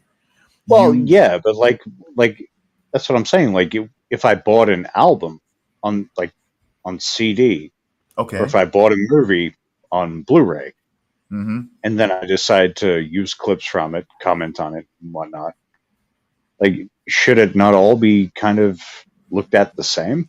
But see, that will be looked at as a distribution in a way. As an own way, it's still a distribution because like say okay, say I purchased the pay per view for a WWE event and then I streamed it on my Yeah, on my YouTube channel. That's still me distributing it in a way to other people that wouldn't have ordered or paid for it. Now they get to see it free on my yeah, channel, or they get the or that's I mean that's what I say. But maybe on the back end they're giving me a super chat, you know what I'm saying, donation to be able to watch it on my YouTube channel. yeah, true. You know, so it's kind of like that. But see, with it's just a video game, it's still my experience. I'm just basically playing my video game that I bought on my console that I bought and own, and I'm just playing the video game, and I'm playing my video game experience. I'm just disseminating and displaying my video game experience on my YouTube channel with a camera in front of me or around me or whatever. That's all I'm doing. So it's not Yeah, like I'm distributing something that now somebody else gets to play it. You know, but and you can't really stop that. Really, I could give that CD to somebody. I could download the content. I could upload the content to my computer, give the CD to somebody else, and they could do the same thing and pass the CD on to somebody else, and everybody else has it and they didn't pay for it. That's why Xbox now is getting more intrusive with how they do shit now. That's why most times you have to download shit now. You have to download and pay for it now. You can't and you can't try to distribute it or they'll know. And you can't try to distribute that shit that way or they'll know. yeah. So many crackdowns in recent Yeah, times on yeah. everything. It really is. It really is. It's not like I will say. I think that's why I'm kind of in and out. I've never stopped being a gamer, but I'm kind of in and out on the mainstream because it's not like the way when I was a kid. Like, oh my god, come on. I mean, it wasn't. No one was downloading anything. It was just like, okay, look, you played it. We all played it at my house, or you borrow something. Now you get to play it on a personal level. And I play something that I didn't get to play before, and we just spread it around like that. Somebody, you know, what I'm saying, either we all get to touch a popular game by either we trade each other so we can borrow each other's game for a little while, or you play on a personal level, or we all get together every once in a while and we all play the games together and shit like that, so we all get to experience it one way or another.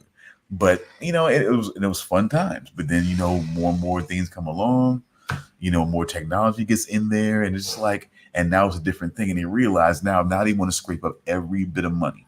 Now they realize, of course, all the money they were losing before with everything, with CDs and everything like that, they were losing so much money. So now it's like, nope, you got to download everything and pay for it. If you try to, you know what I'm saying, try to basically try to basically transfer it over to someone else, we'll know. we'll know. We'll know what you did. Don't And do it. fucking like Just don't fucking do it. Just don't fucking don't fucking try to send that information to somebody else. Try to send that content to somebody else. Don't do it. and then with like unlike the case of games, in the case of fucking music and movies, they're giving you the shittier quality version, which is the streaming version of things. Hmm. And it's just like, yeah, we're going to give you the shittier quality version of things, and you can't share it. We're doubling down on the fuck you. I don't want to sound like an old man, but you literally can't compete with CDs as far as music goes. And you can't compete with, like, Blu-rays as far as fucking Blu-ray or 4K as far as high def goes. Like, streaming is always going to be worse. Unless they figure something out. But they don't seem to be willing to do so. You want to talk about old man shit? You really ought Like, to unless see. you... There you go. No. I was just going to say, unless you've got a guaranteed amazing connection, even then, streaming is always going to be compressed. And then, as far as Spotify and stuff goes, the max you get is like 320 fucking MP3, which is basically shit compared to, master quality audio. And you know what? Speaking of which, and like CDs and DVDs and whatnot, you really ought to see my bookshelf that is just full of like just shit you can't even bump into now. Like, okay, let me ask you this. Where can you see Ultraviolet? Like Ultraviolet Light? The movie starring Mila Jovovich. Okay, because I was going to say, I refuse to put an ultraviolet over my bedspread. It's just, I'll blind myself. Oh, you're talking about Ultraviolet, the vampire movie starring Mila Jovovich. Vampire. That's so interesting. It is a vampire movie. What? Yeah. Like vampire, am I right, guys? Woke. Vampire in the style of Twilight, for sure. Oh my god.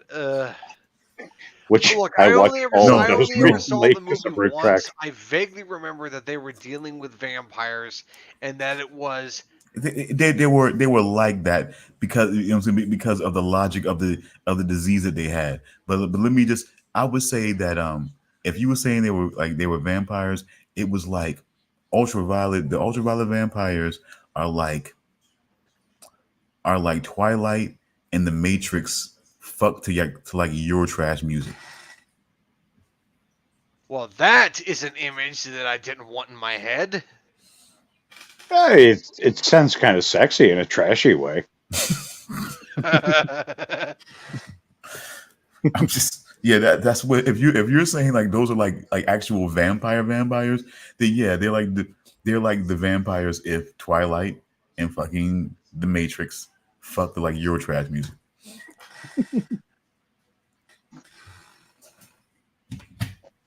And then you get that one, and then when one of them, let me see, who would get pregnant in that? Twilight would get pregnant. Twilight would get pregnant in that situation, and then they would have, the ultraviolet vampires. God damn it! All right, but I mean, Okay, so the baby that ate its way out of Bella's stomach is the star of Ultraviolet. Look, what is the point of bringing up Ultraviolet? I'm Where just do you asking, get it? like, where can you see it? Oh, I think the only place that you can get it is maybe Vudu. See, that's why I keep a DVD in my on my cool shelf. I keep that. Here, I'm gonna double check. I need to see if I can get it on Vudu. Not that I would, because I never want to see that movie again because it was shit. That bad. Yeah, it was bad.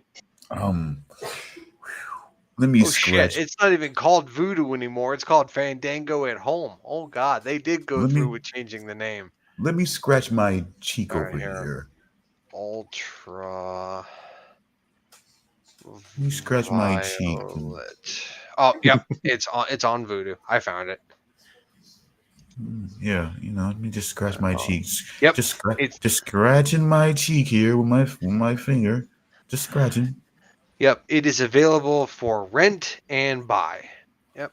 Just oops, got a cramp. Got a cramp. Okay, so what is it? Gary's clearly not looking at the right part of his screen.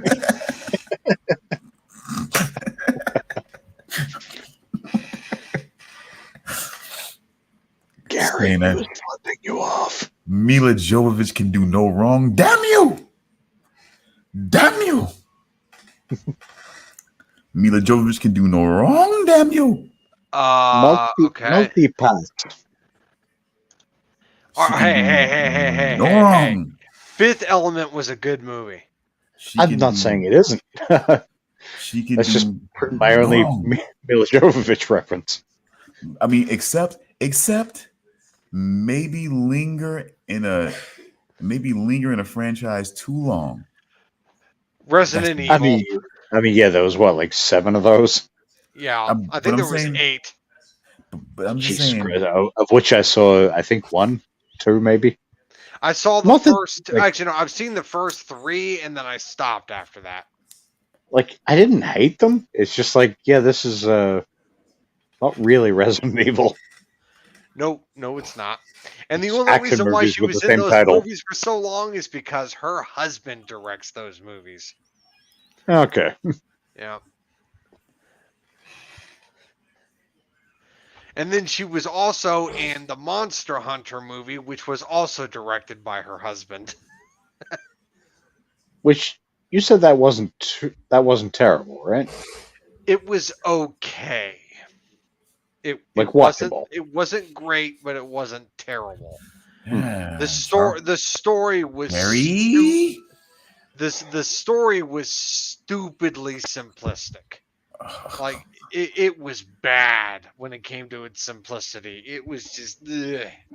But the action in the movie was actually pretty fun. That's pretty much what I've heard about Godzilla Kong New Empire, or the New Empire. Yeah, I haven't seen it yet. You just story, action, yay! Eh. God. But who goes to see a kaiju movie for the story? I mean, really. Yeah. People who okay, I can answer that. People who have seen almost every iteration of these type of movies and who just kind of want to get who just want to get a little more perspective on what, you know what I'm saying, on what's what and Okay, what's let me all about. rephrase. Who goes to see an Americanized kaiju movie for the story? Yeah. Yeah. A person who's seen every iteration of these types of movies and just wants a little perspective on what's really going on. I'm American, man. I mean, that's who I've been. I've seen I watched this local thing called Dr. Mad Blood. That's where I first got my fucking first introduction as a kid to Godzilla. Because Godzilla we're talking about like movies from like the fucking like 50s and 60s and what have you and whatnot. So I'm like, I had no idea, you know what I'm saying? And then like I would watch this stuff that like this shit that would come on like late at night. It's like Dr. Mad Blood's theater. He would like play these horror movies, you know what I'm saying? Like it was like either come on like Friday or Saturday, it would come like late at night, and he would like play these movies, and that was my first introduction to Godzilla. You know, and because he would play some of that stuff too, and it was just like that's where I first kind of was like, wow, what is this? You know what I'm saying? Like as a little kid, what is this right here? You know, it was like super cool, and ever since that point, I just started connecting to everything that was that, you know, and no one trying to know everything about it, and like from all the characters, and then King Kong, of course, and then just moving from that and just going on and on and on and on and on. And it's like now I just need some perspective because so many things have been done, you know what I'm saying? And just like, you know, and it's just like, I don't know. It's weird to me because they're so interconnected, but then Kong and his own entity was like for some people, they felt like it was a story of it was essentially the story of a black man in America.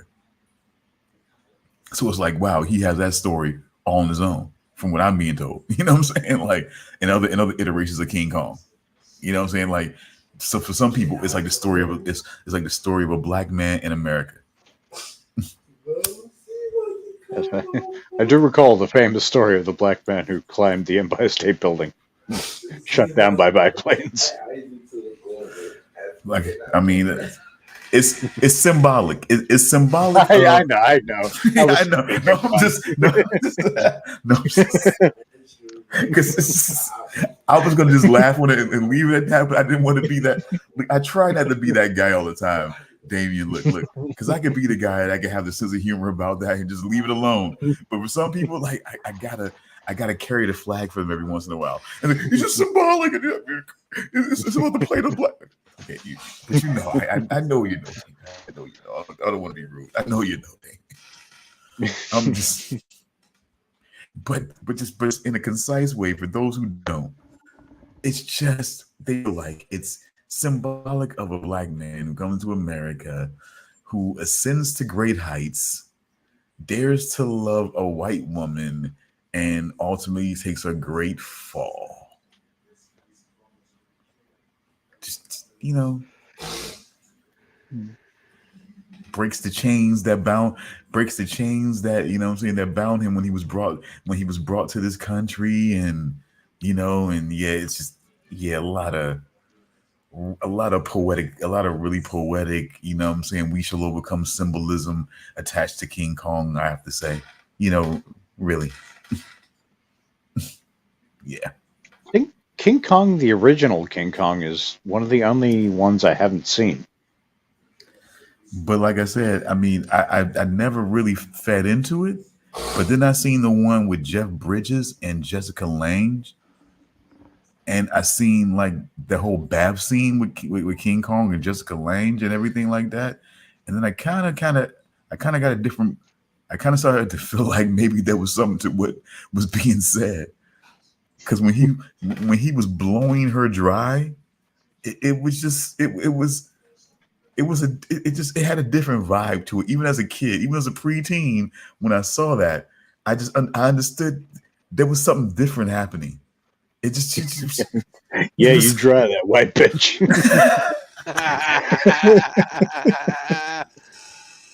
She's so wet and filthy and white. Oh no, she was getting clean at that point. Them pipes were clean.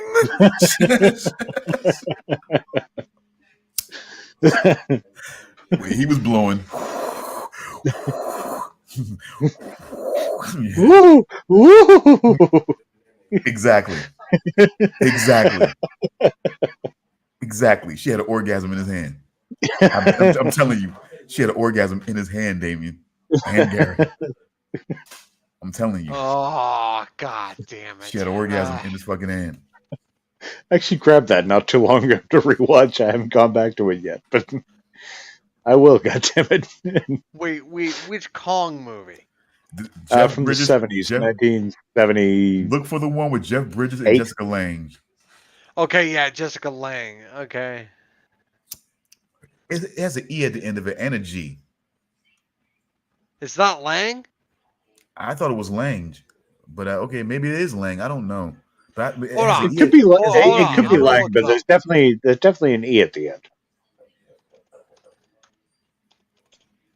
But yeah, please check it out and then tell me what you think once you get to that scene.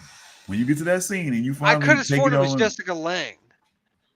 You're probably right, but I just always felt that way because it had an E on the end of it. I just, you know, maybe this is how people do things. I don't know, but I just, you know, Strange. When I think about Strange, and I think about Range, and I look at her name and I say Lange. You know what I'm saying? But you know, yeah, I mean, it's definitely pronounced Lang. I mean, Ralph Fiennes is Rafe, so you know.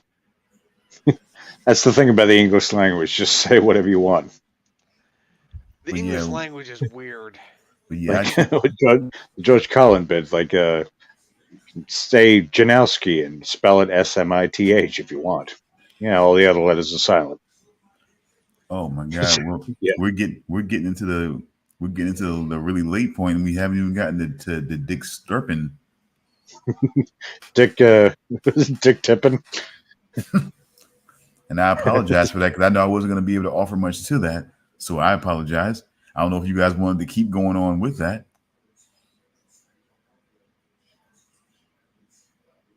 Charles, what do you got? Your thoughts are what I was most interested about. Really? most interested about on. Until I found out you haven't watched The Mighty Boosh. Oh, yeah. Yes, I have not watched The Mighty Boosh in its entirety. I've seen clips of it, but I have not watched it in its entirety. But of Dick Turpin, no, I have to say the full title: The Completely Made Up Adventures of Dick Turpin. Do you have any idea how difficult that was to fit into the fucking thumbnail? It's such a long title. It's a great title, but goddamn is it long. Yeah, but It's no, like, all right, I got Fallout, I got Shogun. Oh shit, I need to make this text smaller. Yeah. The show was just great. I loved it all around. I was sold on the show by episode 2. Like episode 1 kind of didn't really hook me in yet, but I was sold by episode 2. What was episode 2? I believe it was. Was that the like the haunted carriage? Yeah, I think it was the unrobbable carriage. The unrobbable carriage, yes, thank you. Yeah, I think Which it was is the unrobbable carriage. The third Mighty Boosh cameo. Because you had in the intro for the first episode, the guy that's being robbed in the carriage, like the rich fucking whatever he is. He's a guy who appeared in the Mighty Boosh. Then you get Noel Fielding, who plays Dick Turpin. His brother Michael Fielding, who was in the Mighty Boosh. He plays his cousin in the show, like the guy. His father is like Benny. Benny plays Benny, and then the unrobbable carriage. The guy who's originally on the unrobbable carriage is Rich Fulcher, who was a main character in season 1, and then various characters in 2 and 3 of the Mighty Boosh. Oh man, it's just I need to go back and watch the Mighty Boosh. You should. Like, if you enjoy the clips, I'd be amazed if you don't like the show. Yeah. Because everything is it's all better with context. And it's all just ridiculous. Yeah, that's not how you spell mighty. I kind of wouldn't be surprised if it's all on YouTube, but it's got to be some way you can see it. That's not how you spell streaming. See these nuts. Oh, sorry. 420 shit, folks. I don't know. You know. Oh, okay. So I can watch it on Hulu, Apple TV, and some streaming service called Fubo TV. What this Boosh thing? Yeah, the Mighty Boosh. Yeah. So you guys do need to find out where to see King Kong, starring Jessica Lange. I am not watching a movie that old. Oh, please. Well, Gary aside, I've got it on my hard drive, which I acquired legally.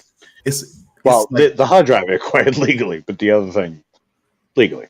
But anyways, I do have that. It's interspecies erotica at its most poetic. Interspecies erotica, fucko. That's right. And now that is a movie I need to see again. Clerks 2. That's such a great movie. I'm saying, you tell me what you think, Damian. I'm trying to tell you. You tell me if you didn't see a sex scene, if you didn't see a sex scene happen as best it could between a giant gorilla, you know what I'm saying, and a white woman. Is that titties? No. Yeah, I was gonna say my memory of it is it being more of a not a family movie, but more like PG rated. Yeah, it was real tame, but I'm sorry, but you definitely see her seem like she was being pleasured by the blow dry. I'm sure she was. She was truly being blown. And those mind and other bits. And like I said, the quote my man, the quote the cabin boy, those pipes were clean. God, That's another movie that again, if I could grab that shit up on DVD, I grab that shit up on DVD and just hold on to it. Because you just don't bump into that. Like I have What was it? Cabin Boy. Chris Elliott. Oh my God, Chris Elliott? I don't think I've seen that. You've never seen my first thought was Bubble Boy with Jake Gyllenhaal, and then Boy in the Plastic Bubble with John Travolta. You have never seen Cabin? Oh my God, he plays this fucking like little pampered, you know what I'm saying, little pampered, you know what I'm saying, like son of a like wealthy man and shit like that, right? Yeah, and he's just really obnoxious and everything like that. Just a fucking, you know, being Chris Elliott, you know, just being his usual, you know, say asshole self sometimes is only he can be. So then he thinks he's gonna go on some sort of like so he thinks he's gonna be going someplace or whatever, and he thinks he's going on this like nice little cruise vessel and everything. He gets mixed up. And he ends up going on this really fucking like really like one of those real like those guys who have like, let's just say like the way Blackthorn is, give him 20 25 more years out in the sea, he'll be like those guys that he ended up mistakenly thinking it was going to be like his pleasure cruise ship that he was going to be getting on, you know. So these guys start making fun of him, start, you know what I'm saying, they start fucking with him, you know what I'm saying, shit like that. They just all of a sudden realize that it's not the thing that he thought it was, and starts, you know what I'm saying, he starts becoming a cabin boy, having to run errands, be a, you know what I'm saying, be a, you know what I'm saying, a mole or a fucking gopher, you know, or whatever and shit like that. You know, it was just a funny ass movie, man. But it was like they go on the high seas and he sails out there and he deal with all these mythical creatures and everything like that while they're out there and stuff like that. It was just a funny ass movie, man. One of the few features that Chris Elliott got out there, man. It was fucking funny. But all right, so it was Cabin Boy. Yep. Cabin Boy. And that you'll find out. You can get a pretty good idea of what, you know, of what that line was about. These pipes are clean, but you'll be able to see the scene when you watch Cabin Boy, and you'll find out exactly what that's about, you know. Okay. But so what I've got to look forward to this week is a potential jack-off scene with Jessica Lange. No. A funny movie with Chris Elliott. I would say I would call it oral sex through air pressure. Sounds pretty hot. I mean, when you see Jessica Lange's eyes start to close and she's doing, I mean, you realize that, okay, they're really creating a damn scene there. I mean, that shit is just, and his eyes are getting all wide, so you know he's I mean, oh my God, bro. I'm like, he sees that labia fluttering. Oh my God, like butterfly wings. All I can say, man, is that you'll definitely get where I was coming from once you had a chance to view that for yourself. Okay. Trust me. I look forward to it. I didn't give anything to that shit, bro. I was thinking people just making that gorilla about a black man or whatever, and like, okay, yeah, I can see how people could try to, because like most people who think they're smart, they try to, oh yeah, look at that means that means that. Yeah, you see how I just did that, all poetic and writer like. You know, oh, how the black man ascends to great heights, and there's still a white woman and falls and makes a great fall, and then he blows open her pussy, and her pussy is receptive to the wind from his. Sorry. Yeah, that was before the fall. that was before the fall. Yeah. That caused the fall. Trust me. Anyway, but I mean, it's but like I said again, I didn't mean to interrupt the whole Dick Turpin thing. If y'all was still doing that, Two things actually I keep randomly thinking of that I want to just quickly go back to Fallout for. One, did you recognize the chubby guy in the vault? In Lucy's vault? From a show that we've done previously? you, Yeah. oh boy, yeah, oh boy, Yeah, from the yeah. and I, then also, sorry, what were you going to say? no, go ahead. No, that was it. I was going to say the other thing was when the ghoul went to town on the Brotherhood of Steel was also, I thought, a callback to Equilibrium. The way the lights went out, and then he just fucking murdered everybody in the dark in a very fucking cool scene. Oh yeah, Yeah, I could see that. Yeah. Like, yeah, it was very similar to that early scene in Equilibrium, Yeah. I thought. I mean, I mean, it's not. I'm It's recounting it not right that. now. I'm recounting it right now. Yeah, yeah. That scene is not just isolated to Equilibrium, but I can definitely see the similarities. Yeah, I can't think of seeing it anywhere else personally. Maybe, but that's definitely the first time I ever like really noticed it. It's always stuck in my head. That scene, just like, God damn, that was cool. Let me see. Anything? Oh my god! I just like just real quick. Just real quick, and then we'll just let this go because I mean we're making good time in here, even though we still went 4.5 hours still, but we started earlier, which was a great thing, you know. So I mean, but Uh, so before we lose it all here, I just want to say, I mean, like I mean, because since this is a new wrinkle for you guys of Fallout, I kind of defer to you guys because you guys have a lot more of the knowledge of what this world was on the video game.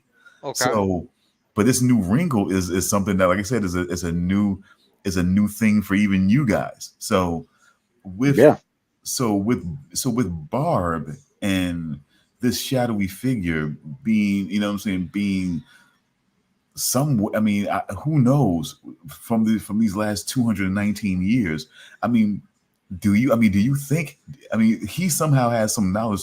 So I mean, what do you think he'll be facing as to, I mean, do you have any idea or maybe any prediction at all of what he could possibly be facing as far as they go?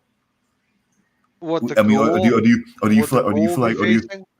yeah, or do you feel like it's just, or do you feel like, you know, you feel like it's just like you said, like his daughter's a ghoul, but would that be the same thing for, you know what I'm saying, for, I don't think it'll be the same thing for Barb. I don't. no, I'm I kind of think. wondering if maybe like his daughter became a ghoul along with him. Maybe she became like, you know, she was frozen like the rest, and maybe took her away from him at some point. That's something I kind of considered. But Gary, what were you gonna say? I think it's possible that yeah, it's just I think the daughter was turned into a ghoul. She was taken away from him at some point, and she is currently being held captive by the people in power, and those are the high ups at Vault-Tec.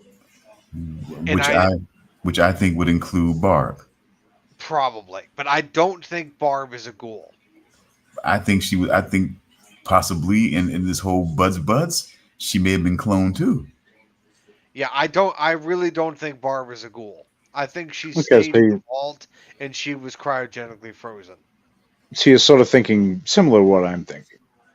Yeah, something similar to it. Yeah. Okay. Because yeah, like I was trying to think. I'm just like, I just can't imagine that he managed to get his daughter to safety, and then he still has the fate that he has. True. If That's that's the case, then he managed to get her to like. It turns out that his daughter is not a ghoul. Then it's possible that he managed to get her to a vault where Barb was, but they And then would they wouldn't let him in. Yeah, So they like took his daughter in the vault because of her connection to Barb. But since Coop did what he did and is who he is, they were like, "Well, you're an asshole. You have to fend for yourself out there." So they locked him outside the vault, and he was yeah, just stuck out there. which And Hmm. is it's really just by the only thing sheer that made luck sense that he for the got story turned to come into a together. ghoul. Yeah, no, I think it's definitely more likely the former, that yeah, he and his daughter are both ghouls, and the Yeah. wife, yeah, I think she pretty much definitely had herself a sweet spot and likely got in there ASAP. Yeah. And you feel like okay, and so you felt like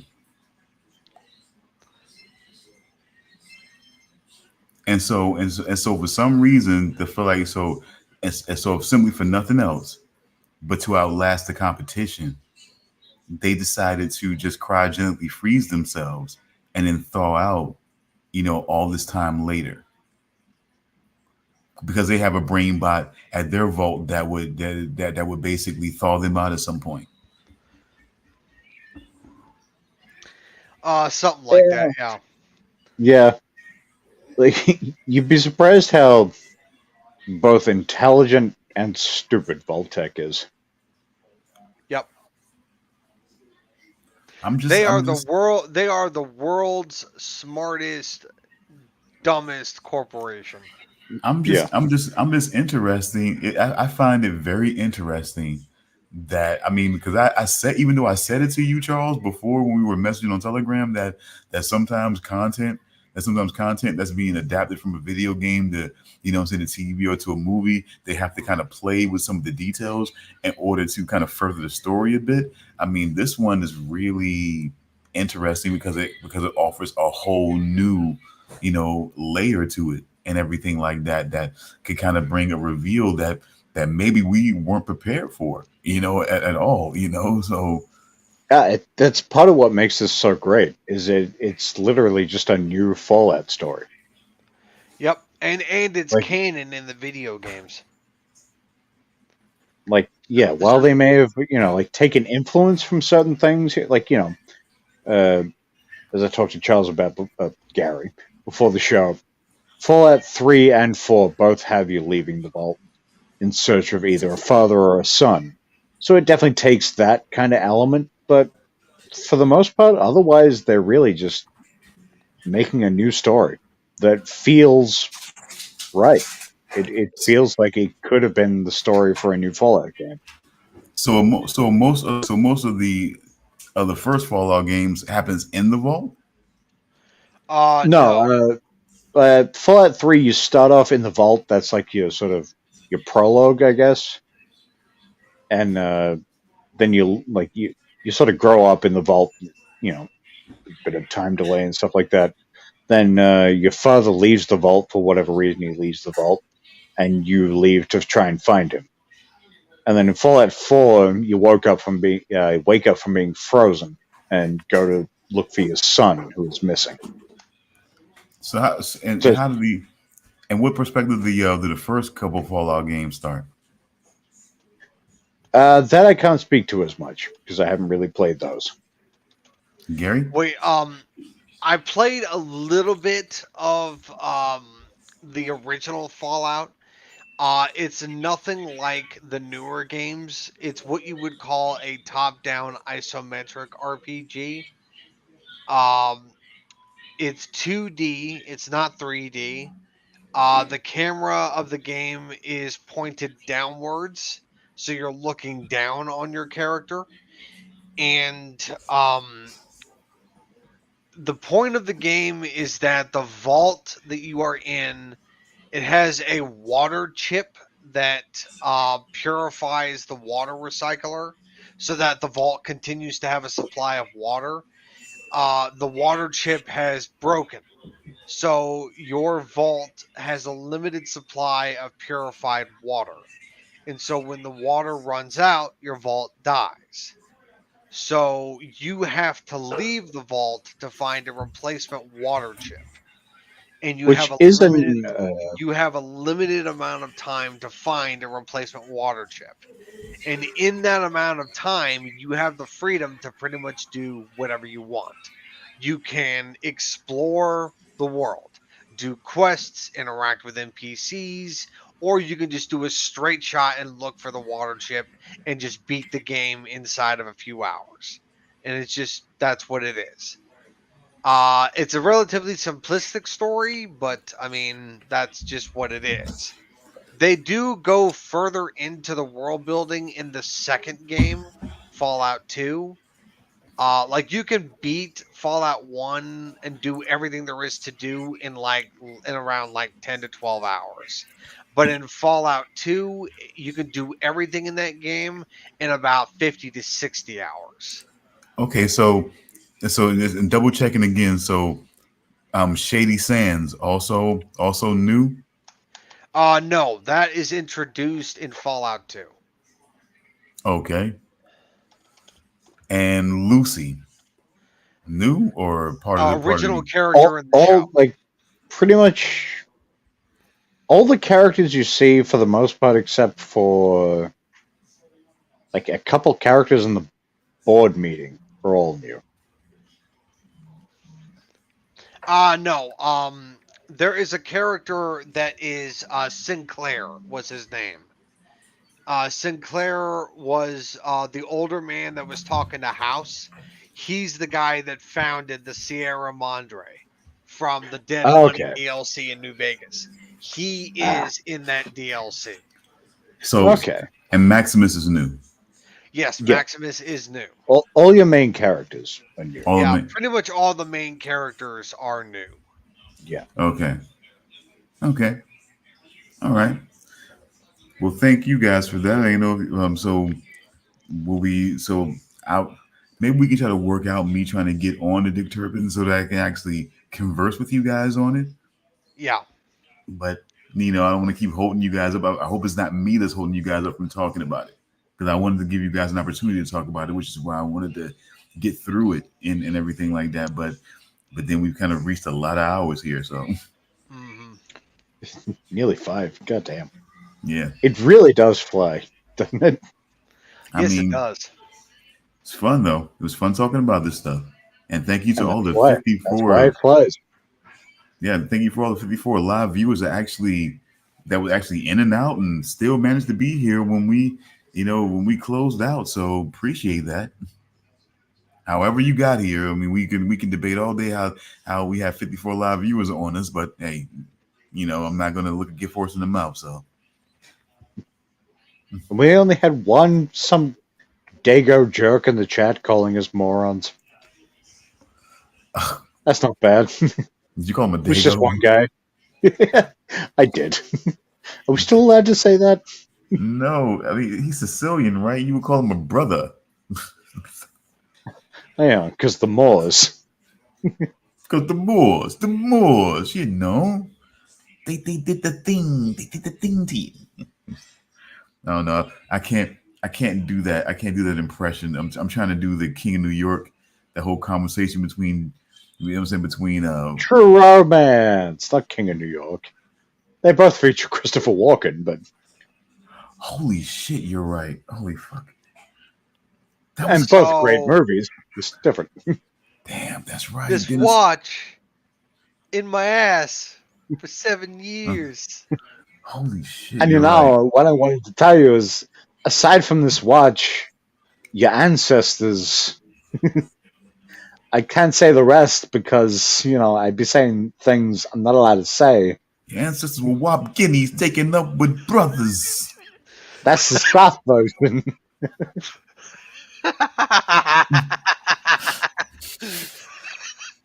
Fucking ass watch. Oh, I'm sorry. I thought he was laughing at my thing. I'm sorry. My bad. I'm sorry. Okay. Yeah. Wow. I'm laughing at the Christopher Walken ass watch. I was thinking like, wow, I got him laughing off of my offensive thing. That's cool. Fucking getting dysentery from a fucking watch. Well, Doesn't tell time right because it's got shit in the gears. Runs slow. Well, that's better. That might seem better than pig babies. Well, Perk Barbara. God damn it, son. Why'd you have to bring up Perk Barbara? Because I want to wear it out again, so it just retires again. It's never going to end. If there's an opportunity, it's going to pop up.